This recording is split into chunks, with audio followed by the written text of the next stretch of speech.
joined by Kanata. We know that you are quite literally the only player to make it to every single grand finals. I think we know what kind of Kanata we want to see walking into globals. Like, let's be honest, okay?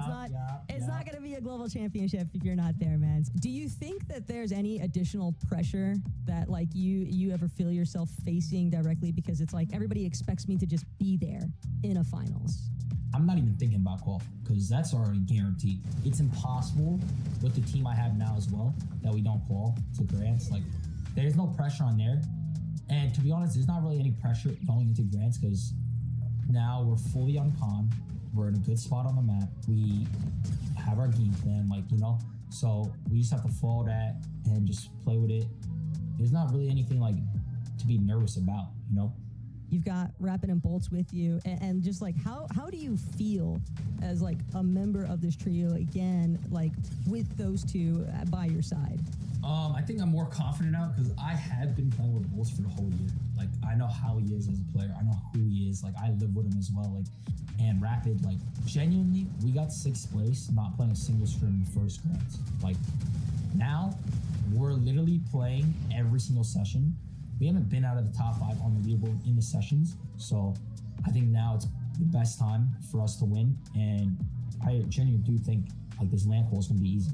What in this season do you think is going to be like the recipe for success, or like is there anything in particular in this comp meta that you think really bodes well with your playstyle? I think it's not even my playstyle, because the thing with me, like, I'm just going to do my role, for my trio. We know this meta really well, and we've been grinding scrims, and I would say like our mid game is really good. Like, we always make every end game, and in the grand finals, if you make basically 12 end games, like the chance of you top 3 in that Grants is like 99%. Do you think that Surge was like your big hiccup from like the last major? Us landing bottom right like Hopeful, not pulling the zone, didn't allow us to survive Surge, right? Like, there was a game we had like 8 eliminations or something, and we were still below. Is that a big part of the reason why we're seeing that shift from your team over to Crime City? We wanted to go Foxy starting, but to be honest, Crime has better loot than Foxy. The only problem is that there's no shrines around Crime. There's like 2, but they're pretty far. So it's kind of like unlucky that happened, but Crime, we've been learning it. We've been trying to get people to trade with us there as well. So definitely that will allow us to also be able to like have a chance to win, I love to hear that, because you are definitely someone who has kind of garnered a ton of respect, both from other players in the competitive side of things, and then just obviously the community as a whole. Kanata, thank you so much for your time, and thank you. Best of luck at Major 3. Bet. Sounds good. Thank you.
Welcome, everyone, to the FNCS. Today, day 2 of the NA Grand Finals.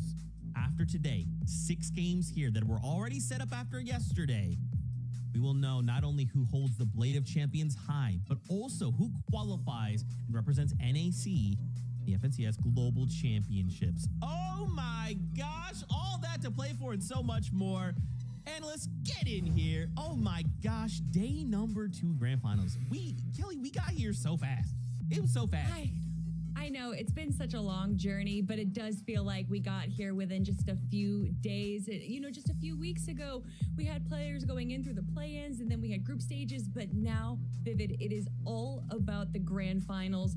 We have one winner, but 2 teams are going to be qualifying to the global championships. All is on the line right now, and I can't wait to get started. From major to major, we keep talking about all of this suspense, right? Leading up until the end of the year. That's pretty much what all of these players play for throughout. And now it's only 6 games before their fate is decided. Will they be going to what they all want? It's the only thing they care about, that in-person event in Leon. Oh my gosh, they got to be nervous. And I'm a little bit nervous too. Bro, right? It's like, oh yeah, in most situations you're thinking, let's go ahead and get as close to first, let's get a bunch of money. No, we want to qualify, right? It doesn't matter about anything else. If we can make it to Leon, we know we will have done what we came here to do. My gosh. So what happened? What got us here? Let's take a look at those standings. Remember, 6 games kind of set the stage coming into today. And if we look right at the top, Ritual, Cold, Peterbot still lead the way, especially given all of those solo clutch performances by each member on that trio to be starting day 2 with 440 points. Oh my God, Kelly. I mean, to me, it looks like history is repeating itself. We saw in Major 2 that Peterbot's trio was 50 points ahead of second place after day number 1. In fact, if you look at those stats from day 1 Major 2, they have the exact same average placement of 4.83 that they do after day 1 yesterday. And honestly, with how strong they've been, being able to make it to every end game, the amount of eliminations that they're able to get, Vivid, the story of the rivalry between Peterbot and Pollo might be reaching its conclusion. I know, right? That's what we've been leading up to that, right? The whole entire season, then, the whole off spawn thing, and then it didn't even happen. And right now it seemed like there's a sizable lead. That is it really worth, talking about that fight anymore? And you want to know something, Kelly? I think it's very worth it. For me personally today, I'm going to talk about Acorn, Pollo, and Agers yesterday. Those first 2 games, absolutely incredible stuff. So much so that we saw a social post. Resub went out and said, he was like, oh my gosh, are we about to see them win 12 out of 12? And then quickly after that, potentially a little bit of a caster curse returning from Reese right there. Thanks, They Reese. went down in game number 3 very, very quickly. Game number 4, in the middle of that game, they went down again. And it was just like, oh my gosh, like we were all just like, wow, we thought we were going to have a 2-horse race throughout the entirety of this FNCS, right? And then game number 3 and game number 4 happened. How did that happen? Games 1 and games 2 looked so good. And of course, they bounced back in games number 5 and 6. They did well. They kept themselves in contention. They're sitting 4th on the leaderboard right now. But Kelly, those games 5 and game 6, I didn't like them. It didn't look like they were right. It didn't look like they were the trio that we saw in games number 1 and 2. And honestly, justifying it myself, being an ex-professional player, was like, well, mentally, they're probably chalked, right? This is like, wow, this FNCS is absolutely gone. We got to fight Peterbot in these little rat spots. He's hiding around corners and everything like that. Like the FNCS has done it. And so much so, not to mention, we're blessed, by the way, right? We got Aussie Antics. He's down there in the mix of things. He's in the Dignitas house where Acorn, of course, lives, and he got a chance to do a little interview with Acorn right after the games ended yesterday. And he was like, what's going on, Acorn? Like, how are you feeling throughout the day? And he was like, listen, after game number 4, I just wanted to land on Peterbot. Like that's all he wanted to do. And to me, I'm like, yeah, that makes sense, right? I was just kind of just justifying that mentally speaking. It didn't really look like they were in it in games number 5 and 6. And that kind of backs that up for me. It's like, how are you thinking about returning to fighting one of the best trios in the game when there's still so much to play for, right? You're kind of not worrying about your own game plan. You're worrying about landing on somebody else. So for me, Kelly, all I want to see today is a nice, clean mental reset. I want those games 1 and game 2 Acorn, Polio, and Aegis back. And I think at the end of today, we're going to have a 2-horse race. It's really interesting, the dichotomy that we saw from their emotions impacting their gameplay throughout day 1, where I think there was a little bit of overconfidence after games 1 and 2, where they kind of made some, I don't want to say rookie mistakes, but they were just misplaying in games 3 and 4. And then we saw what emotions impacted them in that way negatively. But they are so smart. They are so locked in. I think that being in this dig house and being the experienced players that they are, they understand that they had to reset and come into day 2 strong. I want to delve back to you, Vivid, really fast. So I saw that clip, right? And Acorn said something that stood out to me. And he was like, look, you know, we're playing win to win and they're playing dirty. Do you feel like that's the case? So like, in my opinion, and you know what? And if I'm wrong, feel free to let me know I'm wrong. But the fact that all of these trios are kind of doing these things to try and win competitions, right? Like they have a strategy. And we saw this same kind of thing happen in EU. If you have a strategy in mind, you should expect a trio to be like, oh, we know they're going to go there. We know they're going to loot here. They usually hit this place. They stop there. We can try and catch them off guard. And that's what happened. Now, of course, in the moment, Acorn's upset. He's frustrated. I get it. That's passion, baby. But do you think that that's right, that Peterbot's playing dirty? Or maybe is Peterbot trying to play to win? No, I don't think that specific play is dirty at all, right? They went ahead and bought a view. They know how they played that specific island spawn. They went ahead and played around it, and they picked up some great eliminations of it. To me, I think that's clean play for them. But you want to talk about clean play, Kelly? Why don't we go ahead and talk about the eliminations from Agers, right? Let's go ahead and take a look at the elimination leaderboard from day number 1. No surprise, we see Peterbot at the top right there. But Agers, you know, in second place, they're actually tied. 19 eliminations to 19 eliminations. Now, Kelly, we know Peterbot played out 6 games yesterday. I just talked about how games 3 and 4, they were not so good for Acorn, Agers, and Polio. They went down early. So you're telling me right now that Agers is tied in eliminations with Peterbot after effectively only playing 4 games? This is why I'm excited, right? If this trio plays 6 games out today, I feel like they could really give a run for this FNCS win. I will say, I think part of the answer is actually on the screen right now, where we can see Cold, Peterbot's teammate, is with 17 eliminations in 4th place right now. So I think when we look at a trio as a whole, Peterbot's trio with Cold and even Ritual are able to all provide eliminations, whereas Agers was kind of carrying the team a little bit yesterday. But so many incredible teams that we have to talk about, Zeke. There is just so much that we have to go over in so little time before we get into game number 1 of the day. I know. There's just so many things to discuss. First, though, why don't we go hang out with our casters? You know them. You love them. It's Monster D-Face and Jacob PR. Thank you so much, Zeke. Yeah, we got a lot to talk about, a lot to look forward to today, Jacob. We've had a wonderful start to the tournament, but now things are really going to turn up. Yeah, I had one wish. I had one wish going into this FNCS. I did not want a blowout, and so far, I think I've been gifted it. I thought a 4-horse race going into this, and now it's looking like the top 8, everybody having a chance to win, and it goes to show one mistake, Monster, one bad game could cost you it all. Or one good ambush from someone like Peterbot, who clearly has showed he's willing to take tournaments into his own hands to win and take home the trophy. I really just want to see, has anyone on NA taken note? Have they decided, hey, you know what? Why not give him some of his own medicine? Because to me, Jacob, that's the real question. No, it definitely is a 53-point lead. When the start of the day, it was Agers, Polio, and Acorn that did have that lead. Other teams kind of making their name known. Kanata is in the mix, Rise, G-Money, and Aviv. But at the end of the day, first place Global Championship subscribe. Right? Like, you know, when are we going to give Peterbot a taste of his own medicine? When are we going to do that, Lobby? Okay, everybody, we land on Peterbot. Okay, all of us, we're okay. Let's talk about, Kelly mentioned a lot of trios. Vividly mentioned trios that could qualify, trios that could come up big here in day number 2. And of course, this is a new day, right? So just forget about everything that happened yesterday. Let's just look at these numbers and start preparing for right now. Second place, Rapid, Kanata, Bolt. Oh my gosh, these guys were going crazy yesterday. Game 3 victory royale with 11 eliminations, and they're just trying to play consistently. They did not have a single game outside of top 8, which is crazy. Obviously, eliminations maybe just a touch on the low side, but I'm so excited to see what they bring for us here in day 2. And what they brought for day number 1 was really incredible height control. We saw them actually getting chopped by Acorn's trio in an earlier game and have height stolen away from them. And the adjustments that they made for that next game to control height was so impressive. In game number 3, we see how high up they build their high ground, and they're using metal and brick mats the entire time. They make these connections throughout all of the zones. They have 3 different connections, so no one is able to chop them. In fact, people are looking up and not even attempting to get eliminations on them. And although you might be asking, well, what about the refreshes? Well, you can see Bolts right there using the bird form to be able to go down, get refreshes, and then quickly rejoin up with Rapid, Bolts, and Kanata. It was one of the strongest high ground controls that we saw all day, and I think we can expect a little more from them today as well. Yeah, I want to go ahead and correct myself earlier on because I was like, oh yeah, I think we're going to have a 2-horse race throughout the day, right? Peterbot versus Acorn, yada, yada, yada. If it would be quiet. I meant a 3-horse race because I also believe that we're going to see by the end of the day that Kanata is also going to be in the mix for that FNCS win.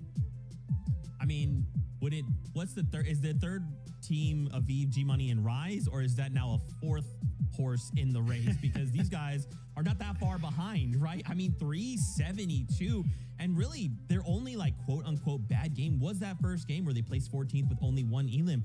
But every single game after that, a similar situation, right? Only one other game outside of 8th place, and they had the eliminations, right? So it's interesting. We have on one side, great placement, a little low on elims. On the other side, high elims, pretty solid placement. I'm excited to see once again what these guys have prepared, because if I'm Rapid, Kanata, and Bolts, I'm thinking, yo, Big Cheese, Aviv, G Money, and Rise aren't that far behind, man. We cannot make a mistake.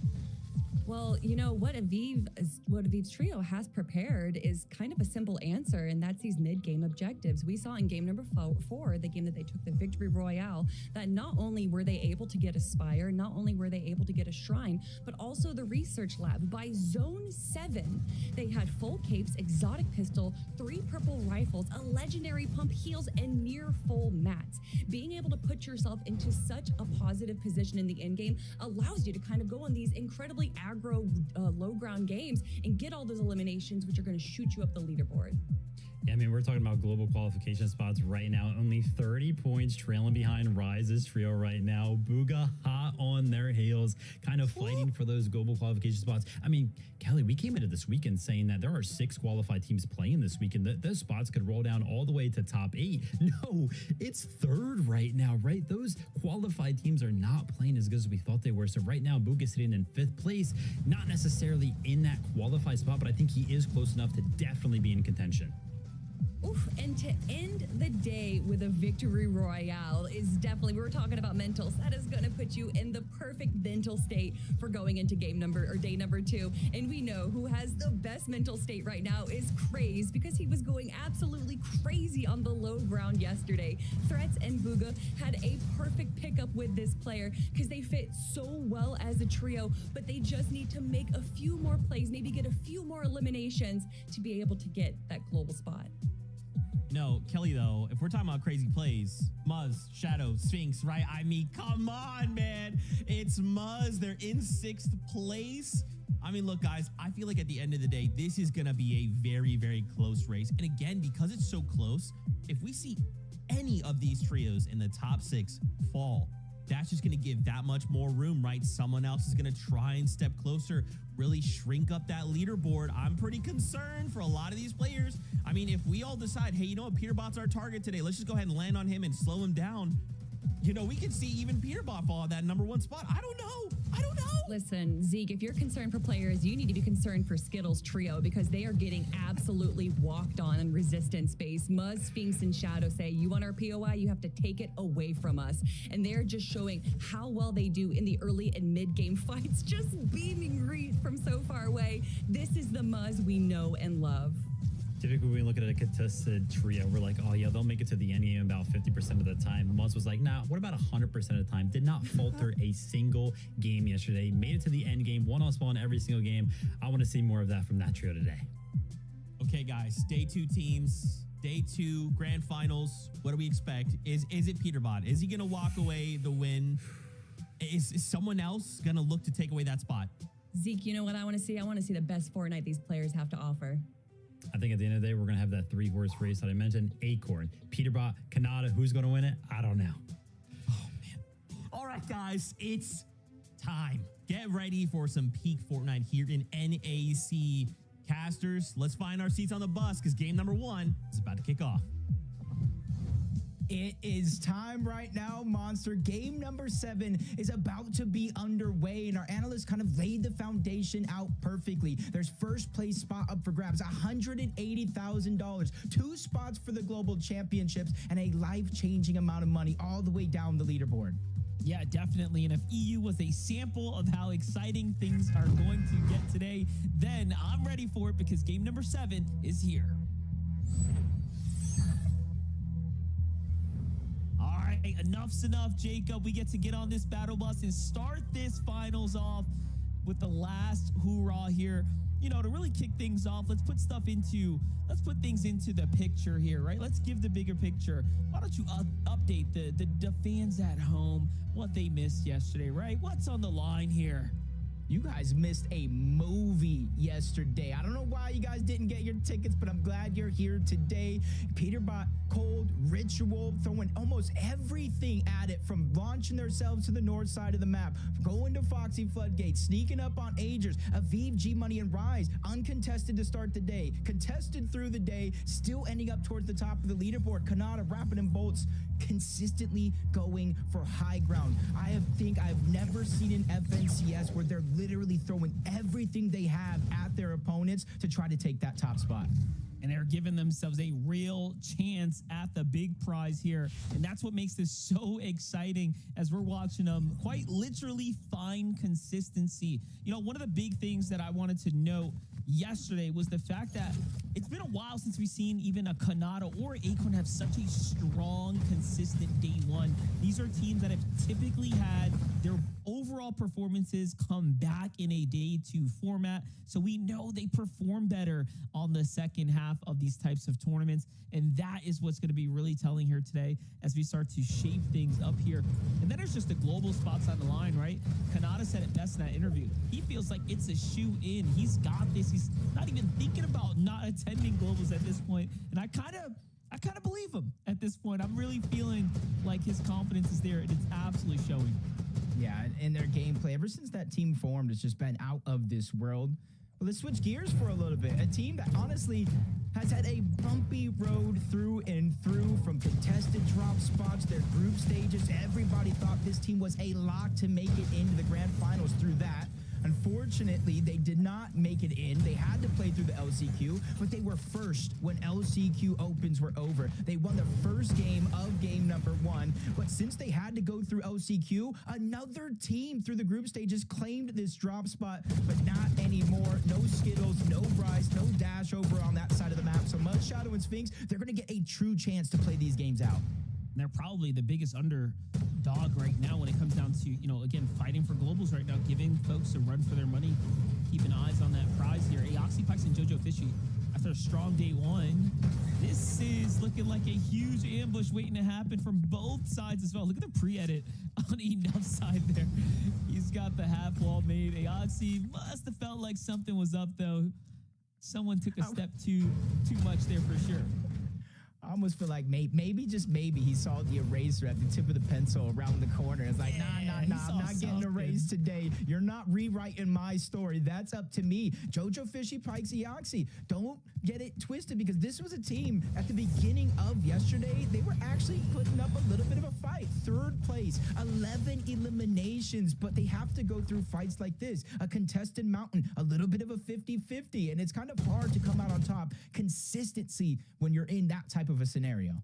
Oh, most definitely. Talking about those consistent trios, though, here's a look at, again, coming into the day, our 2nd place, currently standing Kanata, Rapid, and Bolts here at the Crime City.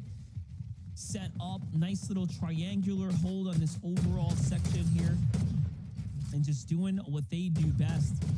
But it's the end games. It's the end games that are really getting these teams and really showing the difference maker on the standings here. quick stat giving us the Kanata Rapid Bolts are the only team to place in top 8 every game. So clearly placing points is their formula to success. Yeah, and kind of looking at the leaderboard, the only reason why they are in second place is the eliminations that Peterbot, Cold, and Ritual are able to put up, 30 to 47. So there's 17 eliminations worth of points that Peterbot and Co. have over them. Still looting up Demon's Domain, though, uncontested this time around. No surprises thrown at them early. Acorn, Agers, and Poyo.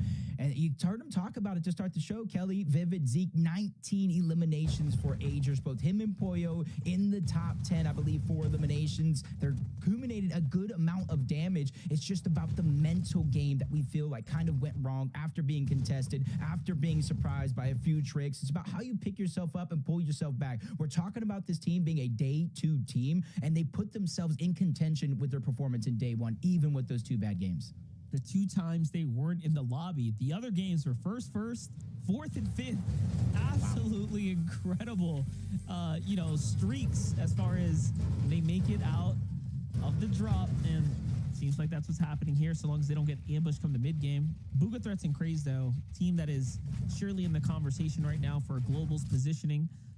Everyone wants to see Bugha make that walk out the tunnel. Yeah, I think I do too. I'm raising my hand, Monster, because I'm like, me. I want to see it as well. And Craze, I heard Kelly talk about him, kind of the young gun, the new kid on the block for a team like this. He has been in positions before, but playing with Bugha Threats, that's like another bit of pressure that gets put on you. I know in Game 5, I was looking at the community saying, Craze, man, he had a bad Game 5, but what a way to redeem themselves, to win out in the final game of the day, and keeping the Bugha Threat streak alive. I think it's like the last 4 majors, they've won at least 1 game on day 1, keeping that consistency intact. As Skittles, Bryce Dash, we saw them move away from the resistance space, but Monster, quite frankly, they're not too far off from that current spot. I want to see what are they waiting for to open up on Monty here, as they're just tracking him, waiting for that perfect opportunity. They might have let it slip away, but even if, so long as these teams kind of split up here, they'll be able to jump on one.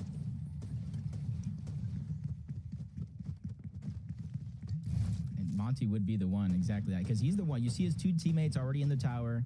They're getting their Storm Surge, kind of the typical setup you see for a lot of these bases. Monty's down below, though. Monty's job right here is to find heals, farm up any mats they use to make this base, and just make sure when they finally rotate out of this location, they're max mats, full health, all the resources they need. But he's also the one that's in a risky scenario. Curve, Josh, and Tyler talked about them as being one of the teams to kind of contest Rise, G-Money, and Aviv. It seems like they found a new spot to land at today, Shogun Solitude, and it looks like it's working out for them at the start of the game.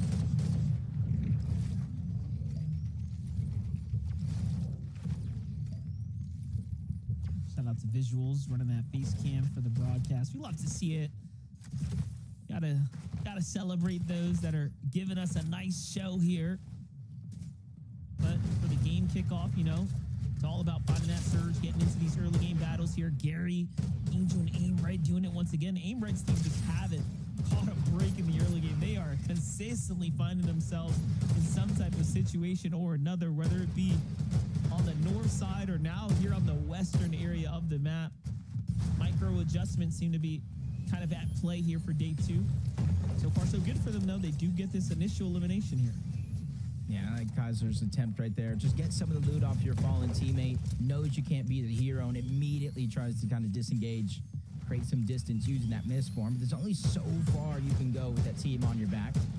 Just got to wait for the next charge. I think it's roughly around 12 seconds in between usages. There goes his second. He's going to be on that countdown yet again. But since there's no mobility on Gary, Angel, and Aimred, they have no choice but to let him go out. Maybe they'll see him later, but all they know is they have to focus on their own game plan here. It's an early game fight here for Clix, Higgs, and Yamzo right now. Yamzo leaving his team to it. He's the first to go ahead and back off now.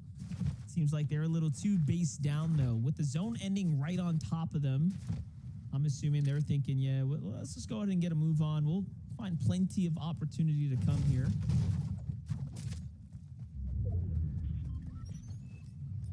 Yeah, Another one of those north zones, like you're saying, and it's kind of seen the switch up of the strategy throughout the day yesterday, depending on if the zone was towards the north or if it pulled towards the south.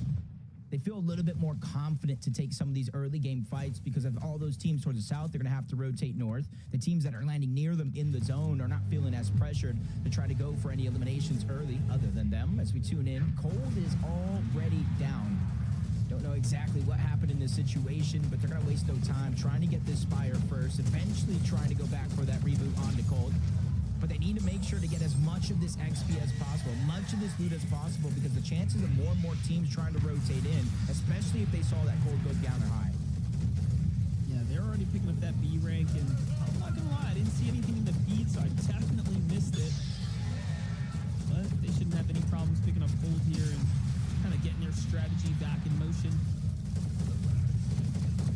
Uncontested though, consistently when it comes down to like securing these Spires, right? That's a huge opportunity for them to just continue to have that consistent game plan of a perfect loadout, essentially, to do as they please, push the next island, right, and just make big plays. Yeah, and you can kind of see it. Like you were talking about the XP, every single one of those NPC eliminations, you see the superhero rank going up little by little. Basically got a full rank and some off of that. And now you're seeing the pile of loot. They can pick and choose. What do you want? All right, I'll take this. What do you want? All right, I'll take that. I'll trade you this. Ritual just making sure Peterbot has a comfortable loadout for the most part. That's also how they're getting their mobility throughout most of these games, as long as that Spire does land there. Tune into Blake Diego plays Oliver OG. We saw them early on in this game, firing shots, trading back and forth with Kanata early on. And this is kind of what their strategy has been throughout the day for Blake, Diego, and Oliver. Kind of stay in the zone, take advantage of some of these teams that are overstaying their welcome this far back. And since they have an abundance of heals, since they have that early game surge, they have a little bit more flexibility versus every other team that's roaming around right here. I can set up right here where they are in between so many teams right now. A few that are in front of them, some to the side, others lurking just to the west here. Oh, look at that. Bryce's trio is going to be one of the few that are going to be early to the next safe zone here. It's a good update for us, though, Jacob. Catching G-Money, Rise, and Aviv situation. As we all know, they are surprisingly in a race to the top. Yeah, I believe they didn't have too many bad games yesterday, just one. And it was the one that kind of started it all. Their run, 14th place, one elimination. Since then, every single game they had was inside of the top 8, including one of the wins that they did break down to start the show. But as we tune in, Muzz is down. Sphinx with one elimination. It looks like Cooper is over there. Not sure if Curly is the one getting rebooted, but it is. It's Reet making sure they get that one off. But his time is limited. They built straight up. They're making sure they collect that elimination. But a third team, the third party from Clicks, Iamzo, and Higgs, they get a good amount of damage onto Shadow, knowing they're only a duo. A mistake has been made. Higgs goes down. That's a huge wrench in their plan. Not gonna lie, love the Superman laser here. That's perfect to go ahead and pull that pressure off of Higgs, who was almost fully eliminated there. But how quickly did that just all unfold here? We have seen this fight almost break out multiple times now, where it's not one team, it's another lurking on the kind of opposing trio, just looking for opportunities. I think yesterday was kind of very, very telling. We saw good portions throughout the game where there was a wide open space from the bottom of Flooded Frogs almost all the way to Lone Wolf Flare, an equal distance to the east and west. So teams at the north side of the map, Muzz's team, Reed's team, Clicks' team, they're not having the same type of luck they had going into this event. So they had to change up their strategy a little bit, and you're seeing it play out with a little bit more aggression in certain areas. Trying to attack where they can, but all three of those teams are near the top of the leaderboard, most of them inside of the top 10, and have a contention for the top spot on the leaderboard. Granted, some might be praying for the Peterbot downfall because he is so far ahead, but sometimes you might have to take matters into your own hands. Yeah, he's gonna need those eliminations, right? They got a lot of runway to make up for here in this last game. Last day of competition, I should be saying, but look at this. Rapid trailing behind King's Trio. That's some dangerous work there, especially looking at how well Phaser in particular played as an individual, not only clutching up for his team, but he was up there amongst the overall best individual performers and what he was able to contribute to his team.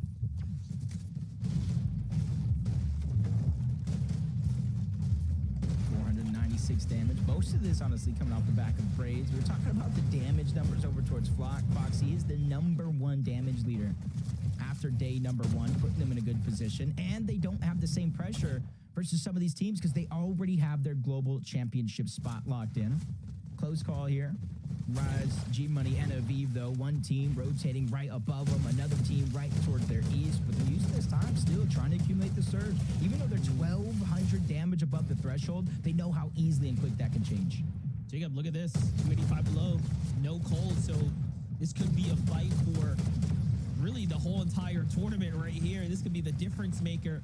Peterbot and Ritual looking to cut off the weakened team, trying to get them in the middle. This is just textbook positioning here, but time to perform. If they don't hit the tags here, it's only going to get worse. And it's even slowly getting worse in its own right because that third-party team up above is slowly but surely trying to look over in this direction. A lot of places to hide going into Brutal Boxcars, so they do have a chance to try to sneak up on the Golden, Mason, and Chimp here as well. You see them trying to go back into the space that they got early on and just almost try to look like they're disengaged out of this fight. They probably got notice of the zone pulling far away towards the east.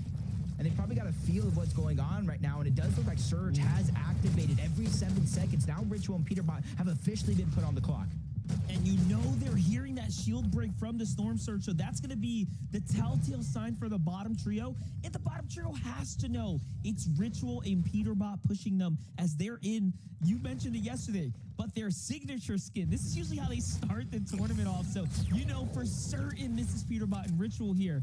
But very rarely are they below the surge. So there must be just so many questions being asked and thrown about with these trios. Yeah, and luckily for this moment, it does deactivate. It got below the number of teams for that zone, but you can see instantly pops on yet again. And they're further below that damage threshold than I feel like they have ever been in an FNCS finals, or at least in recent memory. They're really going to have to figure it out, but they do have time. You see, as we tune into Kanata, Rapid, and Bolts, where the zone is actually going, it's not too far away from Brutal Boxcars. So in that 1-tick damage zone, it is going to continue to stay that way for at least one more. Like the positioning here from Kanata Rapid Bolts. They're just going to base down, kind of chill out for a second. Yamza playing deep in the storm right now. No Clicks and Higgs. Things just devolving for this team here. Not looking good by any means, but hey, Yamzo's still got a chance to go ahead and recover and remain in the game. It's a nice little rotate here from Laporta. Going to give him some distance, but there's just so much happening in this northern area. Like if anybody can do it as a solo and get his team back up, it is Yamzo. 37 solo clutch points yesterday, keeping them, I believe, over that 200-point mark. But it's just got exponentially harder with the time that passes. He still has to worry about Storm Surge. He has the surf cube, and he's literally just surfing up and over. It could be a good opportunity with now two teams distracted for him to try to make that attempt to go for the reboot card back. Booga Craze, Threats, always quick to rotate to the zone. And honestly, the only time I feel like they're not quick is when they're rotating to the slow side, trying to give themselves that better advantage. Oh, look at the update there. Muzz Shadow Sphinx officially eliminated our 6th place team, allowing the rest of the top 5 to somewhat maintain the lead at this current time here. Ritual Peterbot make it out this storm. They seem to have gotten an elimination right here. They are right on the team of Mason. They were fighting in the storm. They make it to the next area. Take a look at the highlight here as they come on in. Oh, is that on to Chimp? Straight into the box. Wrap it up so quick here. Oh, Storm Surge is ag. Let's say it is, but even with that elimination, there were still 377 below, 453. They essentially 2+ eliminations worth of damage here. They have 2 players right in front, but I'm sure that's not going to be enough overall. They continue to trade shots down onto one. They do get the wipe, but exactly as I said, they're barely above that damage threshold, 51. So they can feel confident now. They can feel the pressure alleviate, but they know that's going to switch up if they don't continue that upward trend in damage. And then King team know, Oliver's team know, Reek knows. They know exactly who is in the middle there. The feed lighting up. They can hear the shots. That's going to be very interesting. Pollo, Agers, Acorn make an early rotate here, giving up their positioning to go ahead and play a little bit more center. Possibly targeted. Maybe someone broke their base from below, but clearly something wasn't sitting right with them on the previous spot now. Look at that. Off they go. Straight early rotate to the new zone. Utilizing those dashes almost perfectly. Peterbot Ritual back into the mix. They don't have the luxury, the time really to kind of wait around. They have to fight here and now. And on the flip side, though, with Cold being down as early as he has, a monster, there's no team in this lobby that's going to get this type of situation ever again with them going down. I don't even know when he kind of disappeared out of it overall, but they're a duo. They got to take them out. They got to cut down that 53-point lead. And I don't think anybody has been in a position to start to feel confident. They've been through two different teams so far, Chimp, Golden, and Mason. Now this team full trios in a 2v3 situation, fighting with Surge on their backside, 110 down to 81. They're starting to fall below the damage threshold and a max pull for this next zone. If they figure out a way out of this, I'm not sure anything's going to be able to stop them in this game. Yeah, well, clearly they're going to be able to make the rotate, but the damage is obviously going to be extremely concerning. But look at this, Peterbot making the call like, wait, if we go through this tunnel, we lose all the time on the clock, right, to fight, but we could go up and trail that other team instead. They are going to stay down low. And look at that. There's a team waiting on the other side of this mountain. Wow. 183 tag. Ritual's got to either back up Peterbot here or something, but Peterbot clutching in when it matters most, finding a little bit of damage is still not enough. It's actually Reach Trio who's on the other side here. The damage being dealt, everyone's kind of feeling it here on the lobby. Peterbot Ritual go up and out the town. Look at this. 258. Oh, an all or nothing. 50-50. Ritual is going to get taken down.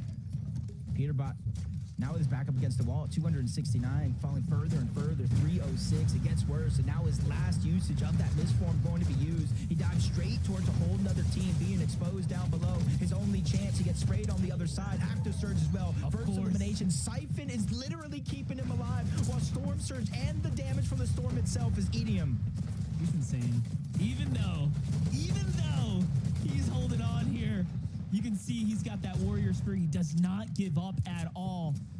Fighting through and through to the very end. It's Curly's Trios below him now. Just trying to think back. Did he miss any loot? But it's too risky to go for it. Now going for the scout here, the download of the information. King's Trio makes a move here. Might be time to rotate, but he needs some type of mobility. It's only going to get tougher and tougher from here. Top 15 placement points as well. These are all very critical opportunities for Peterbot team to stay in the lead. Cooper, Ree, and Curly, though, on the move now. But there's still a chance, right, for the rest of the lobby to break away. And this is their chance right now. You see, they're this. taking it, but the flank coming in. They're lurking on the backside. Visuals, Braids, and Minish. Acorn, Agers, and Pollo. A battle for the high ground is going to begin, but Agers with the flank dashes onto Visuals, gets the knock as Acorn shows up to help save the day. 931 damage above the threshold before it does deactivate. Did everything they needed to do because the remaining players of that trio just gave it up. They have no hope because they're outnumbered. Acorn was just on his old man time, you know, looking down, connecting his base, you know, playing block building up top. And then Adrian's like, bro, what's going on, dude? You got 2 or 3 people on you, and saves the day. My gosh, that's going to be quite an opportunity for him to look back on and kind of reevaluate. I did see it in the feed that Peterbot did go down about 15th place. So we talk about placement points coming in, that being the tool as a solo for him to try to keep that lead intact, but only getting 15th place. That's only 2 placements worth of points. So there is a lot of time and effort right now for any one of those teams below him on that leaderboard to start to close the gap, or even better, take the lead after this game. 4 eliminations so far for Agers, Acorn, and Pollo. They're definitely in the position on the high ground as it continues to move up the mountain. Everybody down below is have to expend every resource and material just to reach the tip of that mountain. Keep in mind, Rapid Kanata Bolts were in 2nd place, so Peterbot falling super early. This is their chance to now officially close the gap. But what happens when they end up taking first, if they can take first, is they are going to put a target on their back, and that's where things are going to have to get even more difficult for them. Rapid taking a lot of damage here. He's going to be the first to get knocked here. Kanata dropped down into the box too fast and then caught up as well. And we might have spoken a little too soon. Bolts only in 13th right now. He hasn't really earned much. Talk about not necessarily taking advantage of the opportunity presented here and now. It's Agers, Acorn, and Boyo who are doing the most with this chance here. They're immediately, we saw them below, over 100 down below the damage threshold, and now they're putting themselves closer and closer to the driver's seat, just terrorizing any team trying to make it up that mountain, because it not only goes up, but it goes over towards the other side. Got to make sure you plan ahead, and that's exactly what they're trying to do. They go ahead and let Cooper lead the charge. They drop down a few labors to make sure they're not that instant target by the high ground. Bolts by himself, though. Kelly talked about the resurgence, the new Bolts, almost like the NA West championship winning Bolts back at it, and this is a perfect time to prove himself. At least 4 teams worth of placement points, now 5 as he gets into the top 8. Took a couple seasons off, but clearly couldn't count him out. He has been back in prime form here.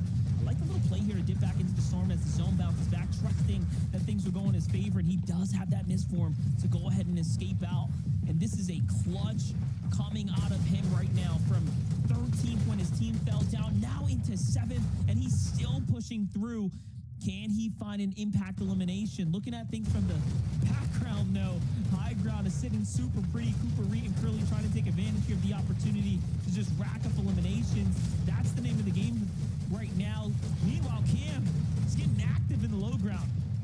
Yeah, you can see, Donnie, there's not too many full trios left in this game, but Sieg's wandering around. He has 180 on the Chug. Minis as well. He just needs to find a way to let the dust settle and get those heals off, but there's players above them. There's players down below. One of them being a full trio right here before our very eyes. They're looking for that opportunity to continue to be contested as they're dominating the low ground. You see them creating more spaces. Agers and Poyo have dropped down low. Now they're playing Disruptor. They're making sure nobody has a chance to heal off. Agers caught Bolts right there and shut him down, sent them back to the lobby. Top 5 now for Curly Cooper. Back into the mountain this endgame goes. This is quite a zone ending here if we've ever seen one. Meanwhile, Misform plays, or Med Miss plays way deep into the storm. Donnie with the jumping shot there onto Cooper's going to go and find himself elimination. Cam swinging around the outside. He's just a huge upset kind of being thrown into the mix here. Low ground now, trying to kind of gather his bearings, downloads what he needs to, puts down Reed. That's the siphon to keep him in the game, and he's just fighting for second here. And there it is, Curly, the last alive, but Agers is on the hunt as he closes things out with a 14 elimination victory royale. 11 for Agers by himself. Monster, that brings his total eliminations in FNCS to 30 as an individual. And let's talk about Peterbot, Cold, and Ritual by himself going down early. That is the biggest thing, because that is the opportunity they needed to close the gap. They were almost 100 points down from that first place spot. And guess what? This game, they scored over 100 points to close that gap. Yeah, that was just a game and a half for Acorn, Boyo, and Agers, and they managed to do it again 2 days in a row where they start things off with a victory royale. This is a statement maker for the rest of the lobby, really for Peterbot's trio. They have a lot of success when this team is not in the lobby. There's just so much influence that they lay down, and it's Agers in particular who you have to give all the credits to. Recently signed to the Elites team, just really showing why he is a world-class pickup. Look at him go. The performance is there, the victory was there, and congratulations. Game 7 goes to Agers, Acorn, and Boyo. Zeke, what a way to start this tournament. Guys, was it not enough to win game 1 yesterday? Now we come back and win game number 1 of day 2 in such a just crazy fashion, right? They had everything that they possibly needed. They had height in 9th. They had so many heals ready. They left Poyo up top to go for that heal off if necessary. I mean, everyone had little things I don't know if you guys saw at one point, Acorn had 2 med mist in his possession. If things got really crazy, he could look to make some plays. Oh my gosh. A statement has been made, friends. A statement has been made. the start of that statement definitely had to have been when they ramped up for height, and we see Visuals Trio ramping up just behind them. And for a moment, they weren't even turning around. It looked like Acorn, Pollo, and Agers were going to lose height as soon as they took it, but they immediately turned around. Agers responded so well, and they, were able to just kind of control high ground from the rest of the game. Yeah, I mean, when you look at the statistics, when you look at the eliminations, everybody's going to be like, wow, Agers is the MVP of that game, right? Picking up solo 11 eliminations. And yeah, absolutely. But that play that Kelly's talking about when Agers was actually able to take the 1v1, the Visuals, to kind of ford off that 3v3 that was about to happen on the high ground, that for me is why he was the MVP of that game. He defended the high ground. He defended his trio as a whole. And oh my gosh, I mean, I called for it. We called for it. Kelly, we were like, listen, there needs to be a mental reset coming into the day. We know how good they were in games number 1 and 2 yesterday. We got to find that trio again. And let me tell you something, nothing like a good night's sleep to go ahead and bring them right back to where they're used to, straight up to the high ground. Oh, that was a great game. Oh, man. Viv, thank you for bringing that to our attention, because you're right. That mental reset, it was enough. Now, how does this impact the standings? We knew coming in, Peterbot was in first place. Is he still there? We'll find out after this short break. I know. We'll see you real soon.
Welcome back, everyone, to Grand Finals, Day 2 of the FNCS.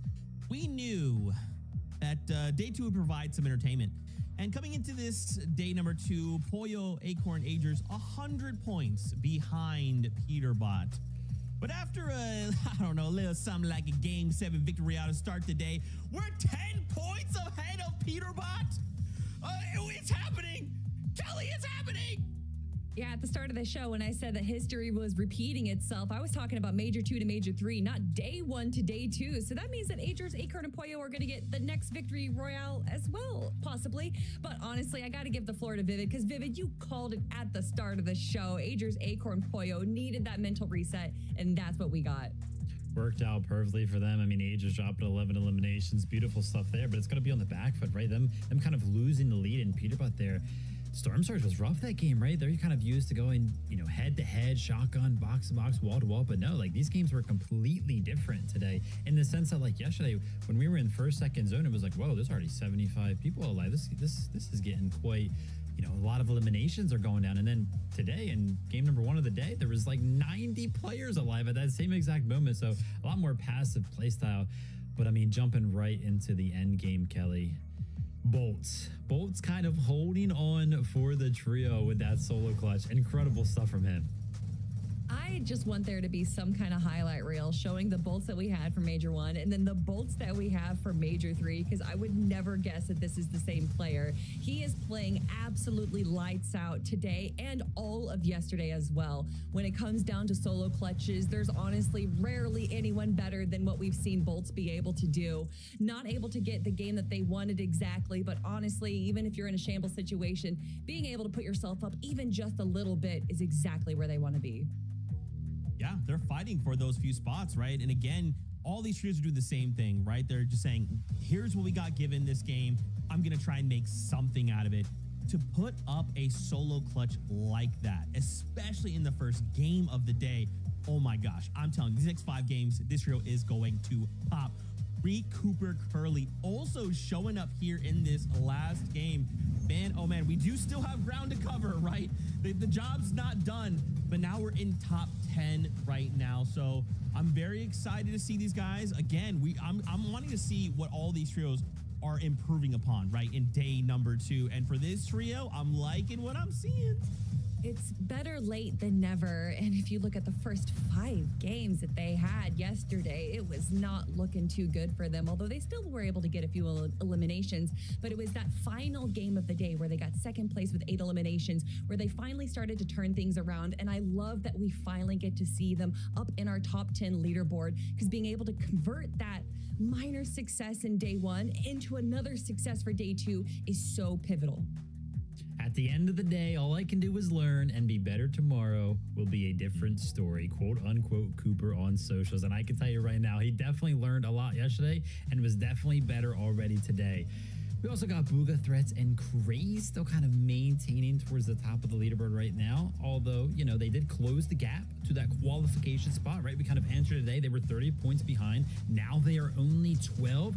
I saw them jumping around in the late game as well, but they became victims to the old Agers up on the higher ground. He was providing a little bit too much damage with the rifle up there. Can't blame him. Yeah, as far as loadouts go, this is definitely one of the rougher ones we see. He does have the exotic pistol, but as far as Craze, who's usually the double key fragger of the trio, he was a little bit left with a weak loadout. And unfortunately, they weren't able to get those eliminations that we know that they are able to do. But still, we talk about consistency for this trio, and they are still consistently making it to the end game, although this definitely being one of their weaker games that we've seen. But still, 5 games, we have so much more to go, Zeke. Yeah, look, this is just the feeler game, right? It's just the first game of the day. We're all warmed up. Now it's serious time. Everyone, let's all land on Peterbot. Anyway, let's go back to our casters for game number 8 of the FNCS. Already after 1 game, Monster, this entire tournament continues to heat up. I wanted a close one and we got it. 10-point lead for first and second place. And Booga, Threats, and Craze have even closed that gap for a global championship spot by 12. Yeah, and I'm just looking at Acorn, 3 victory royales, then second place Peterbots trio, no wins at all. The best they've gotten is a second and a lot of thirds. So just really showing the different caliber, the different play styles and different journeys they're going through to make their statement here on the standings. So with game number 8, let's see it all go down. One more time, let's get on the bus here and see if whether or not Acorn and team will be faced with resistance. It almost feels like a coin flip every single game. We just don't know what we're going to get. Clearly, we know there is that target on their back they seem to be the most consistent trio on the NA region and probably even the globe. Yeah, my eyes are literally glued to that drop map right out of the gates. I'm trying to see who's contested, who's going where, what type of spin on that wheel are we going to see, where a surprise contest will happen. But business as usual, G-Money, Aviv, Rise, they get it one more time to themselves. Potential Spire spawning near them as well, so they're going to get themselves a chance at a good game. They also have the research lab at their access, the RIP to go ahead and rotate around, but this is the 50-50 I have my eyes on from top to bottom. You just go ahead and dive your way down, but Cyrus is going to get the first down on Deoxy, and his two teammates have no choice but to just leave and hope for the best. Yeah, this is the first time they actually fall this early in a way that they kind of didn't even get to put up a fight. But this is the way it goes down at times. They've seemed to have made, I was going to say, a little clean break, though. Off to the outskirts they go. Look to go ahead and get their loot together, possibly re-engage. Jumping into this here. Man, just no break for Bryce Dash and Skittles. Unfortunately, getting slept here. Once again, just tough, right? And this is still their general area. It's not like they don't understand how to play these zones or win these drops. I mean, the Resistance base, they're so familiar with this entire landscape here. Yeah, and if I was Muzz, Shadow, and Sphinx, I would start to get a little worried because as Skittles and his entire trio don't necessarily get the consistency they had from day one, it's more likely than not they might start to make their way closer and closer back to the Resistance base. We saw them win contested fights at least once. We saw them split the drop, stay alive, and be able to make it towards their end game. So that's the type of mental struggles some of these players might be going through when it comes to these drop spots, when it comes to starting out some of these games. We're seeing the limits they're stretching right now. Acorn not even landing at Demon's Domain itself. They know they're uncontested, so they're going in searching. They know players landed back here. They saw it at that drop spot, so they're trying to figure out exactly where they're at. Acorn, the IGL of the team, is going to be the first to spot them out. Ooh, that's a nice tag right there. 41, no shield on the opponents. That low. But you blink, you might get put down. Boyo quickly rotates into the rescue here to back him up. Here comes the shots from up top. Nice little knock. It's going to be a great elimination here. And I just look at these as just, buffer, right? A little extra room, a little padding on the scoreboard, given that they just have such a narrow lead over everyone else right now.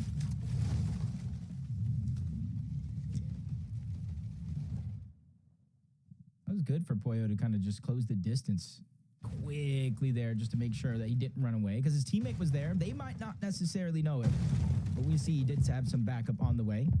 Canyons Crossing, though, this is one of those fights, Monster. When I look at it, you almost have to finish it quick. That team that we saw start the game on top of the mountain, Shogun Solitude, and everybody that lands around Crime City, Outlaws Oasis, and the split drops towards the outside tend to rotate in this direction. And because Canyons Crossing has a little bit of a divot with mountain ranges on both sides, it's easy for players to lurk on over, figure out what's going on, assess the situation, and decide if they want to play for it or not. Yeah, definitely. You see teams get farmed for tags all about this area when they're rotating. Peterbot already making a move up. This is very reminiscent of the last majors. That early rotate up towards the Lone Wolf. They know how to play this out. They know there's good opportunity to find a somewhat of an ambush set up here.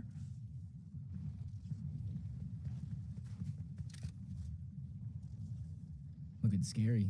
They've done this before. Remember last major? It was a whole different team landing over at the Lone Wolf Lair, but they have made almost this exact lurk play from the other side of Lone Wolf Lair. It's King, it's Phaser, it's PH, the ones that really have to watch out here. And they know this terrain just as good as any, and you can see the position on the minimap of that trio they're inching towards. They're split out. They're not close together. One of them can easily try to go down, so I want to see King with that high ground really utilize it, try to spot out the team, but they're inside of the layer, so now I feel like there's no hope until it's too late. And I doubt they're going to make any type of noise indication here while King is full farming here. Look at this, jumps down. This might be even worse for him. Sure, he's getting with his teammate, but a 3v2 is all Peterbot needs for the setup here. There's another team behind them as well, so I mean, this could go either way. Trying to see where the zone actually is, because if it kind of pulls towards the north, we'll keep in the west side of the zone. The island could go go there, which is what they go after. They wait for Phaser to use the launch pad and immediately beam to take him down. And you see in the minimap, they're just trying to disengage. His two teammates aren't even necessarily together. That's exactly what they were looking for. The island on this side of the zone. They got distracted, but the lurkers are now becoming the lurked.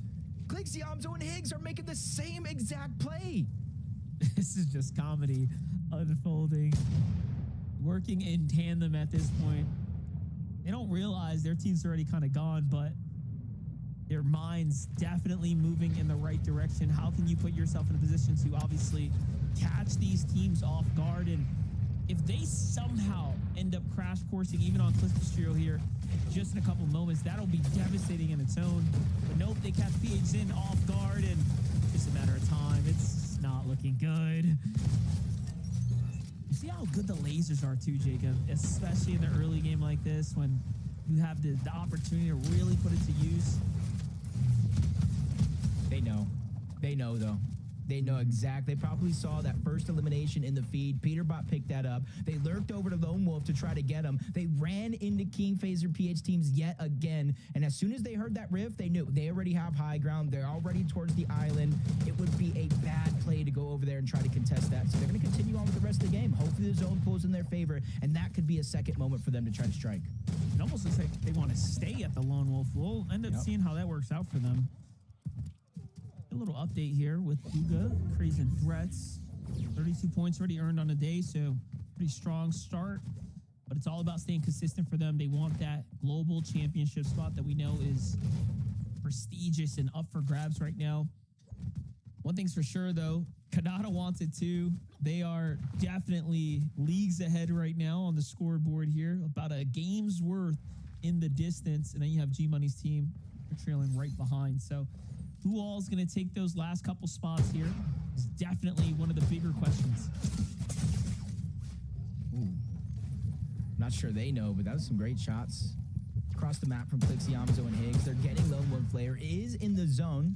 So contrary from how we saw Clixie, Amzo, and Higgs play towards in that last game and a couple of the games yesterday, getting aggressive, trying to play for a Storm Surge, they're kind of switching it up. They realized, hey, we went down a little earlier than we hoped in that last game. It wasn't a part of our game plan. We didn't expect it. So now they're trying to slow things down, put a pause on everything, recollect themselves, and play exactly like we're watching Cold Ritual and Peterbot play here for Surge. Let it other teams make those mistakes that you can then capitalize on.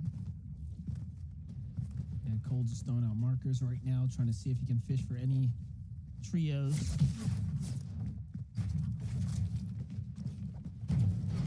Hasn't got a break yet.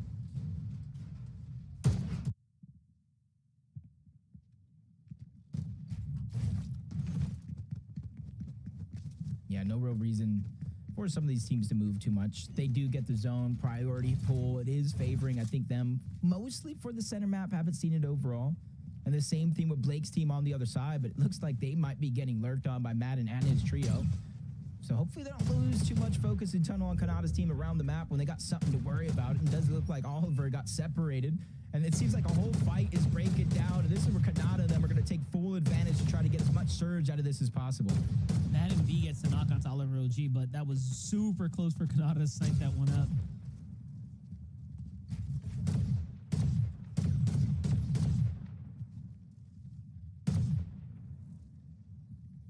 I like that coming out of Bolts.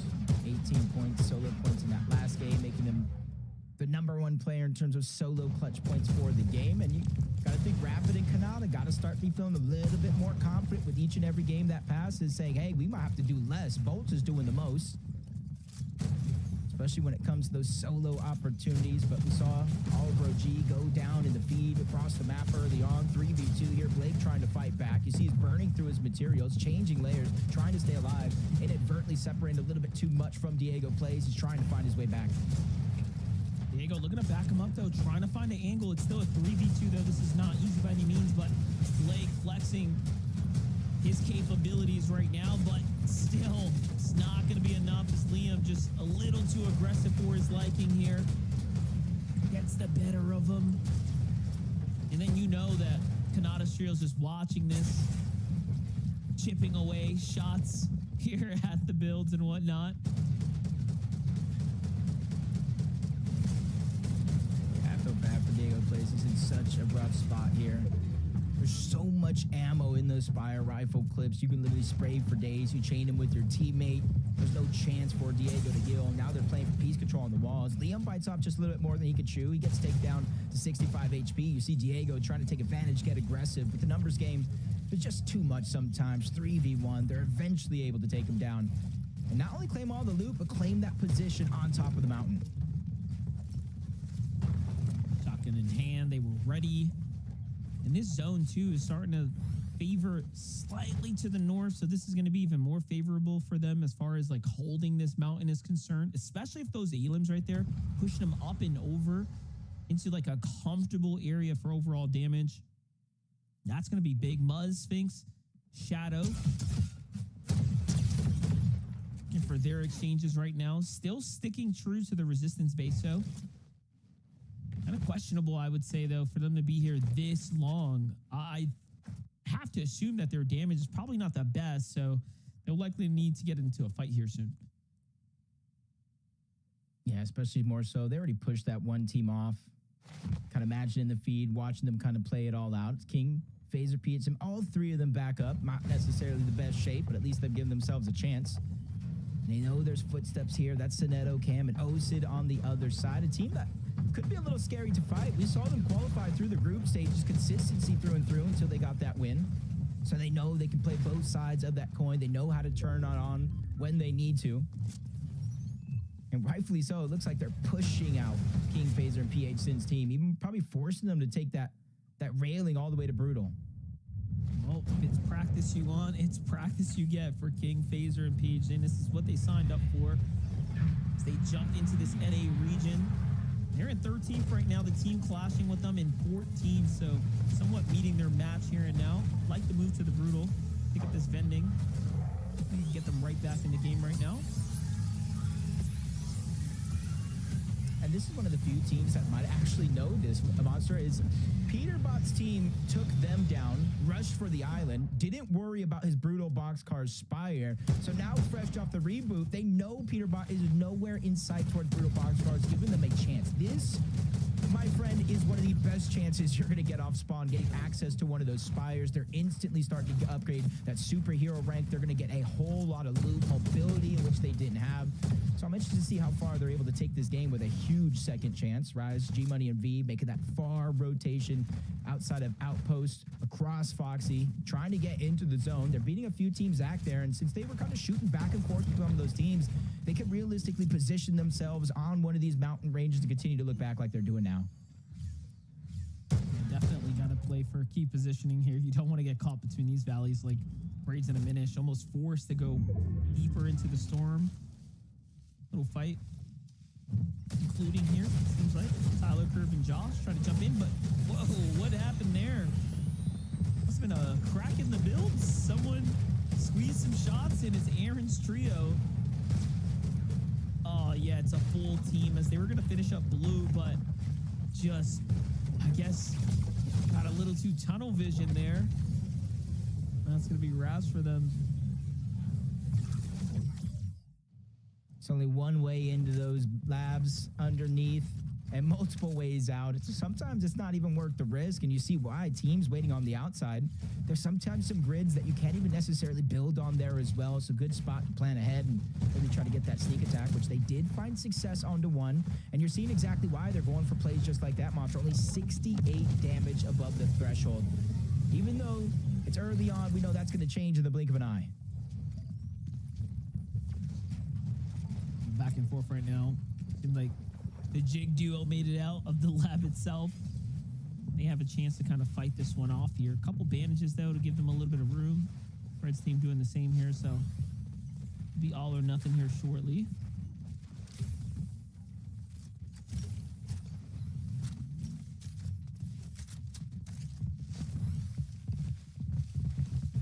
Luckily for them, they got a lot of heals at least.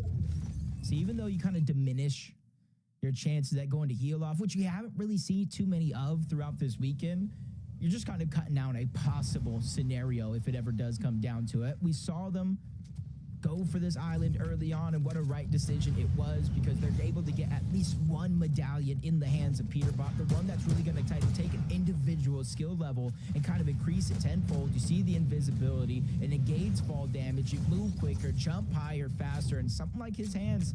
We've seen some clutch plays before, kind of looking for him to really make those clutch plays here again. And from on top of the island, with every team having to rotate in through the east, through the south, they're going to get a bird's eye view of every single player rotating in their direction. A little replay from King. The fight goes down, and Cam's trio meets them here at the Brutal Boxcars, and it just full-on collide with one another there. That's going to be huge for them. I think that should surely push them up into A, possibly even S rank if they caught that Spire. Just think about the benefits of that. That HP increase, of course, is going to be super beneficial. Even that the zone might actually become a 2-tick. Hold up. They need to start moving ASAP. What do we have here? 220 above the damage threshold. A little proactivity in this game. We saw them lurking around, not necessarily staying towards the north side. Supernova Academy taking those early game fights like we saw in a couple games throughout the tournament so far. Trying to change things up yet again. In some ways, trying to hit that reset button, and so far working out. We're able to take that slow roll and approach to get that knock on the seat, but you see them trying to fight their way through. Joji's playing defensive, trying to save the body. Donnie is as well, and he lands a good shot onto Clix to try to slow things down, and more teams are now rotating into the zone in this direction to make it tougher and tougher for anybody to try to clean up the eliminations. Yeah, that's the problem. I'm not sure if Clix's team recognized that there is 2 teams shooting in from the outskirts here. They were moving as if it was just a clean 3v3, but there's so much more happening here than just that. And oh, wow, that pressure from the laser, of course, forcing them off here. And now that could have gotten really bad for Clix, but hey, things settle for a second here. They got to go. Zone's doing 2 ticks of damage, so it's definitely not the spot that you want to be in right now. Depending on what the heals are, you don't want to dig into that chug jug too early. Max pull coming out. You want to try to save as much of those heals, the HP as possible. But it does look like it has to come out. It looks like it's only heal they do have in their inventory, maybe saving possible med miss for later to take position in zone. A huge strategy that we've seen really play out since the return of those med miss smokes. On the other side of the map, going through a very similar and tough rotation. Agers, Acorn, and Poyo. They completed the hat trick in terms of victory royales during this FNCS, but it's about proving the point. It's about winning another championship. That immediate competition right there of Aviv, G Money, and Rise rotating past Poyo, Agers, and Acorn. I want to see if they go for another high ground hold early. Oh, big damage coming in from Poyo there. So a quick medallion swap though to get that HP to fly right back up. And that's the strength of the medallion. G-Money should know better to leave open walls like that, but they take a little damage there before rotating out. Oh, they didn't like that. They're turning right onto Poyo. Agers, opening things up, giving them some space to work with. Finds a little side angle onto Rise, and then behind Aviv, an Ager game sense coming in full effect here, but he knows he can't stay inside the storm. It's just doing too much damage. He's trying to utilize the dashes to get around, support his teammates, but they're both down now. And this is just going south very fast here. For both teams, for that matter, because Agers was able to not only get the elimination cleanup on the Rise, he gets another one onto Aviv as well. 1v1. No matter who comes out alive in this situation, both of them kind of second guessing probably this decision. G-Money's going to go ahead and try to disengage on out, or at least try to make the attempt, but he was so low on HP. Yep, he gets cleaned up. It turned into a 5-tick. So for Agers, he does have all these heals, but he is on the clock to try to get out to see what he has left. Yeah, it's crazy because he hit S rank right as that happened, and then G-Money falls to the storm naturally. So it was perfect. He gets the Siphon to kind of stay in the game here, and this is why he's waiting this one out a bit. But you know the lobby had to have heard something happening inside the storm, and they'll be waiting for them. But that's going to be a potential lead given back to the rest of the lobby to play for. Cooper Curly Reet. Much to be desired here in this game, but they have the zone right now. They have a little bit of damage, but not too much. They can sit idle here. A literally what we were talking about. One mistake in games like this and stack lobbies that are this close could cost you anything. It was only 10 points of differential between first and second going into this game. Even third was less than 50 points overall, more than enough to change the tides because it's outside of the placement points so far. Last we saw was about 19 teams still left alive. Still 19 teams in the game, but one does go down. Craze was the one that did get cleaned up. It's only guessings. That might be Bugha, Craze, and Threats out of the lobby. Old Peterbot Ritual, the first to play for a little bit of that elevated high ground here. I like this positioning. I think they are recognizing too they need a win. And whoa, little delivery from Donnie there. Insta elimination too. Notice Code wants his team though before he goes to even dares to look at that loot there. There was a bit too much going on beneath them.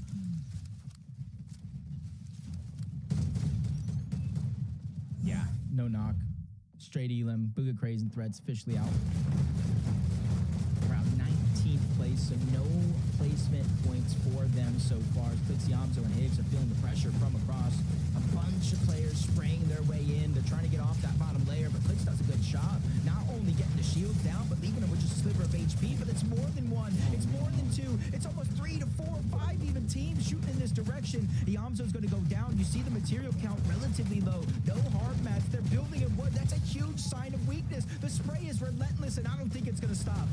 It's Peterbot straight up from up top. They're kind of initiating this. They're almost signaling to the lobby, get in here, add that damage, and they just get focused right back to the start of the game. PH Zin also had a little bit of an influence on that one. And that's just tough, right?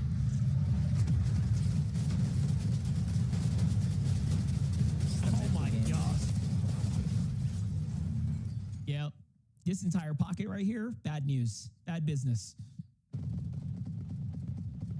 I feel so bad because I've been in that situation. I'm not even a 10th of the way as skilled as these players, but I've been in that situation before, and it sometimes feels like there's no hope of making it out, and already 2 different teams got claimed because of that entire situation. So a 10-point lead is almost guaranteed to be diminished yet again. Peterbot, Cold, and Ritual. But let's go ahead and say Kanata, Bolts, and Rapid as well have a chance to move up the leaderboard as well. From third to possibly getting second or first. Oh, most definitely. They were one of those teams in the focus fire. Peterbot getting a little sample of what that feels like. And he knows what to do. Change layers instantly there. Gotta give it up. And it's Kanata who goes up top as well. But that same team just focuses onto them. And then Bolt has to come in, pick them up in this form, but Rapid puts a little wall down there, so kind of slows things down for a second, but the pressure's still coming through. King's Trio's the one on the other layer right in front of them. They actually leave Kanata behind, so clearly Rapid couldn't even pick up the body. Wait a minute. Might get him. They might get him. It's a miss. Med miss there. Kept him in the game. I don't even know who dropped that. It could have been Rapid. Could have left him there with the med miss. Who knows? Just have to find out later. And they have a couple of more in their inventory. Crazy. And you see Bolts, the selfless play coming out of Bolts. Yo, my man, you could take this cape. You got it. I got some dashes. I could smoothly move around, maybe just a little bit better with my health, shields, and everything that I have. But the high ground goes on over to Josh, Tyler, and Curve. They've been through the ringer so far during this FNCS, but it's a day 2 opportunity to start to build that confidence and have an avalanche of momentum start to go in your stride.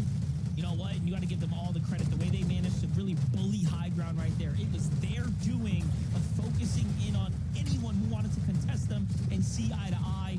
And just like that, it manages to give them a little bit of a lead here in the lobby here. And they're determining the pace of this endgame. That is not something you see a newer trio like this do. A team that hasn't had as much experience in endgame, but they are playing like professionals right now. I mean, look at that. You got Peter's team in shambles. You got Kanata's trio clearly in shambles. And look at this. The pressure coming from the top down is exactly how you're supposed to do this. Oh, but somebody looked up. Somebody looked up and chopped it down. One of them is going to fall overall. Cole's going to go down as well, so it's not going to be for free. Cole's trying to break his way into those cover the zone. Is doing so much damage. He has to try to find a way out. He doesn't have the misfire. Mistform. He cannot cake to the other side, but Cole goes down. That's the siphon he was looking for. And 90 left on the Chug Chug and the cape as well. Bolts is making magic happen right before our very eyes. Still clutching up. Meanwhile, Curve also finds an Elim on the backside of zone onto Peterbot, and then another one to Muzz, Sphinx, and Shadow. Though back in the mix here, shut down the momentum. Josh was building up with Curve's trio there, and now leaving Curve by himself.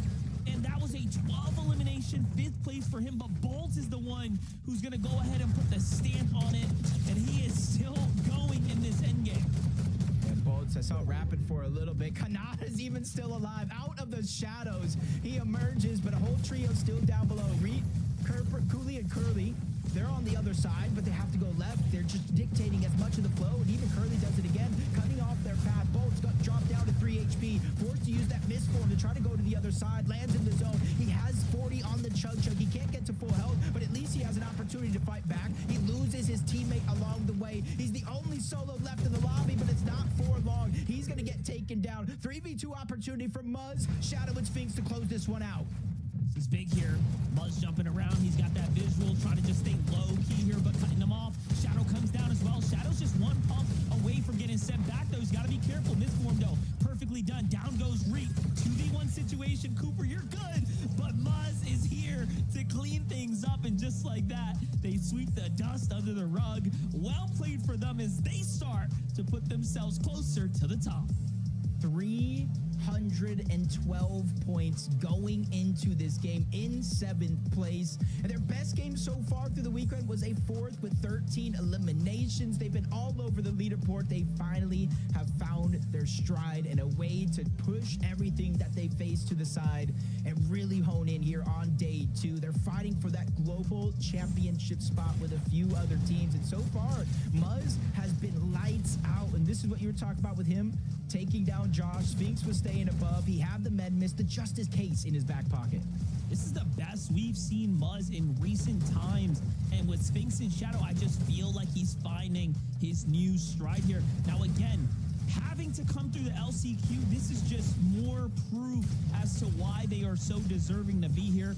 Sphinx and Shadow turning up just alongside him. A great victory royale for this team here. And game number 8, Zeke, is now wraps. Muzz! Muzz! Let's go! My king! He got himself a victory royale!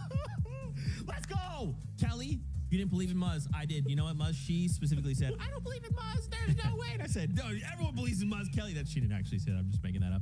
Is that a voice recording of me? Oh my gosh. Yes, it was. I recorded the message.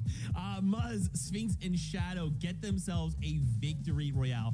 I love in this game, for a moment, things look a little grim, right? We're on the low. We don't have much going on. And suddenly in the 11th zone, they're like, hey, what if we just go for height? Like, what if I don't know what up there, right? Like, what if we just take that? And then this kind of leads them to win the game.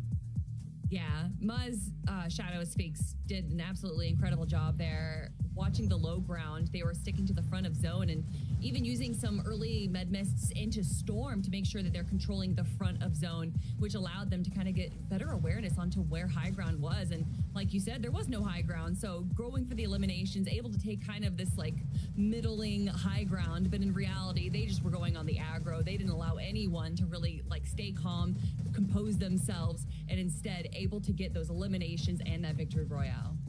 Yeah, I mean, able to find the needed momentum for the victory royale right there, right? That typical position we've been seeing on the low ground where you kind of position yourself right off to the side of the moving zone so you can see everybody kind of rotating in on the ground. That's just lagging a little bit behind. They pick up an elimination there, have the resources to go ahead and justify going up for the high ground. And like Zeke mentioned, there was nobody on height, so they didn't have to take it from height. They just kind of just walked up. We'll talk about all that mess later. But yeah, a good win for this trio, especially in terms of making sure that they stay in contention for that global qualification spot. Oh, man. Of course, this is what's going to happen. Every game, the settings are going to change in ways that are not predictable. So what we're going to do is we're going to go to a break. When we return, though, we start to kind of break some of this down. But for Muzz, Shadow, and Sphinx, this is really good. We'll see you soon.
Welcome back, everyone, to the FNCS. In case you missed it, our GOAT,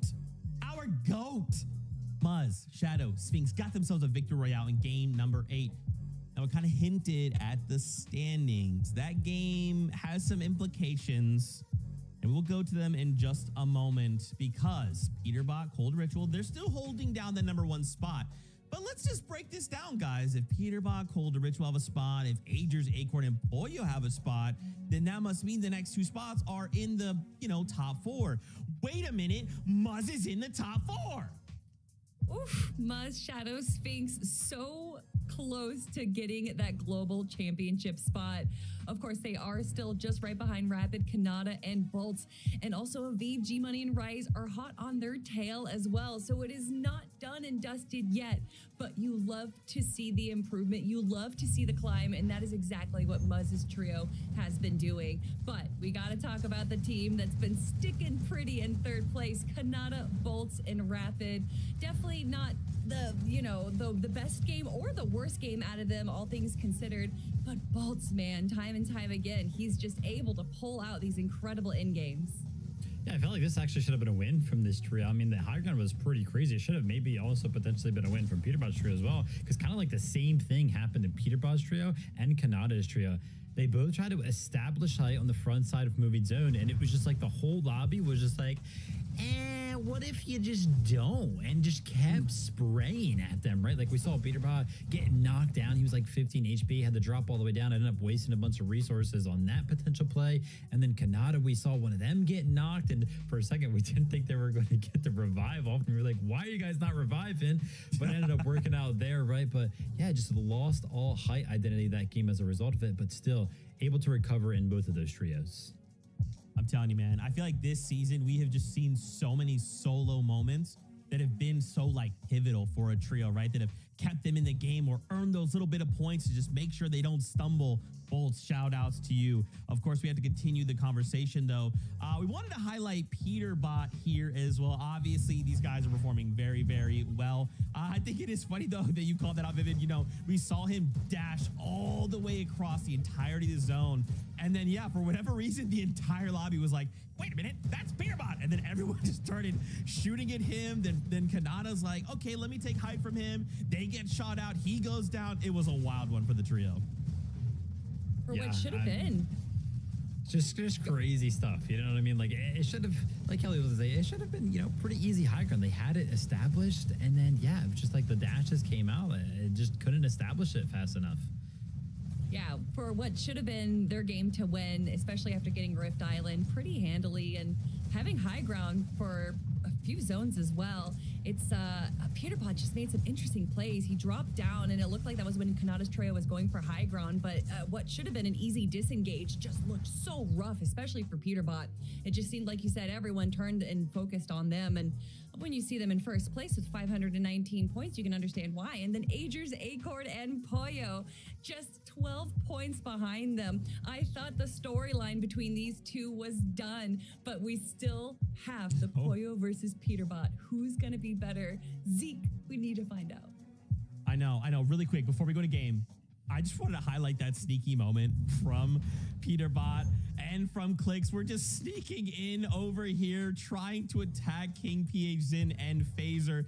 And it's funny because we got this angle and it's like, oh, Peterbot's sneaking up. Oh, shoot. And then moments later, Clicks is also here at Lone Wolf. What is going on today? I think that as far as in regards to getting storm tags and to be able to go on the aggression outside of the storm bases, this is one of the best moves to make. And Clix, Iamzo, and Higgs, I don't know if they were planning on going onto Phaser's trio after Peterbot. It seems like, great minds think alike. And unfortunately, I think it was just a little bit of too many resources for not that much of a payoff. One elimination, and then they use all these mats and all this time as well. You got to think about it. Time is a resource. It definitely was a fun play to watch, but I don't know if it was the correct play to make. That's okay. It's fine. It's all good. We don't have to worry about it because we have more games to entertain us here in NA. So, casters, take us back in. Who would have thought games would fly by this quick? We waited so long for this FNCS Grand Finals, Monsoon. Already, we're almost 75% of the way through. Yeah, it's going by really quickly here. 3 games in, basically, as we're queuing up for this next one here shortly. And just like that, we'll start to look to crown a winner. But the competition is now officially getting closer, Jacob. So let's see who's going to really take it away this time. Game 9, Jacob, with Boyo's team trailing behind ever so slightly. Ritual Cold and Peterbot find themselves in the lead, but Kanata, Bolton, Rapid might be that wild card, that factor no one saw crashing through the storylines here today, and they're just trailing behind. Yeah, and it's, you see at the top of the leaderboard, I kind of saw it. I was like, okay, it's only 12-point difference, but where's the breakdown coming from? It's literally 3 eliminations. Agers, Acorn, Poyo, Ritual, Cold, Peterbot, they have 57 to 54 eliminations, tied at 291 placement points overall. And Rapid, Kanata, and Bolts, they have more placement. It's the eliminations that they're lacking just a little bit. And then in 4th place on that leaderboard, they're actually keeping up in eliminations. It's Muzz, it's Shadow, and Sphinx. It's just the consistency of the game that they're not able to make it through as often as some of the other teams at the top of the leaderboard. But with 4 games left, Monster, or I should say 3 after this one, that's more than enough time. You can see it almost anywhere. If it's the NBA Finals or the Super Bowl, that 2 minutes that is left on the clock feels like an eternity. For Muzz, Shadow, and Sphinx, they might pull the upset that will send Booga, Threats, and Craze out of globals, right? Like, we were looking at things just moments ago, and it seems like it was their tournament to take to kind of start the day off, but couldn't be further from the truth. Meanwhile, the action unfolding here. Aoxy, Jojo, Fishy Pikes, they've learned their lesson coming out of the previous rounds here. They look to make quick work. They do just that here to kind of send us on our way. The early fight for the Spire, even the Spire NPCs is dealing some damage onto these players that are kind of just tunneling around, just trying to get these eliminations. It does look like Blue is dropped by himself, but he evens up the tides with a knock onto Monty. So it's basically him versus Scuffy's in a 1v1. He misses that first shot. Now he's just down to his last one in the Outlaw, but he goes down to Scuffy's. But you have to be careful. Top left of the map, the Spire's making some noise, and you know who else lands here. Yeah, I was going to say, though, you know, with missing those shots like that, you almost deserve to not walk away successful there. Like, Scuffy's team just managed to somehow find his grip and then clutch that one out big time. And you see Sphinx and Shadow just lurking. They hear what's happening, but they didn't quite take the jump there. Missed opportunities. Peterbot, Cold, and Ritual back to the brutal boxcar. Business as usual for them. It's almost now the bigger question is, what more can they do? They've already turned their sights on Acorn's team yesterday. They came in today and almost chose peace to some degree, right? They haven't done anything out of the ordinary. They've in fact played very, very standard games. But Jacob, look at this lurk. Yeah, it might have been a missed opportunity to get the XP, take down the Spire yourself, but you got to imagine after hearing the fight, knowing the Spire took some time to get taken down, now Shadow actually gets visual of where they're at, seeing Monty using that surf cube to fly across the land. This is where they're going to continue this chase, and I'm not sure when they're going to call it quits because they also need damage just like everybody else. Yeah, they got to initiate this one quickly here, or they will lose plenty of time here. This team is just slowly opening the gap as far as the distance, and yeah, Cole bends behind that mountain, so he'll be out of sight and out of mind for a little bit here, and they might have really just missed their key opportunity. This could be the catalyst that sets them back. Oh, yeah. They're really looking for this one now. And I saw them kind of looking back in the minimap with the arrows, but I'm not sure with the line of sight that they actually spotted them out going on the chase. Splix, Higgs, and Yamzo have rotated from the Supernova Academy. They're trying to isolate Cooper on the north side. This has been their strategy all season long. They have it uncontested, or at least they thought so. No damage onto Cooper just yet up until the tail end. Only about 30, so he reunites with Curly. Both trios converging back into one another, making sure they don't take too many early game risks. And this is what I'm talking about, the mental games that are going on with some of these teams. Everything that they practiced for up until this moment has changed for the most part. The way they're getting surged, the way they're able to push teams and getting eliminations, both of these teams for that matter.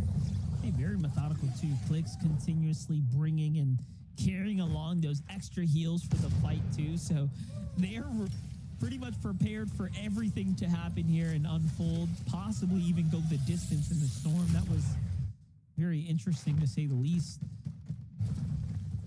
Bryce Skittles Dash haven't quite caught a break here in the last 2 tournament days. I mean, even this one here, pretty tough. Only 4 points earned on the day. Some of which just in this game. That single Eland. Almost makes you wonder if it was this fight here that they were able to get that first knock. I only see 2, King and Void on the other side of this exchange. Not too many other players in the mini map. Maybe one far off to the east as Bryce takes a little bit more damage. No shield going to be remaining. Just a little bit of his HP gone as well. Those Skittles just creates a path for him to return. They're going to heal up, feel a little safe, assess the situation. Is it worth fighting out this duo? And I do think it is, or at least for now. They haven't used too many materials, but the loot that they have lost in their loadout, you see a couple of empty slots. That's what they hope to gain out of this transaction. Nice little shield crack right there. I was going to say almost caught some toes there to King, but the builds come out. And honestly, 3v2, huge HP lead, should be wrapped up pretty quickly. Things are not going in Muzz and Shadow's favor, and this is what happens when you start to force the engagement, right? Almost a little too overextended, given that they were trailing behind that other team, and now Smiley, Chimp, and Salt here seem to come out ahead. This is bad, though. They were already off to, one might say, a really slow start, but then losing a teammate, right? So losing a damage there that they would have otherwise gained as well. This is just bad for Muzz and Shadow's trio here. Let's look at the other side of that coin, though. Clicks Yamzo Higgs. They actually stole that Spire away from Reek, Cooper, and Curly, rotated back over Supernova Academy to catch one of them off guard. Gray is still there in the distance. They think somebody is going to be on high ground. You see the Superman sprite being used to laser out the builds, and I do think they might have gotten a knock. Yes, they do. On to Preston. 2 of the 3 members down. Higgs goes to clean it up. He takes an immense amount of damage. Yamzo as well, but Clicks is able to save the day, get that elimination. That's the 3rd player of that trio. They're wiped and sent back to the lobby. Couldn't have asked for a better time Siphon either. Right there to really just keep him alive for a moment. Click 6 Yamzo. They have so much ground to make up if they want to at least end this tournament with a good showing. You know, the win might be out of the question, but at the end of the day, those standings stay forever. We haven't seen them really be this off, you know, a tournament win all year. So there's going to be a time to kind of, you know, drop the ball and have a bad one. It's now, right? It's not before globals. So save the good stuff for globals. I can kind of agree with that, especially since they have less pressure than most of the teams, especially coming into day 2. Not necessarily high up on the leaderboard, so they can kind of just play a little bit more calm, cool, collected, comfortable to what they practiced. As Kanata Bolts Rapid doing the same thing, game after game, they build up. They immediately look towards this side of the map. For Blake, Diego, and Oliver usually end up in a priority position on top of the mountain, trading off Surge back and forth. But Diego, Oliver, and Blake, they're the ones out of these 2 teams that kind of run into struggles just like this, with more and more teams from the south, from the western parts of the map that usually traverse over in their direction and end up third-partying or at least threatening their position. There's not a hint of metal in Oliver OG's loadout right now. They don't have much heavy mats to work with. Not sure what all's happening here in this early game, but they seem to be off the pace for end game. Jigs trio not moving a cent here. They're like, nah, you guys can get going. We're going to chill here for a second.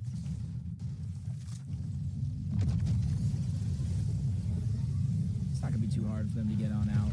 Oliver has to be careful trailing behind, but back on over here. They eventually had to go back for that reboot card. Muzz gets boxed up. He is in this form, but down onto Salt. He needs the Siphon, but it doesn't come in time. Now Shadow's going to be left by himself. 20 HP, 1 tick zone. They beam right through those builds and take them down, and that has got to feel like a heartbreaker for Muzz, Shadow, and Sphinx, because they are in 2nd place when it comes to that global championship slot. That elusive 28th positioning. Once again, they fall there. That's the second time today they fall in the early game here.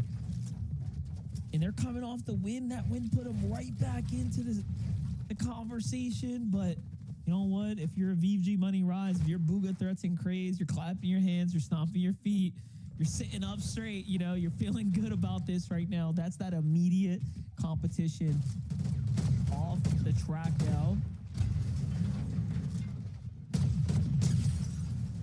And this kind of almost goes into kind of, well, I think we were talking about it during group stages, to where you're in a position where Vive, G Money, and Rise, it's almost good that you have that much experience, and especially a leader like Rise, because we talked about how sometimes when you're in that position where you really don't have to do much, don't have to make too much noise on the leaderboard, just play your game out like normal. Sometimes that does something in your mental. You change up the strategies and sometimes make a mistake. As Cole, Monty, Scuffies, they were the ones we saw rotate out of this direction. They're getting lurked on by Rapid, Kanata, and Bolts. They get the 3-2-1, but luckily for them, they spotted them out at the last second. Not too much game-changing damage is going to be received, so they're going to have a chance to kind of defend this spot. I was saying Rapid's going to initiate the misform to the top. No. End up giving it up. Little risk assessment there. Sometimes you got to know when to pick and choose your battles, and with Rapid, Kanata, and Bolts so positioned right now to actually win the tournament here, I don't blame them for backing off here. Especially when the zone is going in that direction. I agree with you there.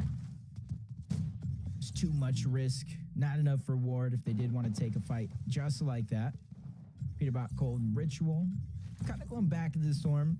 Floating around Utopia City. They're just trying to rotate. As the zone pushed everybody from the western side of the map in, they know that's going to be the congested, the stack side overall. So they're just sacrificing some HP, sacrificing some of this damage and time overall, so that way they can get a slower rotation in where it's not as congested as every other side. But that looked like a far pull, so it might be a little bit more congested than they first hoped. I'm going back to the drop map. I'm trying to see. This is a really interesting rotate for them to go all the way eastern and play the outskirts. It's almost as if, I don't know, they're trying to like get onto someone's side of the map. Is it the right call? Is it not? We'll just have to find out who they end up crashing with here soon.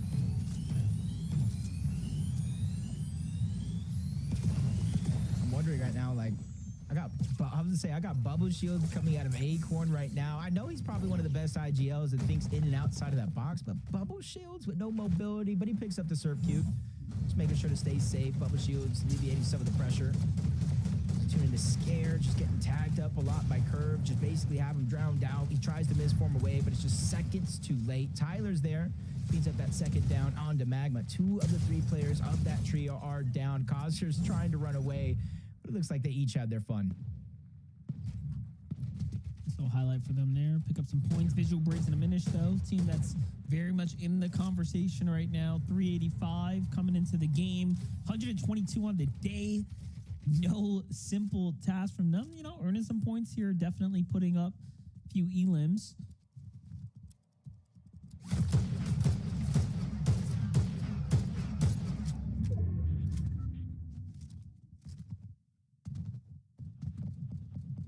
Kind of get that priority position here. They haven't had to move too much all game long. They kind of concede that island to Agers, Acorn, and Poyo. It's not worth the risk fighting against one of the best teams in the lobby, especially where they can get mountain ranges elsewhere for their surge. Bugha, Craze, and Threats pretty quick to rotate out of Utopia City, kind of realizing the zone was pulling further and further away. They can't necessarily hold that same triangular formation that they do in most of the games when the zone pulls towards the center of the map. But you got to trust in Bugha, Threats, Craze. They're very, very quick. They're calculated about where and why they rotate out, and they immediately build one of those towers that they have over towards Utopia, extending the distance to make sure they have covered as much of the render distance as possible. Back to the floodgate. Haze Clicks and Yamzo go. They're kind of right in between somewhat of a deadly triangle, right? You have Acorn's team up top. You saw Peterbot's team not really too far off, kind of playing this outside eastern rotate too. So you have to wonder, this is definitely the right call right now to start repositioning back into the zone here.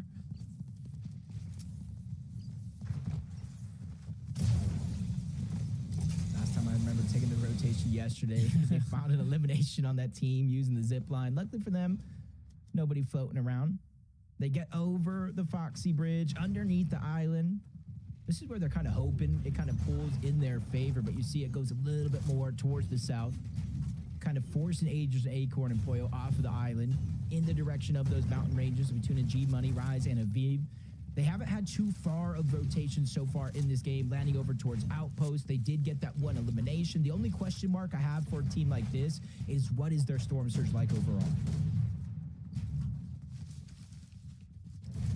Strategy yesterday was to just play slow and steady. They were one of the few teams that I think were doing, just fine, kind of exchanging with rifles, not necessarily jumping onto players. But look at the feed. Aegis finds Clicks with a quick knock. We already saw that was far north there.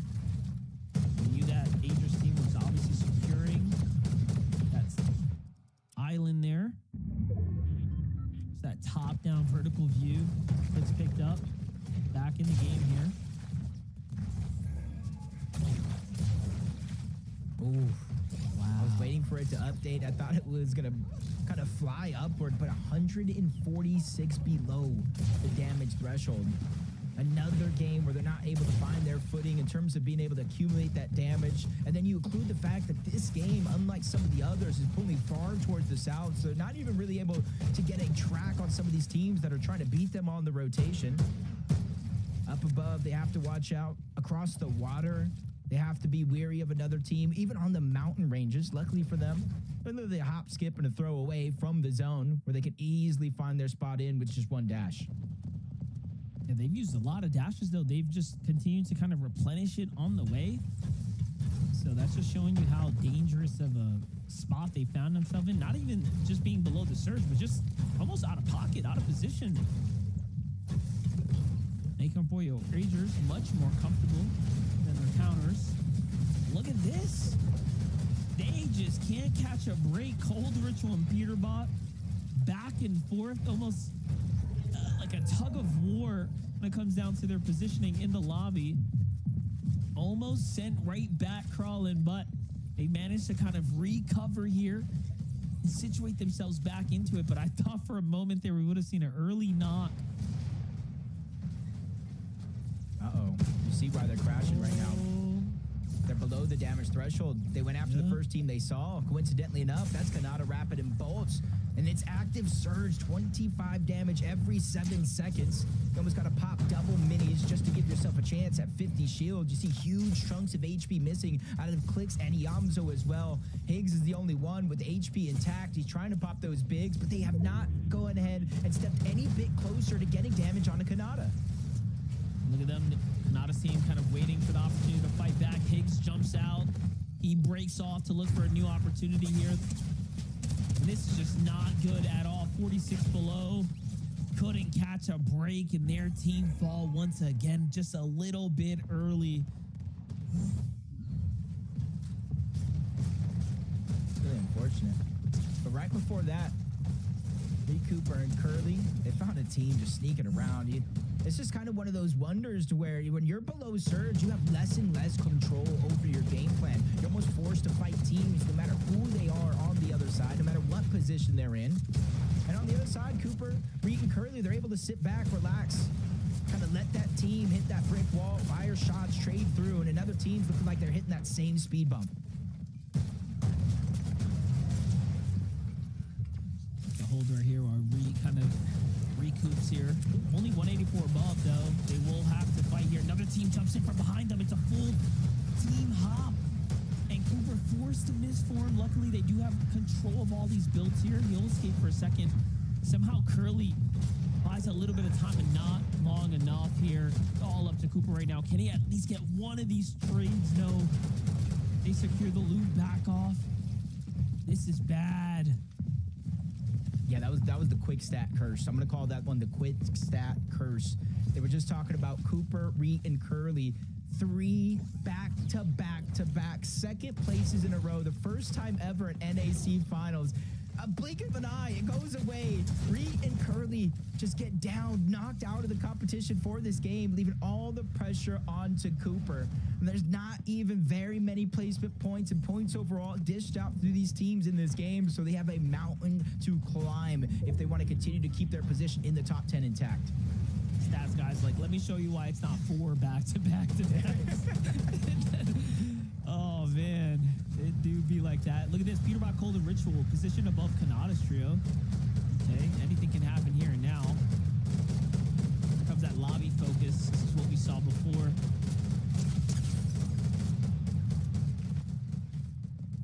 Yeah, I feel bad for any team that's like in the backside of the zone.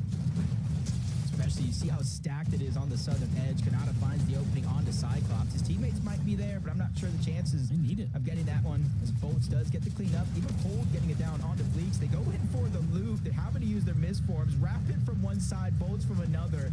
They had to take 2 different approaches, try to get anything. I'm not sure what they were able to grab because I know Aviv's team also moved into the mix to try to steal away what wasn't theirs. Sometimes it might be worth the risk. But Whoa. HQ sneaking around, gets that first shot onto God. Rapid. Oh my, Rapid, well placed shot to fire back, gets the elimination. That was one of those scares right there.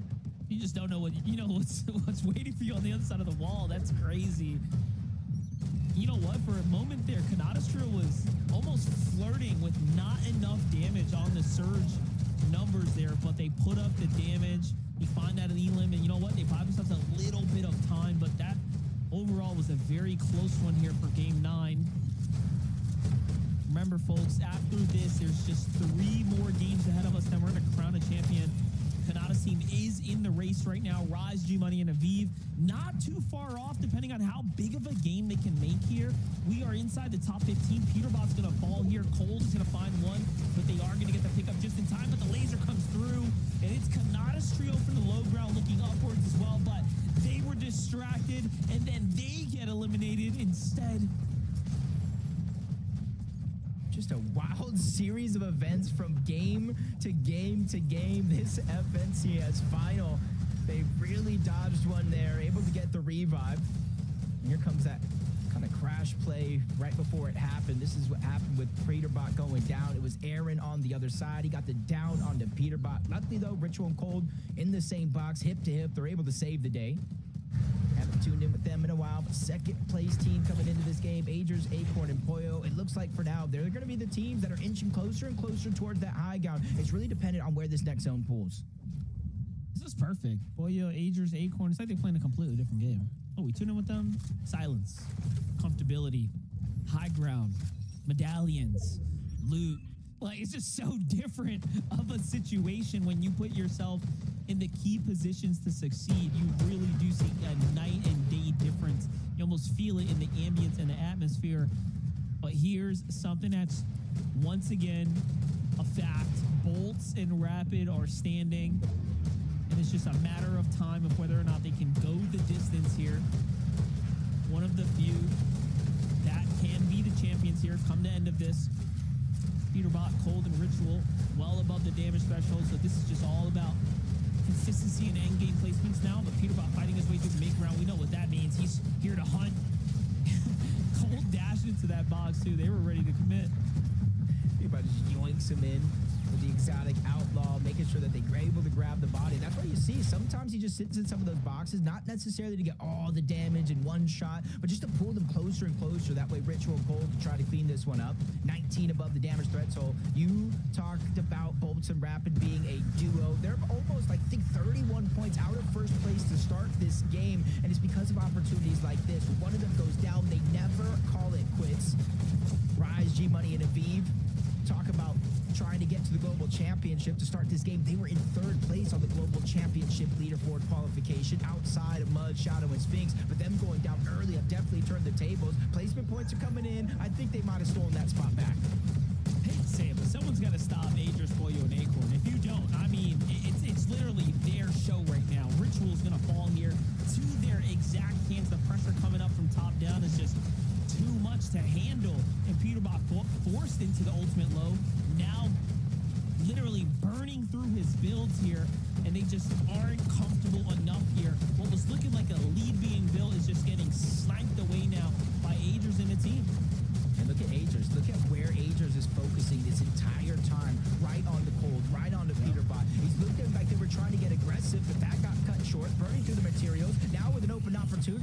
Blaze is going to be the name on that list that gets checked off. Peterbot gets the elimination. The Medmist smoke is down. He has some time here into the zone, but that also makes him a target. That green mist, it's like a beacon from a lighthouse. Agers, Acorn, and Poyo continue to put that pressure down from above. Look at the tracking too. Cole finding Elins as well. As players are dashing and misting all around him. Him and Peterbot doing it best here. And look, taking lead now, opening up the tarps here. G-Money and Aviv, though, have to play this one out just by themselves as well. And he's inside the storm. Finds a little relief, though, from the Medmist. There's a player there waiting. He doesn't even have time to fight back. There's just pressure happening. And look at the moves. How bad do you want it? He's showing us he's here to play. King and Phaser now continuing to pop off here today as well. Doing an excellent job into the box to support King now. But Cold is finding all the tags, and another one presents himself. There's the knock. And you wouldn't even tell he's in the storm because the siphon is feeding him. I don't think he got the last few of those knocks, though. That means he's on the clock, has to make his way in. He did so much damage. He took down so many teams. Everybody else in this game, Monster, is a solo. I know what you're thinking. They already have 3 wins so far. Could a 4th be out of reach? Nah, it's definitely within their grasp, and they're dropping down to take it. Agers, Poyo, they know what position they're in. Ozone taking damage. He goes down to Cold. 2 solos left on that low ground, and Curve is next on that list. Cold is just going. At this point, he's like, yeah, you guys might win the game, but I'm here to win the war. He's going at it, finding points. Finally, now he gets taken out in 3rd place. Boyo, Agers, and Acorn are on a run of a century. Curve may have gone to the top, but it's only a matter of time. There it is, just shy of a 10 elimination game. They do it once again.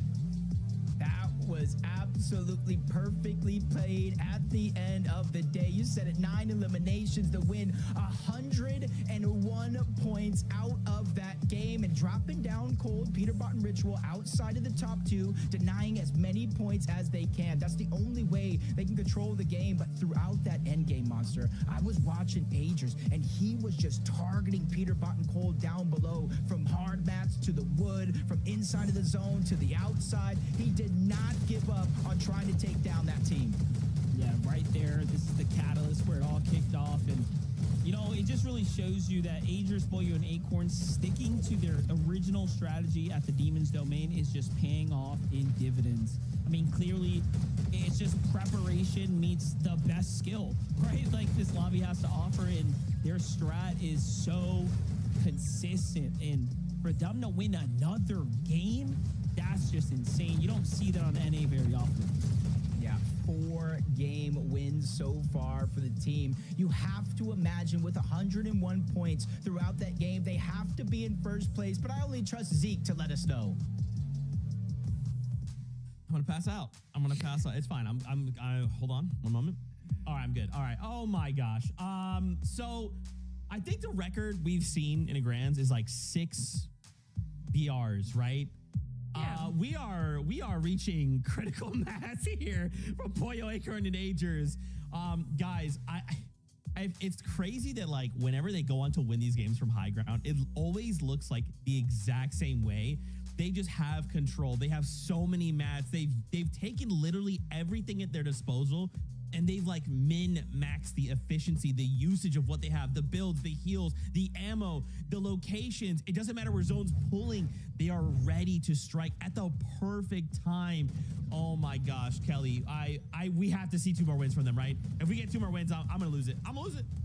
We do need 2 more wins, although I do want to correct myself. I agreed with you there. And actually, Coyote today got 8 victory royales over the 2-day span for Asia. So I do think that they hold the record for the most victory royales in a major finals. But Poyo, Agers, and Acorn are definitely doing their best to be able to get up to that number. They're not going to be able to get 8, but they could potentially get close enough. Poyo, Agers, and Acorn, we've seen them do this time and time again, being able to control the high ground so easily so that it almost looks like there's just a solo player on the high ground, whereas Agers and Poyo are down below getting those eliminations, because that's where they've fallen just a little bit short of Peterbot's trio from day one. They may have the placements, but they need those elims, and that's exactly what they brought.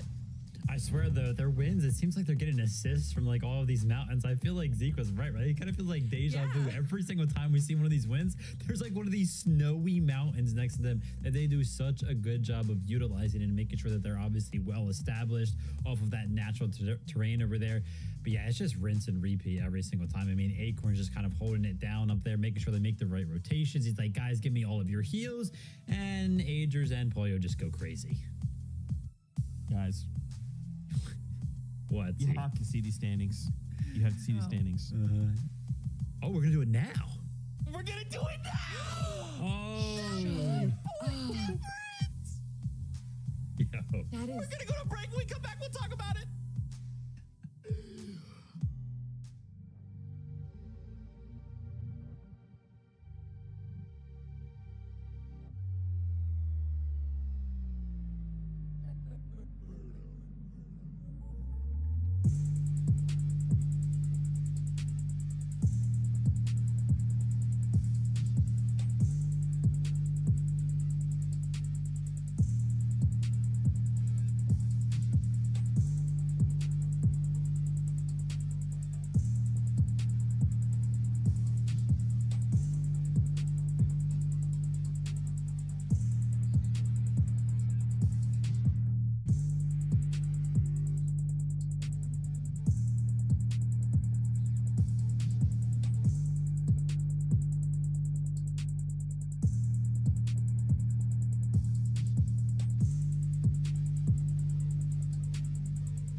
Welcome back, everybody. We're going right to the standings, okay?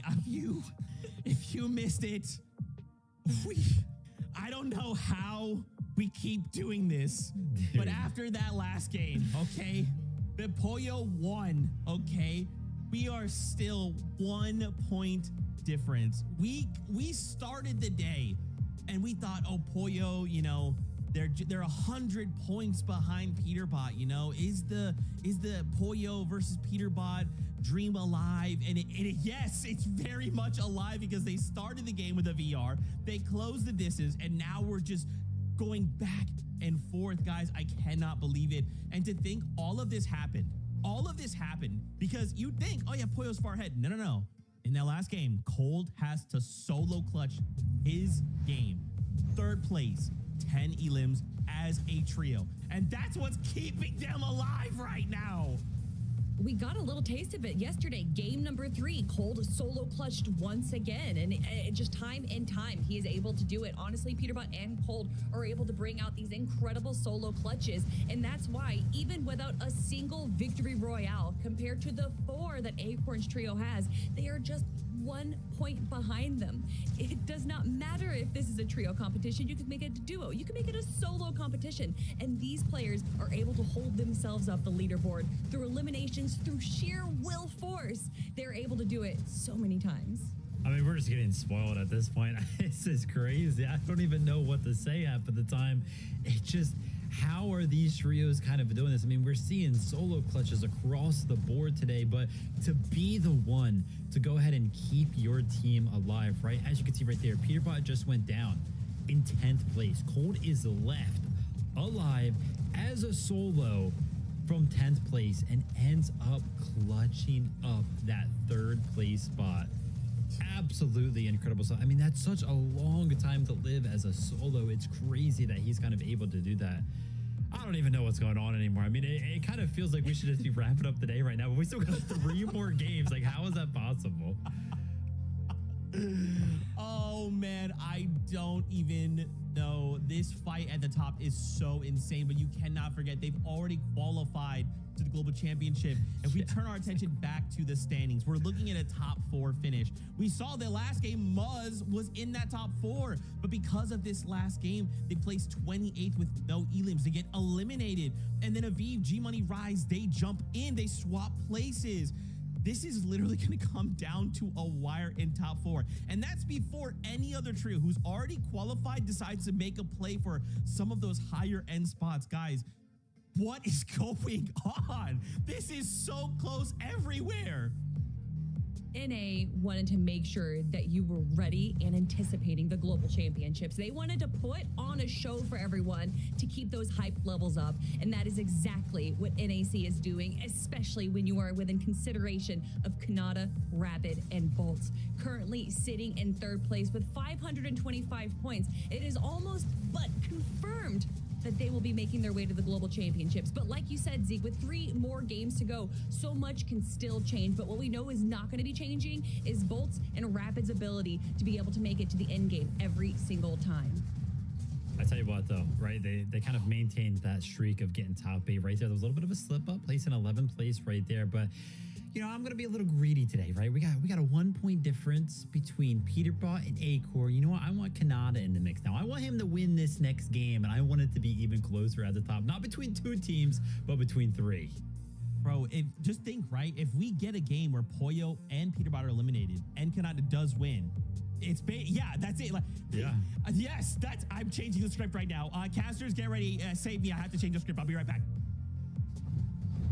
Well, the script might be changing here, folks, because Kanata, Rapid, and Bolts are one of those teams that are also vying for a global championship spot. One more good game. They are so far ahead, away from that 3rd, 4th, and 5th place team. Yeah, and it's crazy because you look at the standings, it's not even like they had a bad game. They still had an 11th place with several eliminations. It's just that Cold played incredible. Let's see what's going to happen here, though, for game number 10.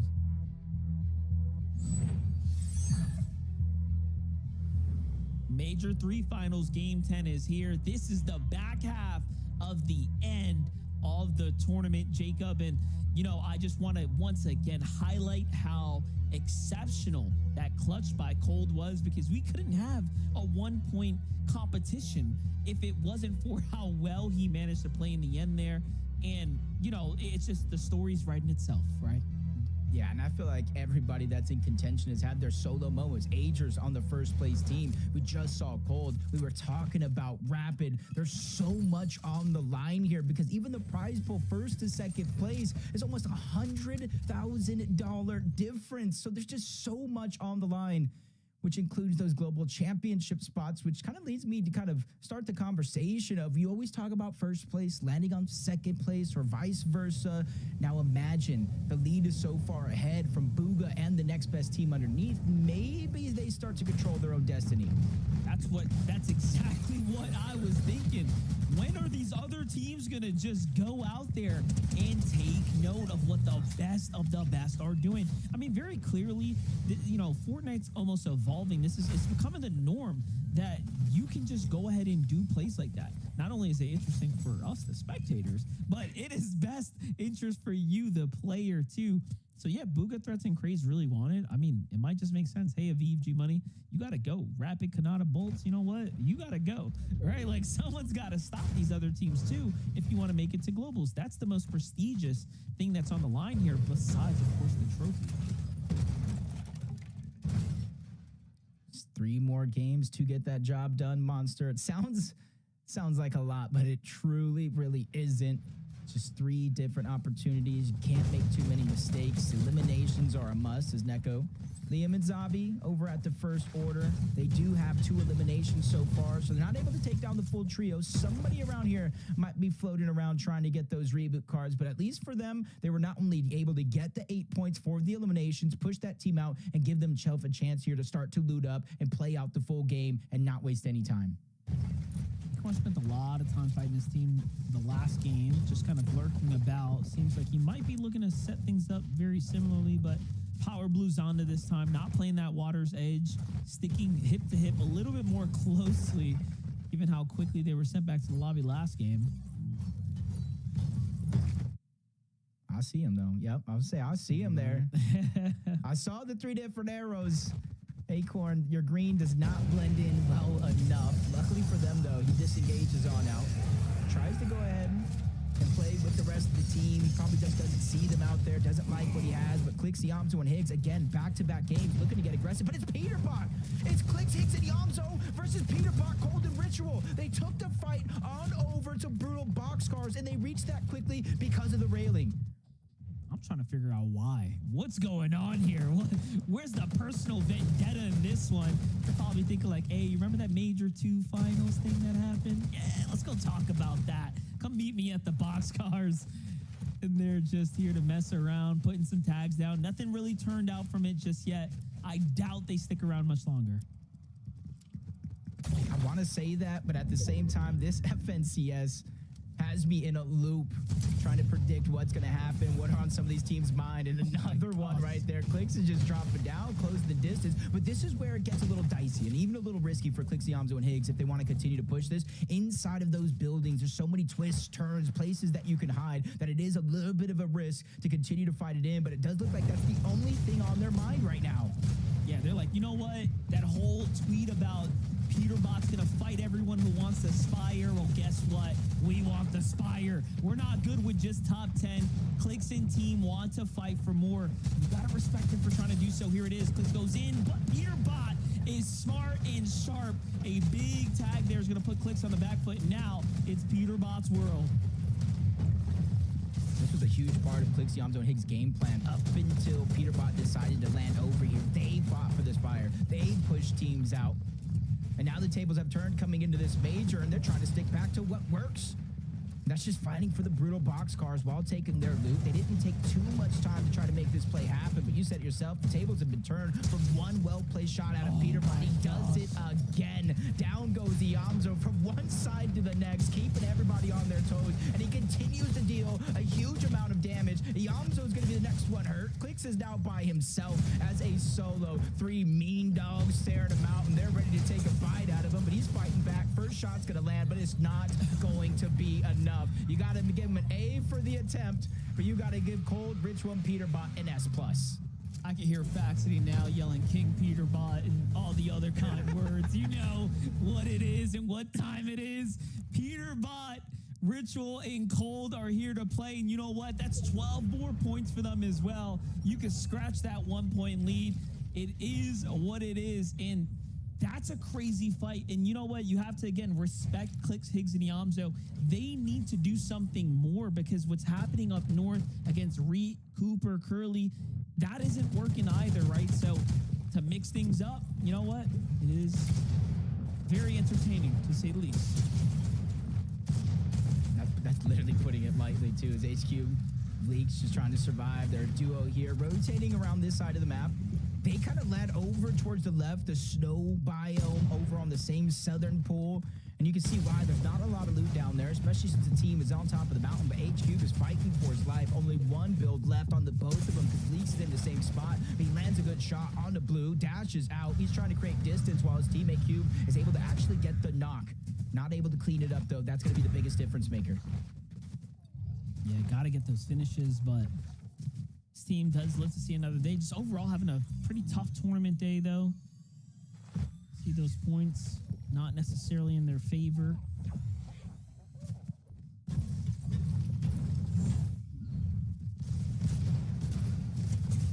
Yeah, I like this right there. He was able to get the down and just, unfortunate enough, he knew they were right behind him. Low HP, not able to clean it up. Has to use the misform to disengage, but I do like the scrappy attempt to try to survive a fight like that, which they are going to. Shadow, or I should say Curve, Tyler, and Josh trying to fight on the southern end of Canyons Crossing on top of that mountain range. And this is where it gets a little dicey because if you haven't prepared for this fight, you are going to burn through a lot of your materials very quickly.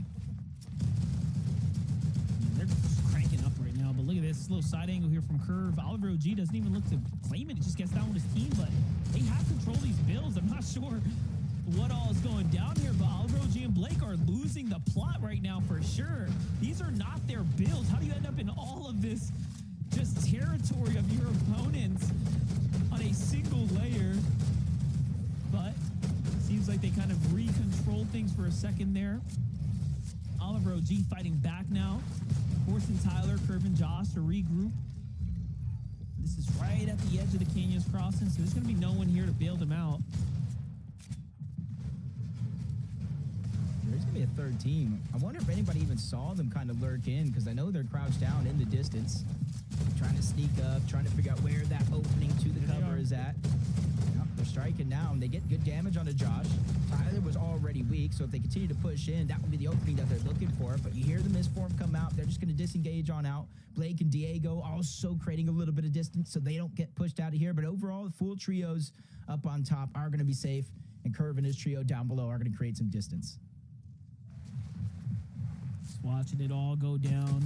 Oliver OG, Diego, Blake pushing to try to finish up what they started here. Those fresh builds, that's all the information they need right here. Protecting the back right now. Good minis, no mobility though. Kind of the give and take you kind of have landing on this side of the map. Not as many access to some of those dash sprites. If you don't get a cape, it's almost good luck to you as Blake and them continue to go around the outside of this map. They kind of funnel themselves downward towards Canyons Crossing, and they have one team behind them they were originally facing. There's another team, a fourth overall team on the other side of Canyons Crossing spraying into this direction. Just make it hard for either one of these two teams down below to build confidence in this fight. Still looking though, Josh, Tyler, Curve, not here to give up just yet. Seem to have kind of regrouped, but look, no material, Jacob. Do they take the fight? Do they try to just gather elsewhere? Risky to do anything. You continue to fight, third parties are there. You disengage, third parties are there. Well, guess what? There was 4 teams. Well, let me introduce you to team number 5 on the eastern side of the mountain and team number 6 to the southern side of the mountain. Might as well just converge on this location, which surprises me because you see the zone pulling all the way towards the north. You'd think players want to be proactive to try to get there, but nah. They need damage. They need eliminations. They're trying to close the gap. Oliver OG is going to be the first one dropped. Curve is going to get credit for that one, but in the blink of an eye, he gets taken down as well. Diego and Blake are forced to fight right back. Not gonna lie, just moments ago, I was like, yeah, no one's gonna come down to the Canyons Crossing. Who's gonna bail you out? And then everyone shows up. I just can't wrap my head around this. The zone's not even near this area, but somehow this has become the attraction point for team after team, and this couldn't be going down in a worse area because they all get to look down on you and put that pressure in. But hey, Diego, Oliver OG come out on top. They still catch a couple elims, so it will work in their favor nonetheless. And I think because of those two teams, basically one team winning out, the dust settling, the zone pulling towards the north, you're essentially forcing them to go their separate ways. especially it being this early in the game. Haven't really been able to get your loot, your resources, and everything that you need. The island this time around pulling on over to this side of the map kind of makes me question why King, FaZe, or PHN weren't the ones to go for it. So they kind of concede it to a whole nother team on the other side, but they're still making their way over in that direction. I think the way this game has been played out with Peterbot sneaking on over to Lone Wolf, Clicks lurking on over to Lone Wolf, they kind of are just having that double take. Maybe in the back of their mind, they're just worried about teams just hiding anywhere at all. Yeah, just kind of living in the memory of the game before. You get caught off like that, definitely will do something to you. Booga's not see visuals right there? Oh, I was going to say, okay, he's behind the mountain. But of course, that visual nameplate, I'm like, wait, was he at the tree? He just glanced at him.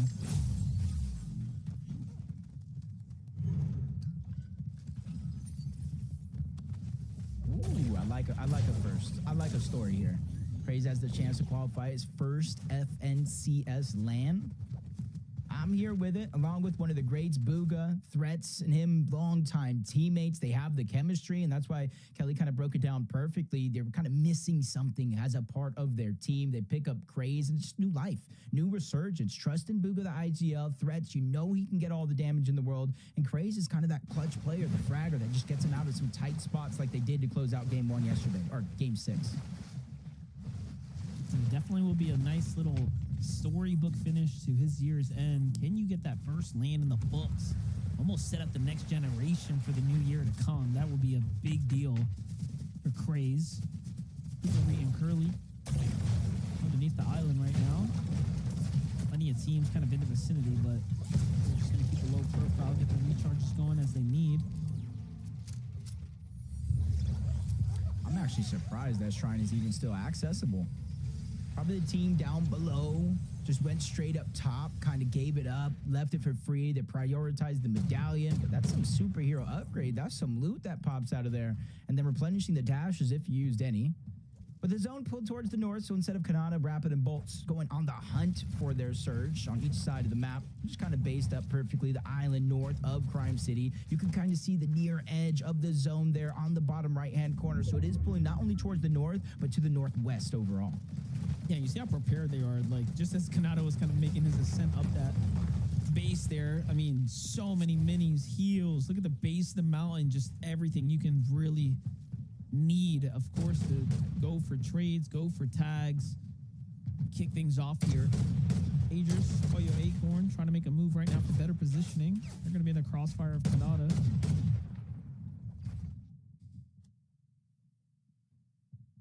Not too bad. Going into this game, though, I want to point out Agers, Acorn, Poyo in the lead by 1.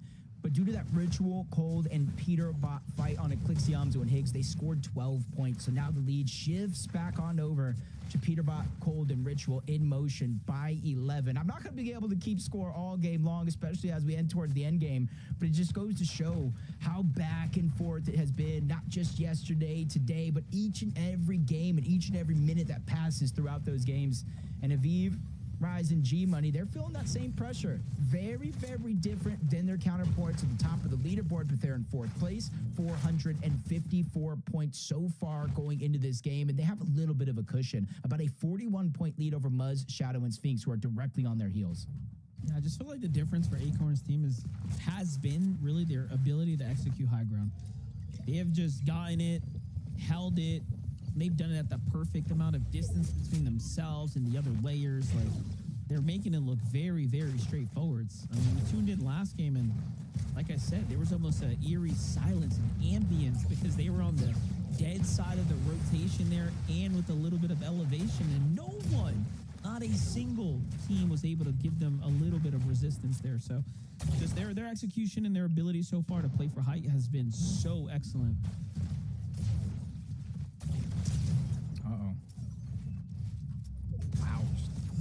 Essentially one pumps him, takes him down. Another elimination, 4 more points. So depending on the eliminations, Acorn's team, 15-point lead, continuing to grow.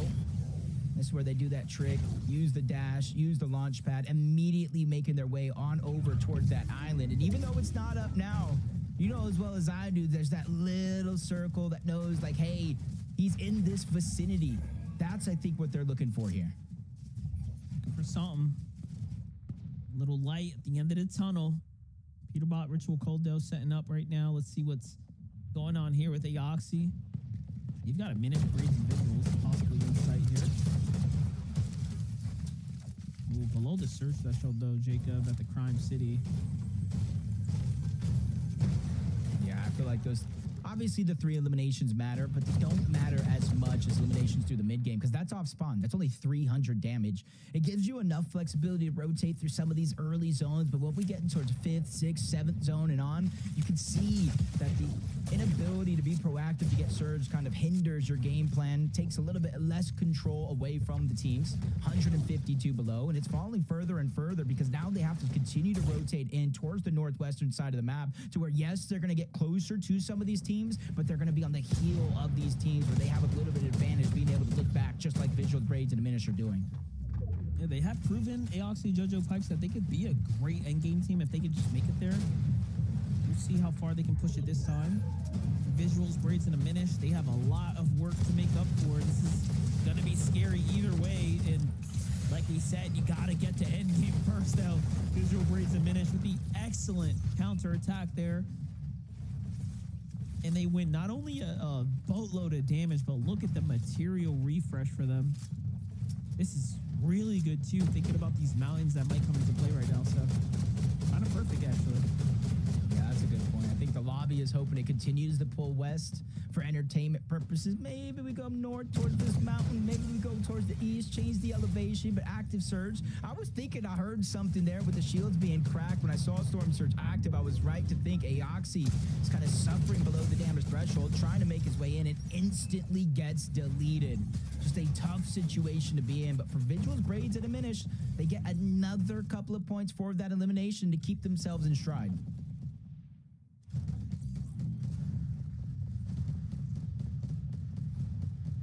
What do you think about this positioning right now? Just on the outskirts, leading with the rotate, the first to kind of actually follow the half in, half out away from the congested spots. I think this is just what they're doing differently to everyone else that is giving them a night and day end game performance. And it's just like right in front of you. Would have thought that you could have studied that coming out of day one, but maybe you just couldn't because the lack of games.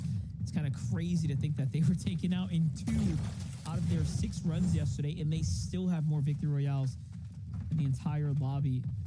And even fathom acquiring in a single tournament. This is just incredible stuff. But look at this highlight here as far as replays for Peterbot getting knocked out.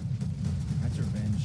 Zabi took down Peterbot. Peterbot took down Neko, rotating through Lone Wolf, and now Cooper is going to be stuck by himself. He's above the damage threshold. They're being pressured by multiple teams, forced towards the outside. 5-tick zone, but he's starting his med kit. But the audio visual skills spots him out and forces him to cancel before he eventually goes down to dash. The team keeping those points in-house, making sure nobody is able to steal those away.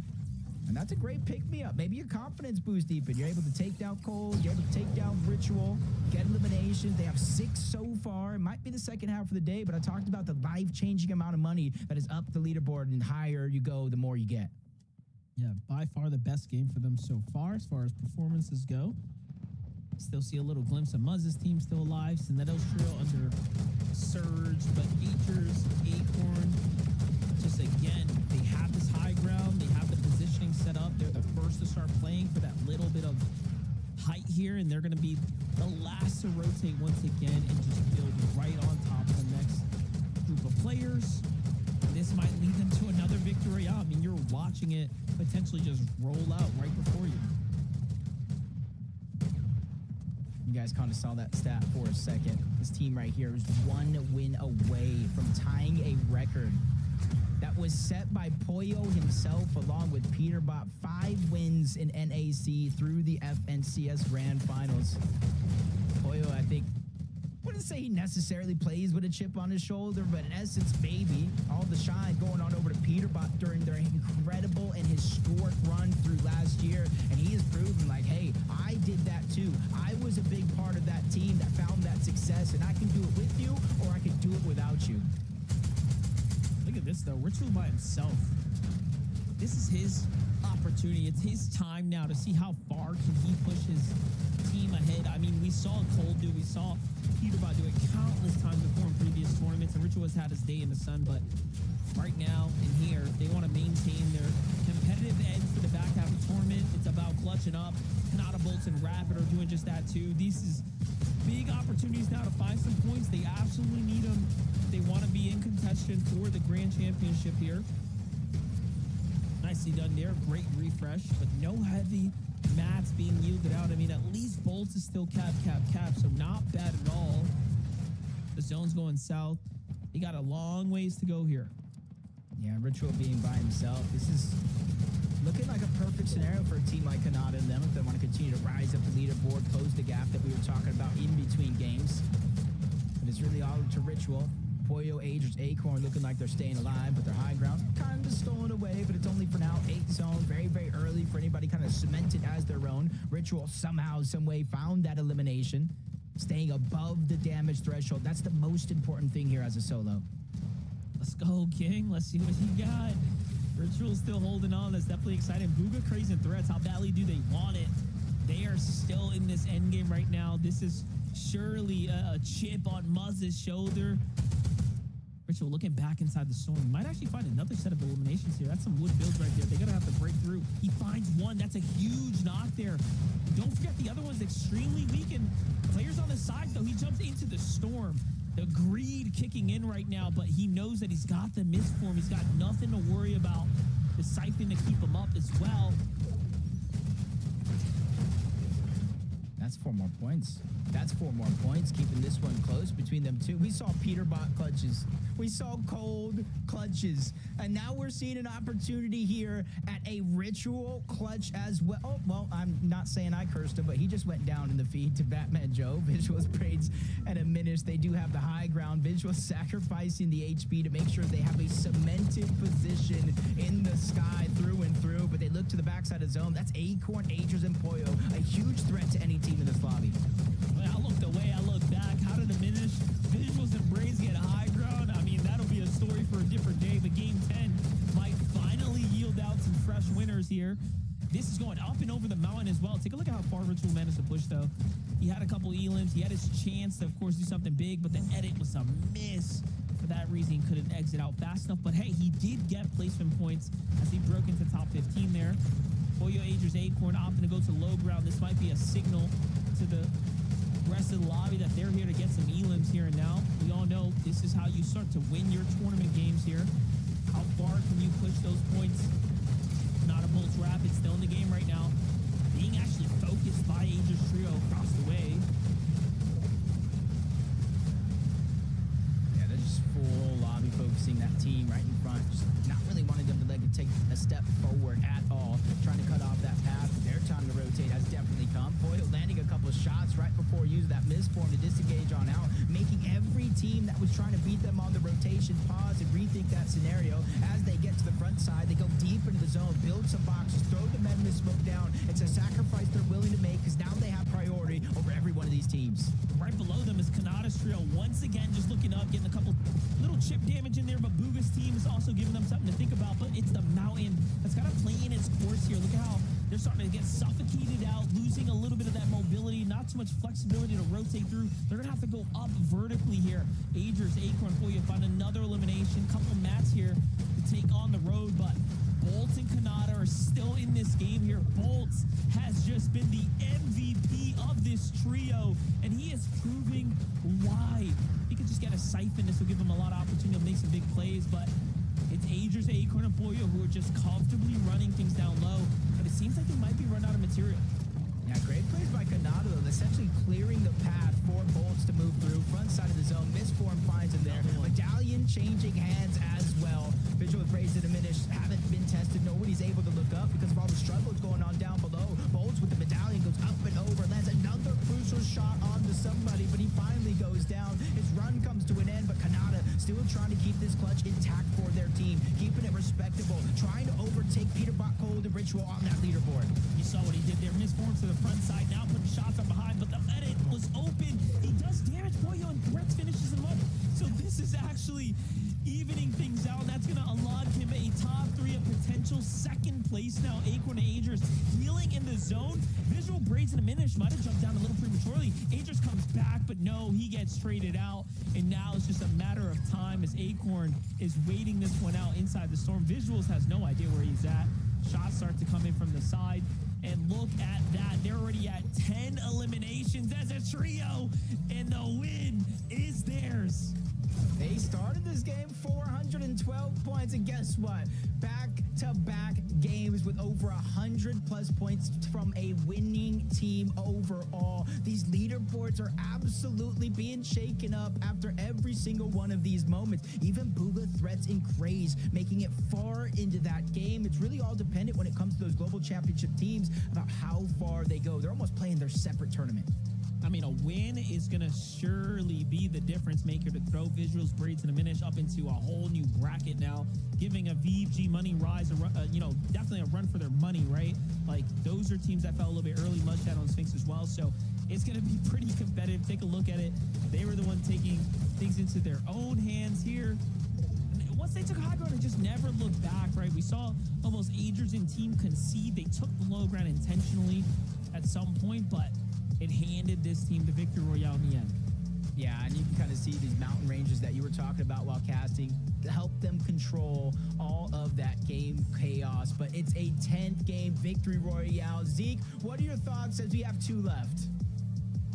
Bro, this is where we want to be, right, Jacob? We want to be getting VRs. We want eliminations, right? If we're trying to play for one of these spots of global championships, this is what we want. And with only 2 games left to go, this is huge for the trio, right? We still have 2 games, Kelly. Anything scared me when you can said and that. will happen. Why did you say it? Why 2 did- more games I to know, go I know, for these teams. There's so many teams that are still within grasp of getting to those global championship spots. Fortunately for Visuals, Braids, and Diminished, they do not need to worry about that. And honestly, I don't think they need to worry about the tournament too much either. They've already proven themselves all the way back from Major 2, where they first time performing on the final stage together, had such a great performance. And then, of course, going into the group stages, getting the first victory royale out of group number 2. It hasn't been necessarily the tournament that they wanted over the last 2 days, but regardless, getting a victory royale in game number 10 is definitely going to be setting up them for the rest of the games. Yeah, I mean, the show's just been so consistent, right? Especially when it comes to making it into the end games. And the high ground from them this game was absolutely incredible. If you go ahead and remove the name tags from the trios, right, you'd be like, oh, that's Acorn up there on high ground. But no, Visuals, Diminish, and Braids kind of proving that they can play that higher ground as well, establishing it early on, making sure they apply all the pressure to all of the trios below. Incredible win from this trio. Guys, I spoiled it for myself. Oh, gosh. This win puts them in top 4. The standings after this break don't go anywhere.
Welcome back, everyone, to the FNCS. That last game, Visual, Braids, and Aminis get the victory royale. Now finding themselves in the top 4. Now, remember, they already have a qualifying spot. That's fine. We're also playing for money here, right? Them finding themselves up on the leaderboard also potentially means we could be sliding one spot further down for a potential qualifying spot. Either way, though, to take a look at these standings, guys, with 2 games left to go. Look how insanely close this is. So let's just break this up from 10 to 8. Only a 4-point difference, right? From then 8th up to 7th. Now we're looking at like a bigger disparity, but then just kind of keep climbing up these standings. We already know that like a single good game could suddenly change these entire standings. And with only 2 games left to go, guys, I'm sure every trio in this lobby is thinking the exact same thing. If I have not qualified, I need to make plays, and I need to make them right now. Especially when you're looking at those teams in 7th, 6th, 5th, and 3rd. Of course, I'm talking about our top 4 teams that are within contention of getting those global championship spots. Muzz, unfortunately, dropping down just a little bit. But if we have situations where Peterbot goes down earlier, some of our other big teams that kind of control the low and high ground in these end games, that does give one of these trios an opportunity to really climb up the leaderboard. And for the first time this weekend, Vivid, if I'm not mistaken, we actually had a little bit of a ritual solo clutch, although maybe not as many points as Colder Peterbot has gotten. Ritual still able to hold out strong when he needs to provide points for his team. Yeah, it's great to see him kind of put up that type of performance, right? Because if you take a look at the leaderboard, the difference between them and Acorn now, 39 points, right? That gap is kind of ever so slightly creeping up. And I got to go ahead and put some importance on this game number 11 right here, right? Because if you imagine, what if that happens again, right? Peterbot, Cold, Ritual, they go down early. Acorn, Aegis, and Polio, they go into the late game again. They get another second place, and that disparity increases even more. And at that point, you only got 1 game left to go ahead and play catch up. That's not enough. So game number 11 is very, very important, not only for the championship of this major, but then also for those qualifying spots, right? When we come back to the leaderboard, paying attention to those, right? Yeah, Aviv, G Money, and Rise, they're sitting in 5th place right now, 518 points. They're 60 points ahead of Booga, Threats, and Craze, right? Booga, Threats, and Craze, they've got to have a crazy game to go ahead and keep themselves in contention. Game number 11, Zeke, it means a lot. Dude, it's so insane. But just think and to like, you know, dig maybe a little deeper too. If any of these trios, like we're talking about just Peterbot falling, right? But if any of these trios between 3rd and 5th place fall, dude, we're gonna see going into that game 12, this be that much closer. That like the pressure is on right now, Kelly. If I'm these trios, they just have to be under such immense pressure. And I've just got to, you know, tip my hat to Kanata in this last game, especially. Once again, finding themselves these placements, right? They're not getting a ton of eliminations, but they're finding themselves these placements. Bolts is just nuts, dude. And then again, Kanata to be in this game, it's a solo clutch. To have to be in a situation where we're going, guys, we need to be getting points. Like, we are so close. They are right here. They're at the finish line. They just have to make it over. Yeah, just like for Peterbot's trio, we finally got to see Ritual pull out a solo clutch. We got to see a little bit of the same from Kanata there. Usually it's Bolts that's able to pull out the solo clutch. But regardless, when you are a top player, when you are in the top of the top for these pros, you have to be able to pull out these solo clutch moments, regardless if that's playing safe on the low ground. Maybe you even go for a solo height take like what we've seen before. But just, it's, I mean, we're talking about these crazy clutch games that these teams may need. Well, if you look at our teams going for those qualification spots in 3rd, 5th, 6th, and 7th place, each one of them has a victory royale. Within those victory royales, they're able to get double-digit eliminations or close enough. So we already know that every single one of these teams is capable of a 100-point swing, and that might be just what they need, Vivid. Oh, man, I don't even know what to say, right? It kind of feels like we're going into game number 12, right? I kind of hyped it up. It means so much for a lot of these trios right now. I don't even know what I want to see here, Zeke. Just crazy stuff. I do want to go ahead and give a shout out to Bolts, though, because statistically speaking, he does have the most solo points to the first 10 games with 49 himself, quickly followed up by Peterbot with 48. So those solo clutches making a huge difference on the leaderboard. Let's see if all of these trios can kind of battle it out, stay all three up, and make it to the end game, and we can have some crazy game number 11. Oh man, 2 games left to go before we wrap up grand finals in North America. It's fine. Everything is fine. No one's stressed. We're all happy. Everything's great. Let's get ready for game number 11. Casters, are you guys great too? Oh. I don't know, man. I think I'm going as same as you, Monster. You might be on a cool another level, but you have been in these situations before as well. And I want to shift this conversation. If Poyo continues to play how he's playing, I think that NA GOAT debate shifts from Peterbot to him. Yeah, I mean, I dropped it in the middle of our commentary like 2 games ago. Acorn's team is the best right now, but remember, they also didn't change their strategy. They have been practicing the Demon's Domain all season long, regardless of what the narrative was a couple weeks ago or days ago, really, with the shakeup that we, of course, seen. It's incredible times now, and game number 11 sounds like it's ready. It's a big time right here, Jacob. We got game 11 in front of us. We got what Vivid is looking to as one of the critical points here for the closeout of the tournament. I think he's spot on, not only for, of course, setting up a potential catalyst for your global championship spot, but it's really a matter of the winner at Demon's Domain. If they walk away with things, they might just have a gap that's too big to close. Yeah, right now it's only 39 points, and we've seen gaps like that close after one singular game, but that's when there's been a lot of games left. Game 1 over, the next one begins, 12 games throughout it all. I said it's a marathon and not a race, but at this stage in the tournament, it's turning into a little bit of a foot race overall between, I want to say, the top 3 teams in the tournament include Rapid, Kanata, and Bolts in that mix as well, because just one mistake could really change things up going into the final game of the day.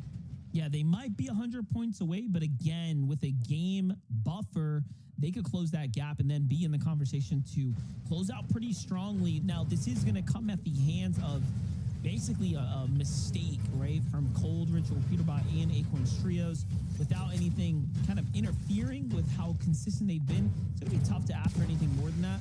But when you start looking at the points and the way the points are being allocated right now, I mean, this is one of the few times I think we've seen Aegis, Acorn, and Poyo's team, I feel like, keep up in a way that they're keeping up right now. Like, we're talking like leading, or if not, basically neck and neck with overall eliminations, which is very hard to do when you have a Peterbot, Cold, and Ritual type trio dynamic, right? Cold and Peterbot, clearly the usual leaders with the Elim game. So I just feel like they've met their match, right? This is the first time on the region as a whole we've seen 2 such dominant trios run away and go head to head like this. I mean, you did ask me a question yesterday. You said, who is going to stop this team? Who is going to stop Peterbot at the incredible run he was having? I said it. I said, looking at the leaderboard, there's teams that are fighting for a global championship spot. There's teams that are out of the running in terms of the leaderboard. I said, if only man himself is Poyo, but you can include Aegis, you can include Acorn, but let's give a shout out to Aegis. 38 eliminations by himself through these 10 games so far, and it's Poyo who's on top of the damage chart. So they have spots 1 and 2 in terms of eliminations and damage, firing on all cylinders. And we were just talking about Kanata's team, kind of just play it out. You don't have to do anything major, maybe average a top 8 placing. They're finding themselves in a similar spot if they could just have one more decent game here.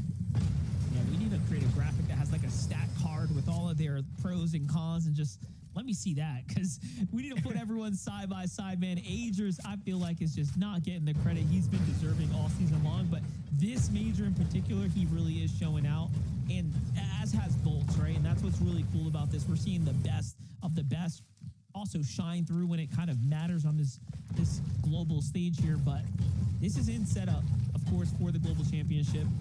I know we haven't seen the best showing from, maybe Clix's trio or even Muzz in his trio in the last game, but they are still in this conversation right now. Oh, talk about Clix and Yamzo. Look at them go right here. Take a little fight. almost seems like they're playing with a little bit of emotion intact. Things haven't necessarily been going their way this tournament. They've been kind of switching up their strategy, trying to get Surge from the distance, lurking up on the teams, and overall just being aggressive. And now we're turning back to the aggressive nature. We always talk about how do you close the lead with not enough games left. You have to go on an elimination frenzy. That's one of the only ways, especially 4 points per elimination. Polio, Agers, and Acorn doing the same thing. They know this team lands down here. This time around, they're able to take advantage. Good damage, and they're keeping them close by, not letting them heal up, not letting them get any motion in this fight. Definitely a good set of eliminations right here. Remember, they have to make up a lot of points, right? Like 30 points might not seem like much, but that is a good amount of eliminations in a grand finals type setting. And if you can get them early, this is how you start to pad up your standings here and really give you a run for the top. But also think about where it positions them on the map, right? Remember, we've seen this before where they stop playing these outskirts and try to find themselves, you know, kind of in the line of fire of Peterbot's team or vice versa. So for Acorn, Agers, and Pollo to start getting around, I think it makes sense, right? You got to play fast and move fast almost. Yeah, even though we kind of look at a team just kind of like, you don't want to turtle up too much. We talk about not wanting to make a mistake, but for a team like that, you know Peterbot, Cold, and Ritual are going to get aggressive. You know they're going to go for eliminations to try to take the win back. So only time will tell to see how this game closes out. But for Rise, Aviv, and G Money, we always talk about those global championship spots. Only 2 up for grabs in this major on Central. Kanata, Bolts, and Rapid, 589 points. They start this game over Aviv, G Money, and Rise, 71 points. But for them, they're in the lead over Buga's team by about 60. Look at a quick replay right here at Superman Laser Beam once again coming into full effect there. This fight starting to come to a close here shortly. Cyclops, VLEX, HQ pushing down Zonda. Now remember, Zonda's team was fall into the hands of Acorn and stuff kind of earlier in the day, but it seems like they kind of mixed things up, but not exactly the best strategy here as they've just gotten caught off by a different trio instead.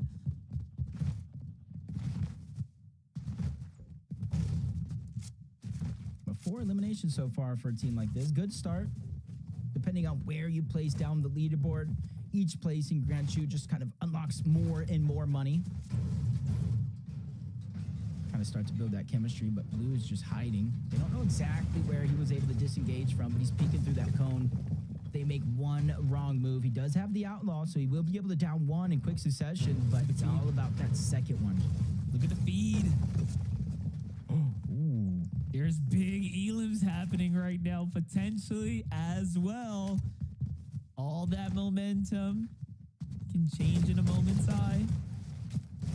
Pollo, Acorn, Agers getting active right now.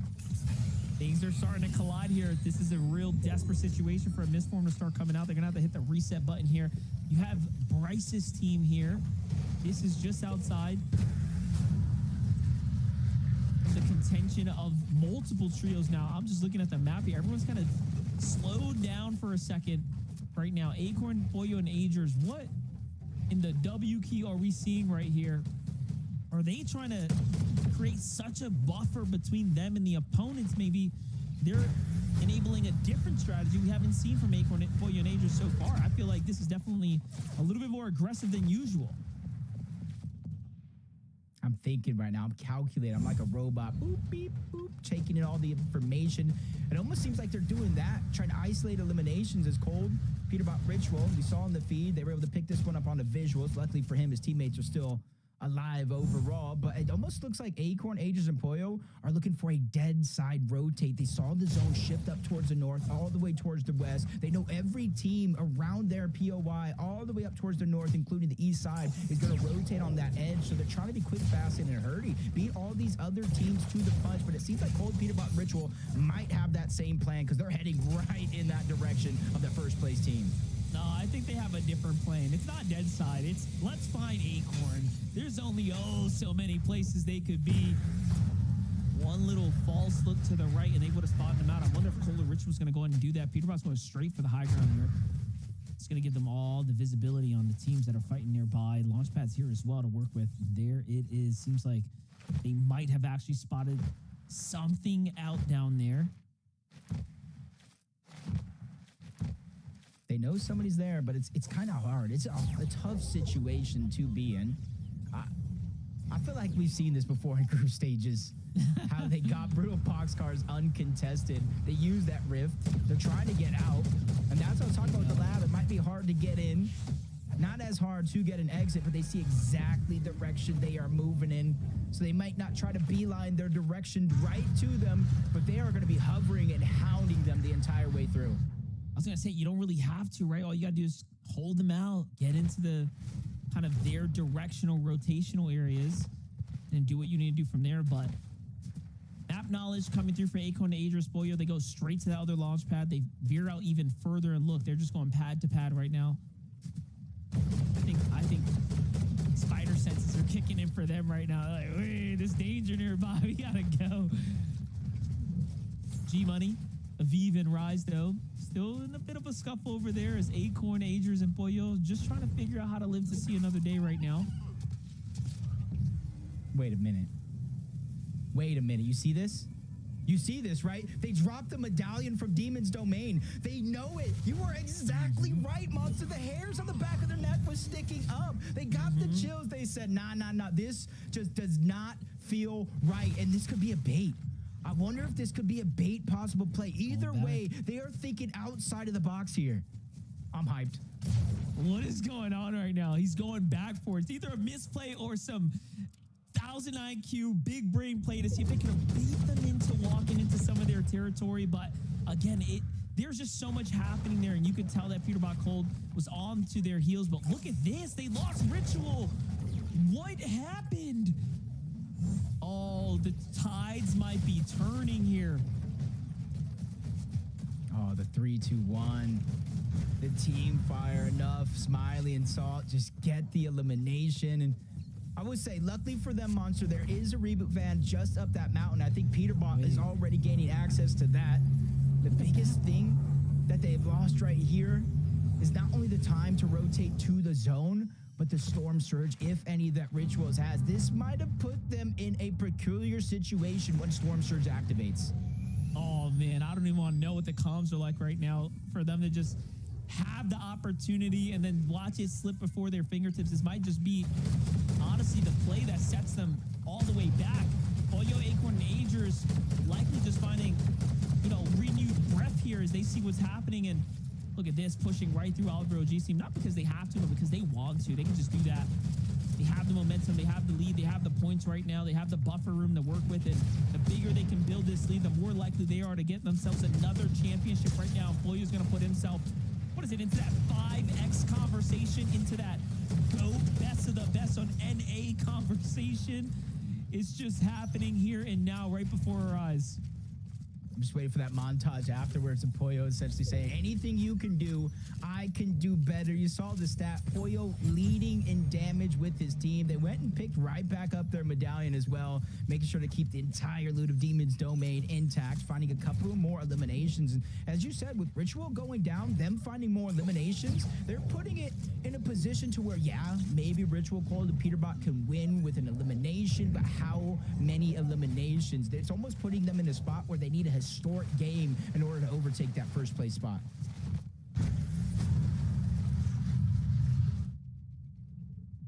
Keeping things interesting. Remember, this is only game 11 for the NA finals here for Major 3. Kanata, Rapid, and Bolts. We did all that conversation. We almost forgot about Rapid, Kanata, and Bolts are in the running here as well. But look, they're much more passive, right? At this pace, how are you going to close that gap? 710 points now for Agers, Acorn, and Pollo after all the effort they've kind of put in this round. It's just getting further and further away. Yeah, you can see them just continuing to trade shots for the mountain ranges. On the other side, though, have not been able to get Peterbot back on up just yet. Cold, even though it is relatively early, one tick zone, only has the one med kit. It does look like that team is following him. I'm wondering if he kind of drew them out away from the attention of Peterbot and Ritual, because you see them over towards Canyons Crossing, nowhere in sight. So far, you see him on the bottom of the mini-map trying to make their appearance, but he is getting pushed by an entire trio. Cold is going to have to do cold things here. Oh, yeah. This is going to be a tough spot to be in. But we've seen Cold already kind of playing in peak form. And you know what? I think he could do it again, but he's playing smart, taking his time here. It only takes one to be well out of place for him to go ahead and initiate something huge there, and that's a bad edit. He's gonna give away a spot. He's gonna call for backup, but he gets coned up. Look how quickly he pieces him and finishes him off there. And look at that. Aaron's also lit up too, so. Oh no. Did you forget a wall, son? That's a huge problem. And Cold is here to just do what he does. Already working around the outskirts. Just a matter of time. Misform, baiting, buying more room, Siphon to kick in, finishes off the teammates just because. And now here comes Ritual to back him up, and then they finish it off. My gosh. I didn't mean it. I didn't mean for him to do cold things. I know seasons ago I said he has ice in his veins. They call him cold for a reason, and that reason continues to exist. And that's just amazing right now because Cold, we saw him clutch up in earlier games for that top 3 to keep things close, and he does it here again because we know Aegis, Acorn, and Pollo have been going on an elimination frenzy from the south to the western parts of the map, picking up these key points, picking up these refreshes as well, keeping themselves healthy. This is just excellence at its finest. It's Rise of VFG money. They get the down onto Booga.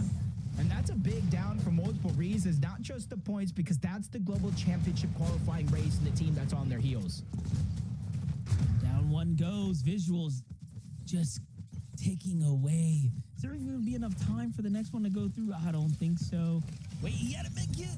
Oh, so close yet so far. And, you know, with them falling out, it's not really like they lose much other than big-time prizing and overall, you know, effort, of course, as far as, like, getting this high-quality practice in for setting themselves up for globals. But still, no one wants to fall. When you're inside the 5th place, you're making a run for at least the top 3 there.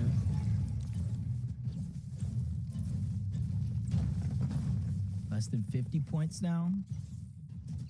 Even though they've been slowed down just a little bit, I know they're going to be looking for key opportunities to continue to try to pick up the pace in terms of eliminations. Even Shadow is doing the same thing.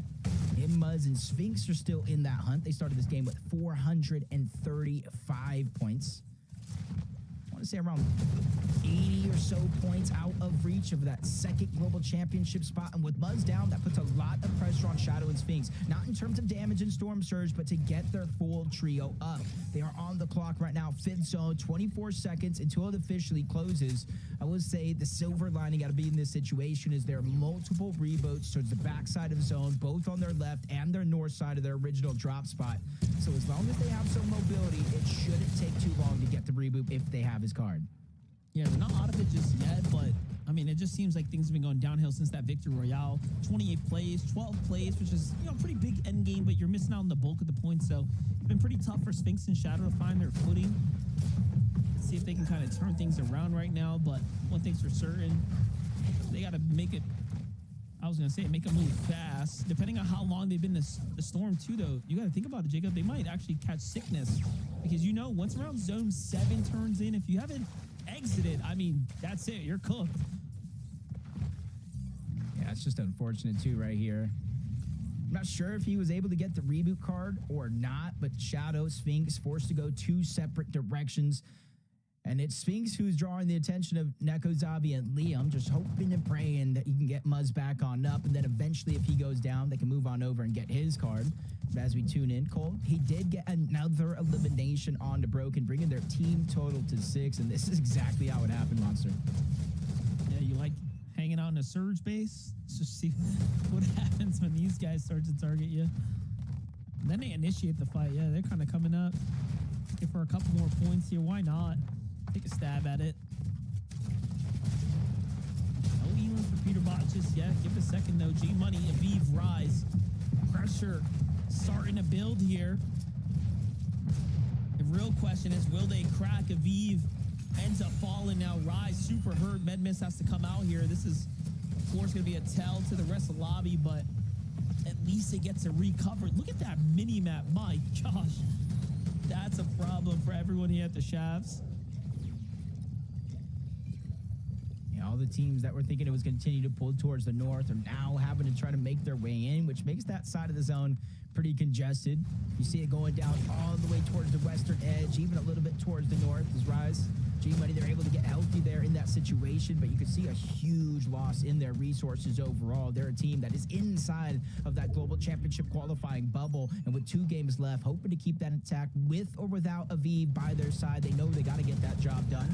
Acorn, Pollo Agers, even though they got to rotate, they knew that team was above, and Acorn just peeking through the cone. Vital information for him and his team as they go ahead and extend their position before rotating to zone. What an end game we're going to be set up for right now. Pollo, Acorn, Agers also leading the pack with these elims too, just really staying in the conversation right now, staying competitive with Peterbot, Cold, and Ritual, who are now positioned up just across from them. They have eyes on what's happening here. It's going to be all rotates coming soon. Yeah, they're almost like right on that Storm Surge line. We saw him just moments ago, 26, using this elevation before rotation to try to get as much Storm Surge as possible. But with that bird's eye view, they're watching all of these teams start to rotate in, inching further and further away, forcing them to start their rotation. And you see them, instead of just beelining it in, they're continuing to hold that pressure off the top of the mountain. And that's going to give them a clearer picture of what they're working with on that side of the map. But on this side, you said it yourself, it's just so congested here. Yeah, Peterbot's team was just slightly below right there, but what happens? G-Money takes a huge shot when they exit out, and then the finish of the team has to have been right on top of them. It's Gary and Saul here. Now, Rise does turn around, find elimination. Can he get the second one? These are big and important points. Okay, it's at least going to keep him in the game, but no misform, nothing here to really work with. This is not good. And Rise is going to have to play for another siphon. You might as well heal, do something. Don't sit there and lose time. And Rise might have just given away his global championship spot. We'll come back to check on the standings here later, but for now, Peterbot, Cold, and Ritual getting active. Still has 6 eliminations, but they picked up a little more damage now. Bobby's starting to focus in on them. Outside rotate, Bryce and team, Acorn and crew. Wow. Yikes. Yikes. That's all that really can be said out of a situation like that. They go down relatively early. A few placement points, though, in there for their efforts. So with their global championship spot secured and what could be a legacy in the making on the line for Peterbot, that last game, I have a feeling, Monster, is going to be amazing. It's going to be better than cinema. But the teams that are left alive, Rapid, Canada, and Bolts, they probably saw them go down. And to enter into this game, it was only a 58-point deficit to overtake that second place spot. Obviously, they increased the lead with a few more eliminations, but there are so many placement points up for grab and the opportunity to get eliminations to close that gap. I'm just thinking about the full picture all season long. We were kind of looking forward to grand finals with the Pollo versus Peterbot clash, and the irony if it has to end that way here for game number 12 if they want a chance to win this major. Now, knowing them, they might just give us the show we're looking for, but for Pollo, Acorn, and Agers, it's just business as usual for them. Because you know what? Deep down inside, Pollo has been the boogeyman. So why sign up for that too is what you have to think about. They're just playing so good right now. Saying the feed, Yamzo went down, but not before taking down Craze. And Craze was the one that got the eliminations on the G-Money and Rise, trying to close that gap when it comes to qualification spots. But now it's Muzz, Sphinx, and Shadow who are reaping the reward, because with no Aviv that has the spot, no Booga who's in front of them on that leaderboard, this is their chance to start to join that conversation in a serious manner going into our final game of the day. But if you look at High Ground, Bolts, Canada, and Rapid, they're looking to not just be a part of the conversation, they're looking to steal the show. Aviv, G-Money, and Rise had a 60-point stretch over Booga starting his lobby off, and even further for Muzz's trio. So that's going to be huge for Bolts, Rapid, and Canada. They need a lot more eliminations. So this is a great start for them to start earning some points and at least taking advantage, putting themselves in the conversation for maybe even a second place here. Maybe you know, they could stand to benefit potentially if Peterbot's team takes down Acorn. Who knows what the last game's going to yield? But one thing's for certain: whoever wins this game, if it's Canada's trio, that's going to shake things up.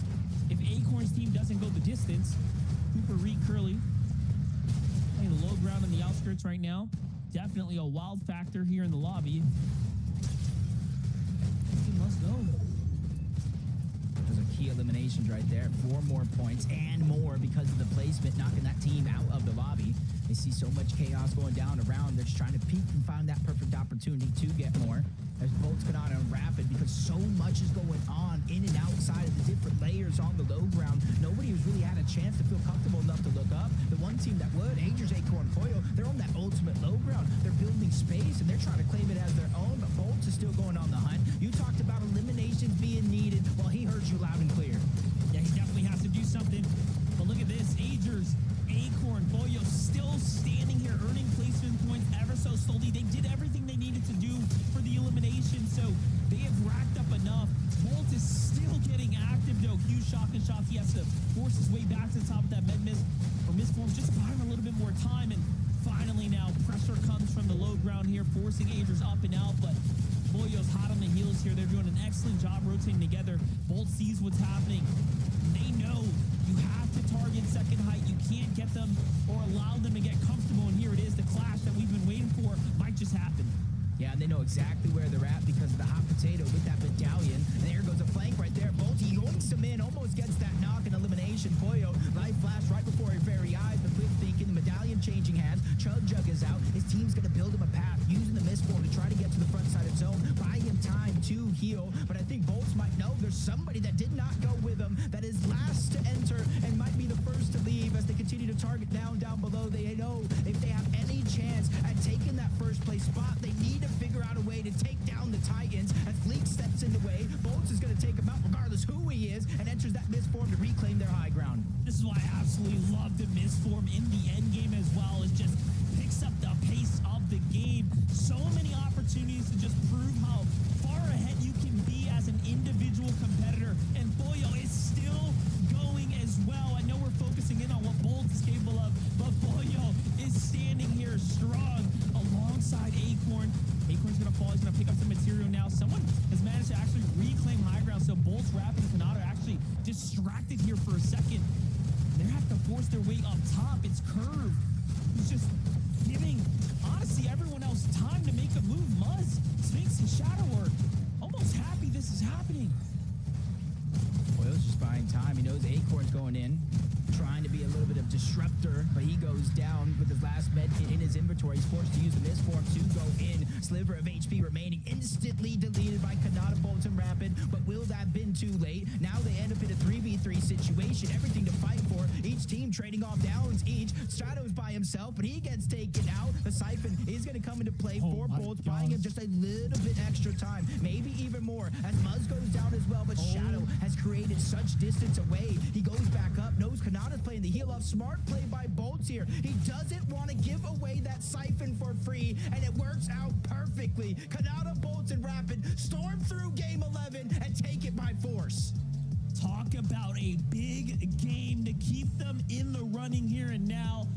Over Agers, Acorn, Boyo, a back and forth fight, and then Muzz, Shadow, and Sphinx taking full advantage of the opportunity that was nearly gifted to them because of VG Money Rise fall, Booga Threats and Craze fall, Visual Brazen Diminish out of the competition as well. And all of a sudden now, those that matter are stepping up when it matters, Jacob. That was a great game. And talk about a way to kind of set us up, right, for the finale here to come. Yeah, and just plays like this. They get the high ground. They know everybody down below has been through the ringer, and they just calm, cool, collected.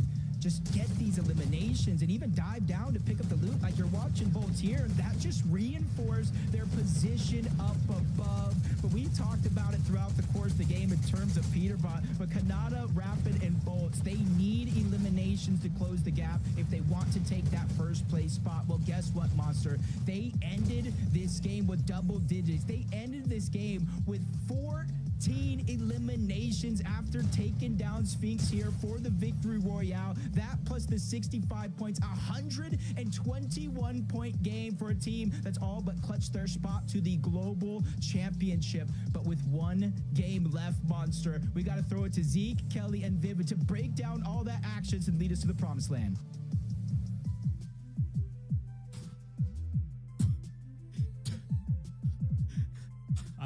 Production, I'm so sorry. I need the highlights of those final few moments of that game. Oh my gosh. 14 elim victory royale, and essentially the tail end of the competition. Oh man, I spoiled myself on the standings too. Okay, Zeke, focus. What an insane game from the trio, right? What an insane game, Kelly. They have height, and in those moments, and again, I cannot like talk enough about this trio. Again, pressure is on. We're trying to qualify, and Kanata's not thinking, I just want to qualify. I want to win.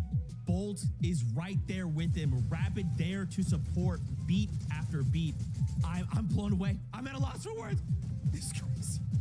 I mean, after yesterday's games where we saw Muzz get 13 eliminations, I was like, there's no way we're going to see anyone get any more than that. And even Peterbot has peaked out at 11 eliminations, but to get 14 elims in the 11th game of the final grand finals of the season, I can only imagine how loud that dig house was. Kanata yelling at the top of his lungs, and with Bolt, Rapid, and Kanata playing exactly like how they like to play. This was their game to win, and they did it with flying colors.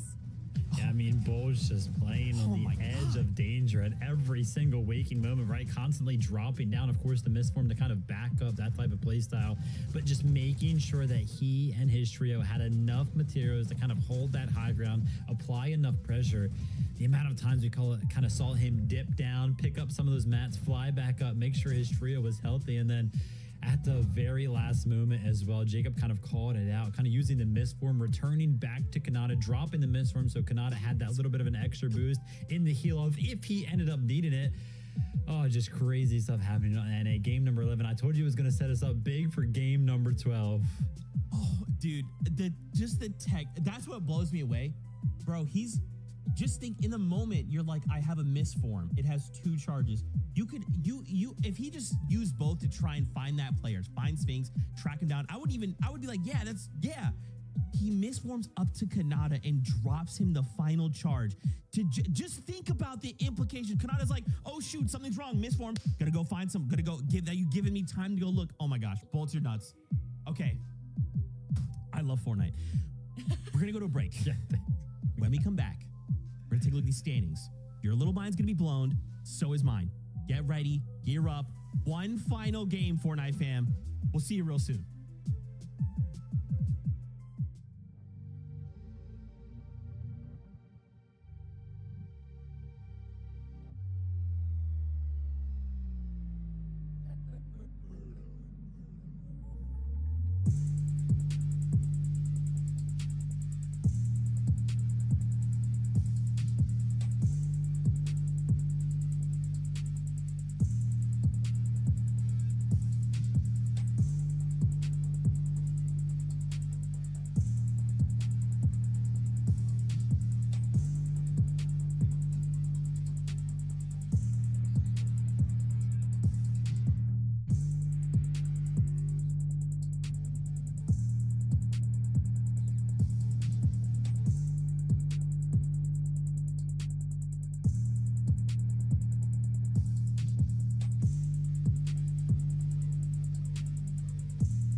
Welcome back. I've been sitting here trying to contain myself. It is great to see you you. Welcome haven't. back to the FNCS. I have not. One game. Thankfully, we go to break so I can yell into the ether and you guys don't have to hear that. That's what's great. We are one game away from concluding NAC Grand Finals, okay? All right. This last game, Rapid Canada Bolts get themselves a 14 elimination victory royale. Let's take a look at the standings to see how close this is. Now, who's in first place? Of course, it's still Agers, Acorn, and Pollo. But look at the gap. It's only 60 points because of that last game. Okay? Okay, now, obviously, Pollo's going crazy. There's a ton of things. We have a minute and a half. Rapid fire me right now, okay, guys? I'm going to talk to it. You guys are going to pick it up. Pollo versus Canada. Who could look to win? Could Peterbot decide to land on Pollo right now and say, you know what, Pollo, we're going head-to-head for game number 12? Could Aviv and Muzz going head-to-head right now? Only 17 points separating either trio from that final qualifying spot. And of course, if we go down one more place, Booga is 49 points behind Aviv. He'd have to get 49 points to basically tie it up and then look to fight for those spots. Guys, we have a minute left. Rapid fire. Go!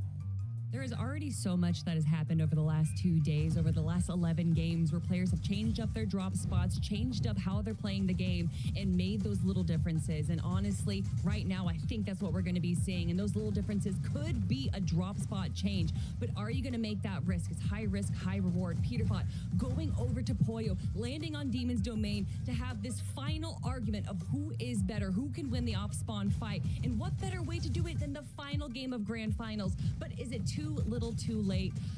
I don't know. Just a couple of games ago, we were at 1 point difference between Acorn Trio and Peterbot's Trio, and now it's completely flipped the script, right? Acorn now being chased down by Canada. Canada went ahead and posted on socials. He was like, it all comes down to the last game. What comes down to the last game, Canada? The only thing you could possibly be playing for in the last game, because obviously you're already qualified to Globals with this great 710 points that you've gone ahead and put up. The only thing you could be playing for right now in the last game is the win. Canada wants to win as well. What is he going to have to do, Zeke? I've got no idea. I don't know. I don't know. Do you understand where we're at? Do you understand why I'm losing my mind? Because there's so many things happening here in NA. We are here at the tail end of the competition. This is it. This is the finish line. We are watching all of this unfold before our very eyes. One final game. Fortnite fam, lock in, okay? For any of these trios, right? Pollo's trio, Canada, Peterbot, Aviv, Muzz, Booga, any of these trios could either play for the win or play to qualify for the Global Championships. This is it. The last ride. Casters, take it away. Monster, I feel right now coming into this game 12 that these players are the gladiators in the arena. And I'm looking out in the distance, watching everybody at home. And I got one question. Are you guys not entertained? And that entertainment continues because the final game of the tournament starts now. Game 12 has arrived, and we have ourselves that 3-horse race that we were waiting for. And talk about a better time to make it happen here and now, with Rapid, Canada, and Bolts hoisting themselves straight into the competition. But you know what? Agers, Acorn, and Pollo, my gosh, talk about absolute masterclass performance so far here. Just perfect execution day in, day out. And we are going to get what we want to see go down here. Ring that bell, ding, ding, ding. Let the match begin. All season long, watching on Aussie's stream. 30-something, all for this fight here. Cole gets the gun. He's able to chase Acorn around, who has absolutely nothing. Agers gets one for himself. But him, he's gonna fall. Peterbot and Ritual are the last two alive in a situation that they could revive Cole, leaving Acorn all by himself. Just like that, the tables change with a pickaxe and a swing. The support system comes through for Peterbot, Ritual, Cold, and Acorn. You can run, but buddy, I don't think you're going to be able to hide for much longer. They're making sure they have no odds at losing this one, and Acorn is just hiding out here down in the low ground. I think something's going to happen here that's going to give away his position here, but it looks like the real kings of the Demon's Domain will be Peterbot, Cold, and Ritual. Oh my gosh, and already you see that lead be diminished. in this one game. Peterbot takes matters into his own hands, is able to drop the first, get the elimination onto Agers, who was the difference maker with the weapons, save Cold, and take down Acorn. This is exactly what we wanted coming into Major 3, and I hope everybody is happy because we got that treat. I absolutely hate that I was grinning just ear to ear watching this all go down because Agers, Acorn, and Boyer were so deserving, but at the same time, it just makes you wonder, what can you do to stop Ritual Cold and Peterbot? It's like when they want something done, you have never seen a team in Fortnite's history just go out and take it, right? And they're doing it here. And like you said, the point gap now starts to shrink for Rapid, Kanata, and Bolts to have a chance to race to the finish line. They really genuinely do. Ritual Cold and Peterbot, that might be the momentum and honestly the mood shift that they've been looking for, because the last couple games, Jacob, we have had a somewhat out of the ordinary performance from them, right? 14th, 15th, that's not usual.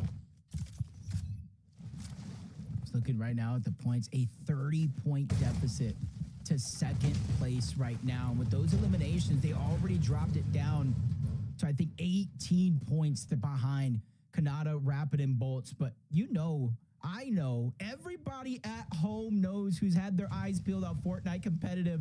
He's not fighting for second place, so he has to do one of two things. Drop an historic elimination game to not only take the spot over Acorn, Agers, and Poyo, but pass Rapid, Kanata, and Bolts if they don't go down, or they're going to have to go on another hunt. They're going to have to figure out where Rapid, Kanata, and Bolts are at, take them down, and finish off this game with a win over the game. Yeah, none of those are easy asks, right? You got to go across this entire map. You have to be deadly accurate now. And, again, yesterday we talked a lot about this. There's contingency plans for teams like Acorn and company, all right? They've been planning this the entire year, but not necessarily a contingency plan for, what happens when Kanata's up there? What happens when G Money Rise and Aviv are running things, right? Like, these are just, unforeseen circumstances. And, this last game really is going to be up for surprise. But we know for certain that Kanata, Bolts, and Rapid surely have downloaded what just happened. It's all starting to process here and now. And we're going to get to see if they can actually perform under pressure when it matters most. I know Bolts has been here before, Kanata and Rapid as well. However, it's been a while, right? It's been a while since you had this opportunity to unfold here. I just want to take this moment to say congratulations, though, before this one ends, for Kanata reaching its 28th consecutive FNCS finals. His point lead is so far ahead. He has that one locked in, which kind of leaves only one more spot up for grabs. And you're looking at other teams when you light down that leaderboard. Aviv, G Money Rise, Muzz, Shadow, Sphinx, Booga, Threats, and Craze would be those top three teams to look at. The lurk, the sneak, Magma's going to be first. Box to box, already Bolts is there, trying to chase down. That could be another elimination if they get this other wipe. This is 12 more points. They're going for the win here. I like this. This is exactly what they need, because if you don't, you know what's going to happen. Everyone that's right behind you are going to start running their way on up. Kanata, Bolts, Rapid, playing as sharp as ever. Front side, Kanata kind of leading the charge here, really showing us just how mechanical he is. Don't forget what he's capable of. Yeah, he might have put that IGL hat on for quite some time, but there's a reason he made it to the top. It was off of his mechanical skills here. Where's the backup, though? They got to end this one quickly so they can get a move on, because this is deviating away from their usual strategy, sitting up in big bases, right? Going for exchanges. This is definitely a stake at earning points, trying to play fast. And we all know when you start switching stuff up, Jacob, bad things can happen. Just a tough angle right there. Exactly that. There's too many risks going down right here in this fight. They do have the elevation advantage, so they're trying to smush that team further and further down. You see Kanata take another approach, going on their layer, and he's trying to just funnel them into one direction from the ground up this time around. Sees the footsteps, no scares towards the left, Codgers as well. Positions are not going to be hid, but they spot out Kanata. They land that first shot. Not going to be a game changer, but that one surely is. Kanata has just gone down. Bolts and Rapid need to figure out if they want to stay or go. I'm seeing a little bit of the hesitation from Bolts. I didn't want to call it out too early, but he was only down 20 HP, and he's stopping the Chug Jug, almost leaving Kanata out by himself. I have questions about what I just watched go down. This fight should have started and ended so much sooner, but I think we are watching championship jitters on Rapid and Bolts. I'm not even kidding here. That could quite well be a possibility because we have not seen this in 12 games so far. This is the first time they're just keying over from Crime City, knowing that, honestly, you can't just expect these players to have a bad game. The only reason why Agers, Acorn, and Poyo are even down is because of contested fight versus one of the other grade teams on the region. So they're trying to just keep as much control underneath their own hands as possible. Unfortunately, Kanata goes down. Bolts immediately used that launch pad to disengage, but because he did that, Rapid stayed, and that full team is leaving. And so Rapid will have a chance to get the reboot card. This is not the last we've seen of this full trio. Crazy to think they get to count their lucky stars, you know, to just kind of stay in the running right now. Because if it was any other team, they might have just finished the fight. They might have actually had just enough awareness to recognize, wait, there's still one player left. We actually have this. But neither here nor there. These are the cards we've been dealt. We get to see it continue to go down. Damage, we know for sure they're going to be way behind on that. So this is only looking better and better for Peterbot, Cold, and Ritual. And by the way, I guess we can solidify here. Well, I guess we can't say for certain yet if Poyo won't be the 5X, but so far, so good for Peterbot, Cold, and Ritual. And they're literally getting everything this game. They got Demon's Domain. They got the off-spawn eliminations. They got the Spire. Island spawning, or could in theory spawn right there, but I think it is going to go towards the north, so not just yet. Not everything quite yet, but you know what they want. They usually get. Taking control over this lobby right now, floating around Foxy Floodgates. There is different amount of rotation here that's naturally in the form of a launch pad. Just trying to wait and see where this next zone goes. I do believe it is going to continue to pull towards the north side of the map. The Rise, Aviv, and G-Money, they are currently in second place when it comes to that global championship spot, and they're not trying to lose control of their own destiny. Great elimination onto Noxie. That brings them from about a 17-point lead to 21. It's a big deal. Buzz's team is close, but the more G-Money's team starts to break away, the better. Oh, they only get the full team Elam. Look, they only get 4 off of this, so I was under the impression they might have actually gotten a full finish, but this might be the same kind of song and dance we just watched play out with Bolts and Rapids team where, you know, you get in those positions where the finish line is right there and you're like, wait, maybe not. Maybe let's not take this fight. You do something a little different. You play a little more passive. We'll see if they end up regretting it later. Not going to finish that fight. Not only for the damage they'll probably need here in the last game, but the points. Those points are going to matter. Yeah, well said. And you're kind of seeing it affecting their game plan right here. Just traveling towards the whole eastern side of the map. The slow rotation where they're hoping they're not having to run into too many teams. Hoping that the surge they were able to accumulate is going to be enough. But as Peterbot, Cold, and Ritual go and contest the Demon's Domain, that leaves Brutal Boxcars free as can be. Spire lands over there, and when teams in the feed see the eliminations, they know who goes down, what's going on, they try to make that a part of their game plan, and that's why Clix, Diabzo, and Higgs back to what they practiced when those teams were actually contesting each other, fighting for the Brutal Boxcars, getting the Spire, getting a huge upgrade in their loot, and those superhero rank upgrades on top of that. Those ranks definitely make a difference. We've seen them kind of change the dynamic time and time again, but here it is. So Bolts, Rapid, Kanata, again, a little bit of a rocky start, you know, but seems like they've recuperated themselves. They've kind of got themselves back in the game. I'm looking at the loadouts. Things seem to be pretty decent, pretty stable, but we know for certain all this time spent back here at the Crime City means they haven't spent time farming damage. And that's going to have implications here in the coming moments. It may not right now because it's the last game, so things are moving a little quickly, but it will end up coming around eventually. Yeah, I feel like this tournament's been a game of inches for a lot of these top teams here, playing for the competition. They're also losing a lot of information and priority towards the front side of the zone because they're not seeing all these teams pick their spots because they're so far back behind the curve of what they hope to go up until this point. Booga Craze and Threats, another team on the heels of a global championship slots. And so far, they've made it a focus for them to rotate out of Utopia and go as quick to the north side as possible. So that way they can get their position and worry about Surge as a secondary as opposed to first like they normally do. Yeah, I'm just continuously glancing at that standing, just trying to see who's where, how far do some teams have to go, how consistent have they been, is this a good day, is it a rough day for Booga, Craze, and Threats? They haven't really got to touch that end game, not in the way that we've kind of seen them do in day number 1, where they were breaking top 5 regularly, and they did have a victory royale. So far, though, Muzz, Sphinx, and Shadow trying to do the same. They just came off that second place. They got that first place win. Have they managed to break that mid-game curse they've been battling with so far? If any game is going to be the game to kind of break it, is going to be this one, where they get a favored zone towards the north side of the map this time around. And battling through so many different trials and tribulations throughout this tournament. They're putting themselves in the best position, but so is this team here. Rise, G-Minion, and V. Very, very similar road.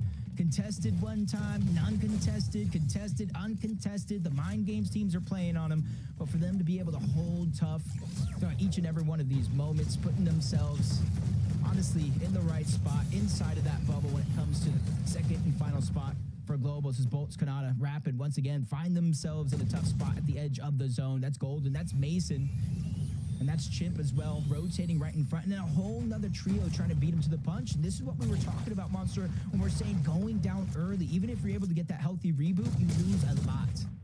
Yeah, it's Clix's team that's off in a distance there, trying to get the lead to the front side of the Brutal Boxcars right now. And you can see them just about to set up and base up on the outskirts. Kanata, Bolts, and Rapid likely read this positioning well and say, yep, we're not going to go that way. They're going to have to break off into a different direction, give themselves a little room to work with. Here we get an update from Peterbot's team up top. They're not too far off. They could just end up clashing here with their immediate competition. And if we know anything, we know they probably have been doing their research. Yeah, trying to figure out when and where Kanata, Bolts, and Rapid are going to make their appearance outside of the zone. They see the first team. I don't think it's them. But for them, they don't know. No matter who it is, that's a possible 4 points per elimination. That's a 12-point swing right there if they're able to take down the full trio. A whole nother team making their way in towards Brutal Boxcars, but you see the marks on the minimap. Bolts, Kanata, Rapid are not too far away from what is going on here. And if they hear the noise, you know as well as I do, they tend to get a little noisy, seeing what the third party is. How can they use that to their advantage? You know, they're thinking about, okay, why is this team playing so passive, right? Could this be Kanata's trio? Obviously, you know, these guys are trying to decipher every little read possible to see if they can just get a hint of who's who and where's what. Even those skin details will play a factor in them determining what team's what.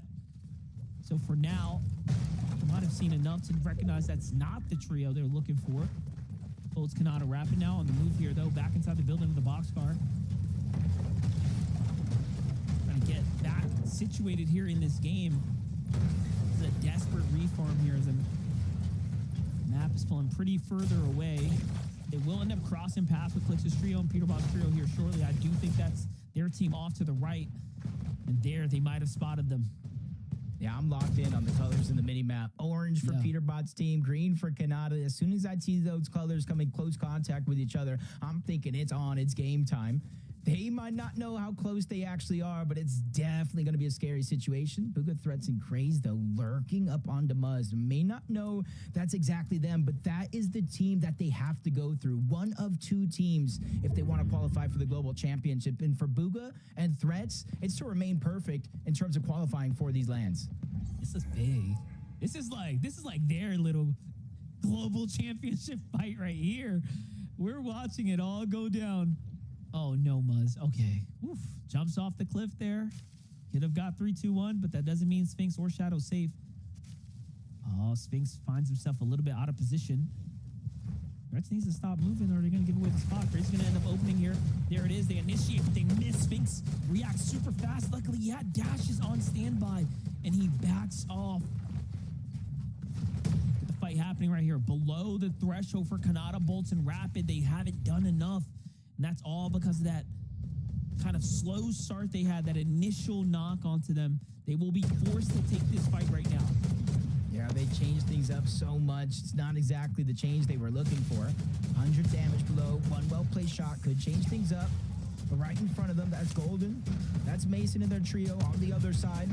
This is where it gets tricky because now the lobby is starting to gain notice. They're starting to focus their attention in this direction. 284 below. They're falling further and further. This is the recipe for Peterbot Cold and Ritual success, but it's not going to come without a fight. Kanata makes his way in. He gets the knock onto one, but he immediately goes down, and they're not even above the damage threshold. Another one's going to fall. Rapid is out. It's all up to Bolt by himself, and it's Peterbot Cold and Ritual. They're the ones shooting on over, and they get eliminated. Now this is just a one-horse race. Of course, it's Peterbot Cold and Ritual there to answer the call when it matters. And now all they have to do is ride their way to an end game and earn 80 more points. Now, that is not easy, though. Let's make this very clear. This is a big game they're going to need to put up still if they want to be the champions. Agers, Aquin, and Pollo do have an opportunity to still hold the line here. They just need, mathematically, the quickest math, they just need one elimination and a win. One more elimination and a win. Obviously, they can close it with even more eliminations there, but it's Peterbot, it's Cold and Ritual. What they have been doing so far, I feel like not very many players can say they can do that exact same thing. And the ones that say they can are probably out of this lobby already. Achieve Money, Rise, and Aviv. They're realizing what's going on around the lobby. Timing is of the essence. Eliminations are being taken away, and they're almost 500 damage above the threshold. What is this last game? Yeah, they have a long way to go. They need to finish this whole entire team, get the wipe here. And he's only got 21 builds, so this is much more than just a fight. Peterbot, Cold, and Ritual, though, pressure coming in as well for them. They have face-checked the Yamzo. Clicks and Higgs' trio here on the side. And now Peterbot, Cold, and Ritual do have a track record. They have a historical record. They love to win the last game on these major-type tournaments, so I'll keep them in the running here for now. But Aviv, G-Money, and Rise do fall there on the picture-in-picture. And just like that, their spot's now up for grab for Muzz, Shadow, and Sphinx to potentially overthrow, or Bugha, Threats, and Craze to jump even higher.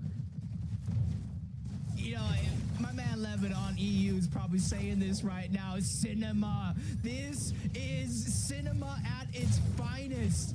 Aviv and them 546 points. I don't know what they're currently at, but starting this game, Muzz was at 521. Starting this game, Bugha was at 489 points. This is truly coming down to the wire. A mere elimination, a placement point could play the difference in somebody's FNCS continuing and somebody having to sit at home and watch it all with us. And this is crazy because it's an end game on the top of a mountain, right? So naturally, it's going to favor the teams that get there early. Peterbot's team just literally positioned up on top of one of those predetermined bases that was already up there. So they're actually setting themselves up for the victory condition. I think they're noticing all they need to do is get these points. Look, they marked out Taki's base. They could either go for the fight, try to secure the elims, or play it nice, slow, and steady. But give it a second. Yamzo, Clicks, Higgs. Just keeping us entertained here and now on the edge of the mountain here, fighting their way through Curly's trio. They're going to find Cooper there. Just a little bit of an offset as they push off Reet and team. Much better position than they're in some of the previous games. 500 plus damage above the threshold for them. Just trying to close out strong. They realized what happened this FNCS, but they already have their global championship spot secured. So for them, it's about finishing strong and go next. They got the global championship in their lines of sight for now, but still a comeback is needed. Peterbot, Cold, and Ritual, 3 eliminations, 500 damage above, and you can kind of see it right there in the mini-map. I know there's a marker and a bunch of other players in the way, but they have pulled zone as well. This is it. Here comes the breakout. Comes the pressure. They have the zone. The stars are lining up. And they say fortune favors the bold. They have been just that all day long, all weekend long, challenging their immediate competitors. really trying to take fate into their own hands right now. The combination of a few things are starting to happen here. The zone's not going to be forgiving to anyone here. It's going to start pushing its way off the mountain down towards the lake. And that's going to mean you need a lot of material. This is going to be a matter of, can you go the distance? Do you have the stamina? This is a marathon, not a race here in these types of end games. But for Ritual, Cold, and Peterbot, they have options. It's not going to be easy, though. Still 72 points down. Muzz is being spotted on the backside right now. His season is on the line. It's determined by Run, him Muzz. being able to make it out alive and pass Peterbot. Luckily for him, he slides into home plate. He's safe for now, but there's more innings to go in this game as 500 damage. That might not be enough for them as they spot out Visuals, Braids, and Aminus toward the backside of the zone. Begin to make it their focus, and this is where teams have to watch out for. He does have the exotic pistol, the shockwave effect, the first and last bullet in that clip. The way Peterbot uses it, shoots one, reload, so he constantly has that shockwave effect out. All right, we're in that position now. This is it. Teams fall. Points will be given to others that have managed to stay alive. Shadow, Muzz, and Sphinx. Global championship opportunity on the line right now. Visuals, Braids, and Aminus are one of their immediate competitors, but they've already made it. So this is just a matter of points for them right now. Aminus, Braids, Visuals, kind of on the edge of the zone here. It's going to push back over the mountain. This is really good for Peterbot and Ritual right now. That gives them a lot of time to go in and work with it. But there's so much congestion beneath them. Look, there's no real opportunity available to them yet for eliminations. Finally now, everyone kind of has to come out of those burrow shells. They have a chance here to earn some points. 704 placement points continuing to move in. Visuals gets one on the vert. Blue goes down. Sonetto as well. We talk about the prize money, and that's exactly what some of these players down below. Every elimination, every placing could be 1,000, 2,000, 3,000, 10,000 more dollars in their pockets. But they just have to continue to survive through that chaos that's down below. Meanwhile, they're up above, unchallenged. You talked about the different elevation change that's going on with this zone. Nobody's really going to get a chance to look up, but Muzz, Shadow, and Sphinx, they claim another elimination. Only their second of the game, but slow and steady wins the race. This is it. This is very good for them right now. That's going to keep them competitive here. Ritual's going to play to the front side now. Peterbot's starting to work his way down. They're starting to gas out of material. They need a refresher yesterday. This is starting to slow down for them. Now notice Peterbot is reloading to force the shockwave damage shots off of these teams here to give them all that distance. Plenty of options here. Muzz starting to open up the edits too. Peterbot still dropping down. Muzz just trying to put fire down from above, but they get sidelined. Down goes Sphinx. Muzz forced outside of the zone. No miss for him, so he's going to go down as well. Shadow, I don't know how much pressure you faced in your life, but it does one or two things. Pressure either bursts pipes or makes diamonds. Now is your chance to shine bright like one. Wait a second, Peterbot just hit himself back into the storm on accident. They're running low on material. This is the first time in a long time we've seen them not earn any points this late into an end game. They might not have enough. They need to win the game and get a single elim or get a lot of elims. And right now, we're not seeing elims add up. This verticality is working against them. King, PH, Zin, and Phaser take the high ground. Iamzo is going up to give us a win for a finish as well. Peterbot shockwaving them all off of high ground, said, nah.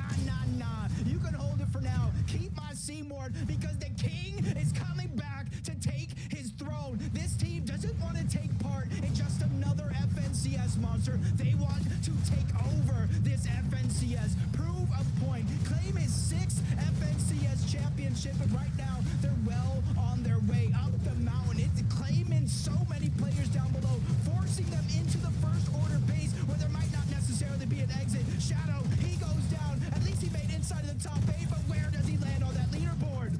Listen, I'm seeing a lot of placement points and not a lot of elims up top. Cold, Ritual, Peterbot still haven't been gifted. And what do you think about this? A 3v3 clicks Iamzo.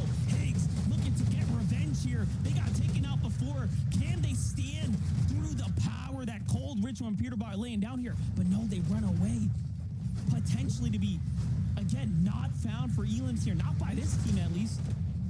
I'm not going to say it's scared by any means, but I feel like this is the smartest, the most calculated we've seen them play. But now is the time to crash out and build. Visuals goes down, but Higgs, Clicks, they're the ones was able to get one, but the dust has settled. They got their 4 eliminations. Now they just need to win out. And when the only healthy teams left in this game, minus Cold, of course. Got a Menace here in the mid-ground. Clicks the Iamzo. Iamzo going up for height, just kind of baiting here. But Cold is very, very weak. He's going to go and initiate things down below. Menace, kind of that mid-game factor here. That's a Siphon being rewarded. Cold's going to fall. Peterbot's hit. He has to see the side shot come through, and Iamzo tags him once. Iamzo's going to get the Siphon too. The jump shot. He's invisible. Peterbot can't be seen, can't be tracked. Misses the Siphon. Iamzo's still in the game, but Ritual stands and wins the game by a heel off in the end. And just like that, Jacob, they do it again. Oh my God. Peterbot, Cold, and Ritual. And what they can agree as probably one of the hardest fought FNCSs of their career. I cannot believe what we have just witnessed. They realized where they were at in terms of the leaderboard. They realized who was in their path, and one by one, they took down first place. They took down second place. I know I called a point estimate, but now I'm even able to second guess it, Monster, because did they do it? Did they complete history? Even now, I'm starting to doubt myself. I mean, when you end the tournament with a win like that and the elims start to add up, it has to feel like it was enough. But only time will tell. Game 12, one thing's for certain, Ritual, Cold, Peterbot has solidified themselves once again as one of the most legendary trios NA has ever seen, Jacob. I just couldn't believe it. I know we talked about that threshold for them to win, but what was the point difference? So many times, Monster, we've seen teams talk about taking it into their own hands. They just did it. But that's going to do it for myself and one of the greatest commentators ever, Monster D-Face for Major 3. Next stop is the Global Championship. But Zeke, we need to know who's going there. Fortnite fam, did you just watch the game that I just watched? What the heck just happened? Kelly? Zeke, from start to finish, that was the best game we could have absolutely got. So many questions that just kept on adding up as the game went on. I thought that we would have our answer once we saw that Peterbot landed on Poi over Demon's Domain, but when it comes down to it in the final moments, there's just a few points separating them. Guys, 3 points. Let us know. Difference of 3 points. Here we are once again, a difference of 3 points. Your Major 3 champions, Peterbot, Ritual, Cold. 3 points separating them from first and second place. What an insane tournament to think. Vivid to think all year long. We've been watching these guys go head to head. And then they decide, you know what? In Grand, it's not going to happen. For 11 games, we're not going to land on you. Game 12, Vivid. Game 12, they land on them and go on to win. How is this the storyline? Absolutely crazy.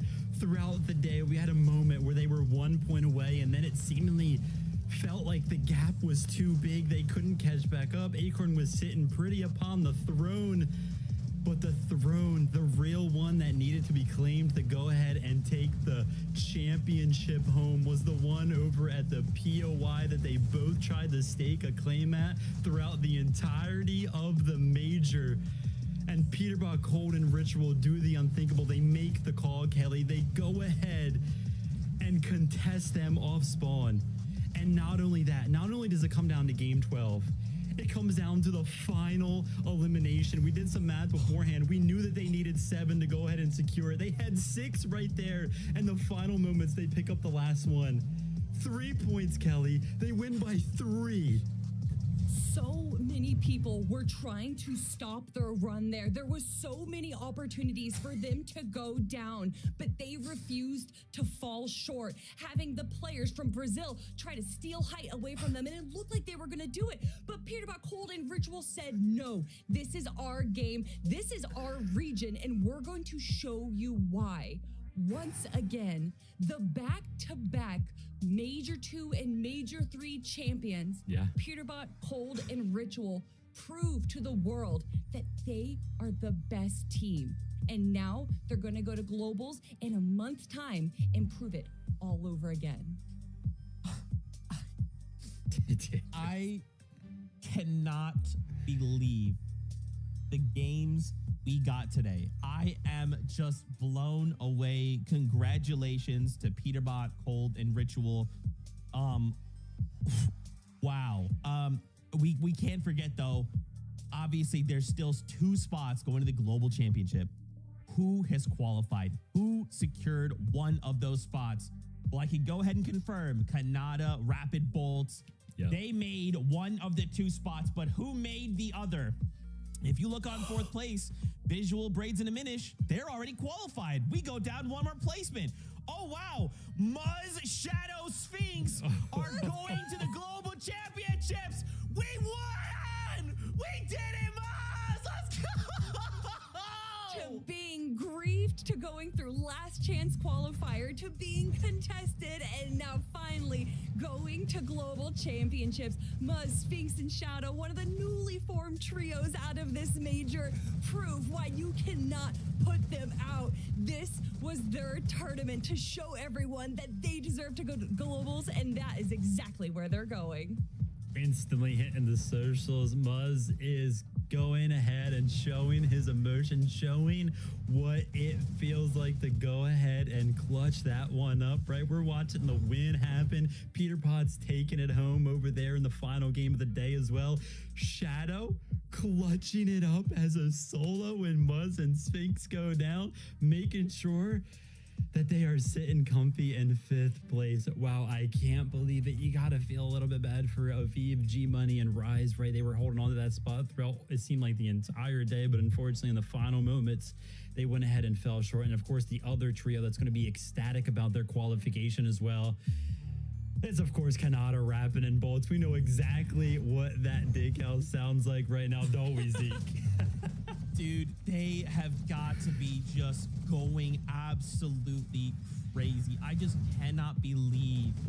And just like, again, think about how this all kind of started with that crazy 14 elimination victory royale, right? We went in and we're trying to win, but guys, they've been playing so consistently all weekend long, putting up the numbers to end on 710, to be you know, over 100 points ahead of 4th place. I'm just blown away. Kelly, this is one of the greatest weekends of Fortnite. We're not even in globals yet. We're not even there yet. But you know who will be there is Kanata, which means that he is now the player to make every single grand finals in the FNCS ever. And although I want to give him all of his flowers, I do have to give praise to Bolts during this tournament. He absolutely put on such a show time and time again. We're going down to a solo clutch, bringing out all the eliminations. I am just so glad to see the Bolts that we're seeing this weekend.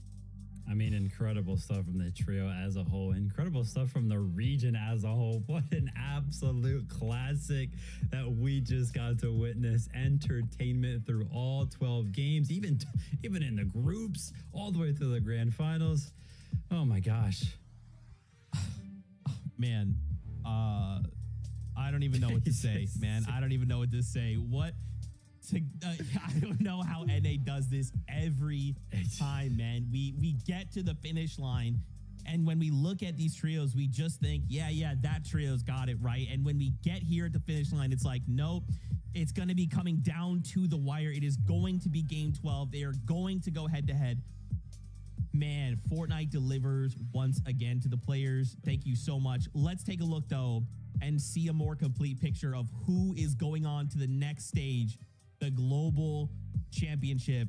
Here's a look at your players from Major number 1. And to think Baser King and PH Zin were competing here this weekend and placed 9th overall.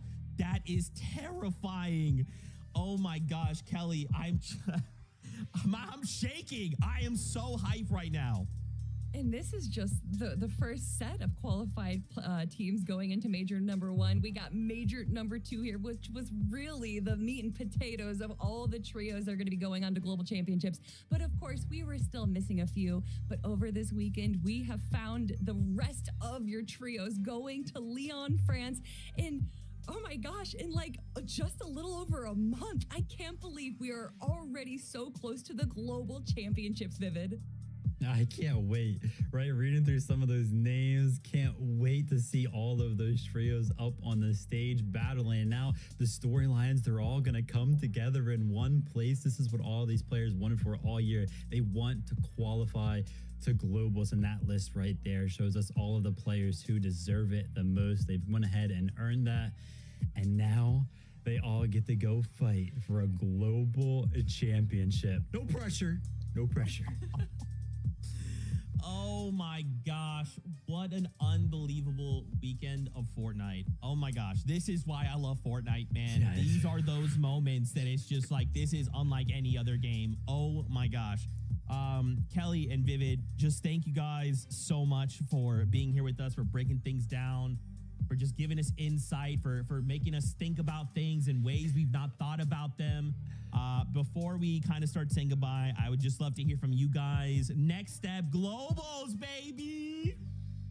I am just so grateful for the competitors, the viewers, all the watch parties that are going on. The Fortnite community is so ravenous for good competitive content, and it seems like every major NA just provides so much. The story that we have built up from the start of this year, now going all the way to the global championships, I am so proud to be a part of this scene and to get to watch it, and especially getting to watch it with you guys. I know we are like, this is our jobs, we're here to bring a show for you guys, but all three of us are also geeking out in the green room watching these games. It has been an absolute pleasure. It has been awesome. Yeah, everybody being so invested makes for an awesome major. One of the classics for sure, right? Everybody providing reactions, everybody putting their opinions out on socials, thinking about this, that, and the other thing as well. And shout out to all the players who are, some of them are seemingly more willing to go ahead and put themselves out there for some of these awesome little pieces that we get to see our eyes upon. But yeah, for now, thank you, NA. Thank you to everybody watching. And thank you, Kelly. Thank you, Zeke. Thank you, Jacob. Thank you, MDF. Guys, Fortnite fam, thank you so much. Without all of you and the support you have for this game, we couldn't do this, right? It's you guys, your love, your drive, your passion. And as players, it is also for the same for you guys. You guys come in and you put on these unbelievable shows for us that we just get to watch and just marvel at. Thank you so, so much. The next step for us is the FNCS Global Championship that is happening in September in Lyon. Make sure you are there to watch. If you're there in person, we will hope to celebrate with you and to have no voices when we're done, because we're all going to be screaming and losing our minds. Thank you, thank you, thank you. That wraps up the competition. The next time we'll see you is at Globals. So until then, we love you. Keep yourself safe, and we'll see you on that battle bus. Beep, beep.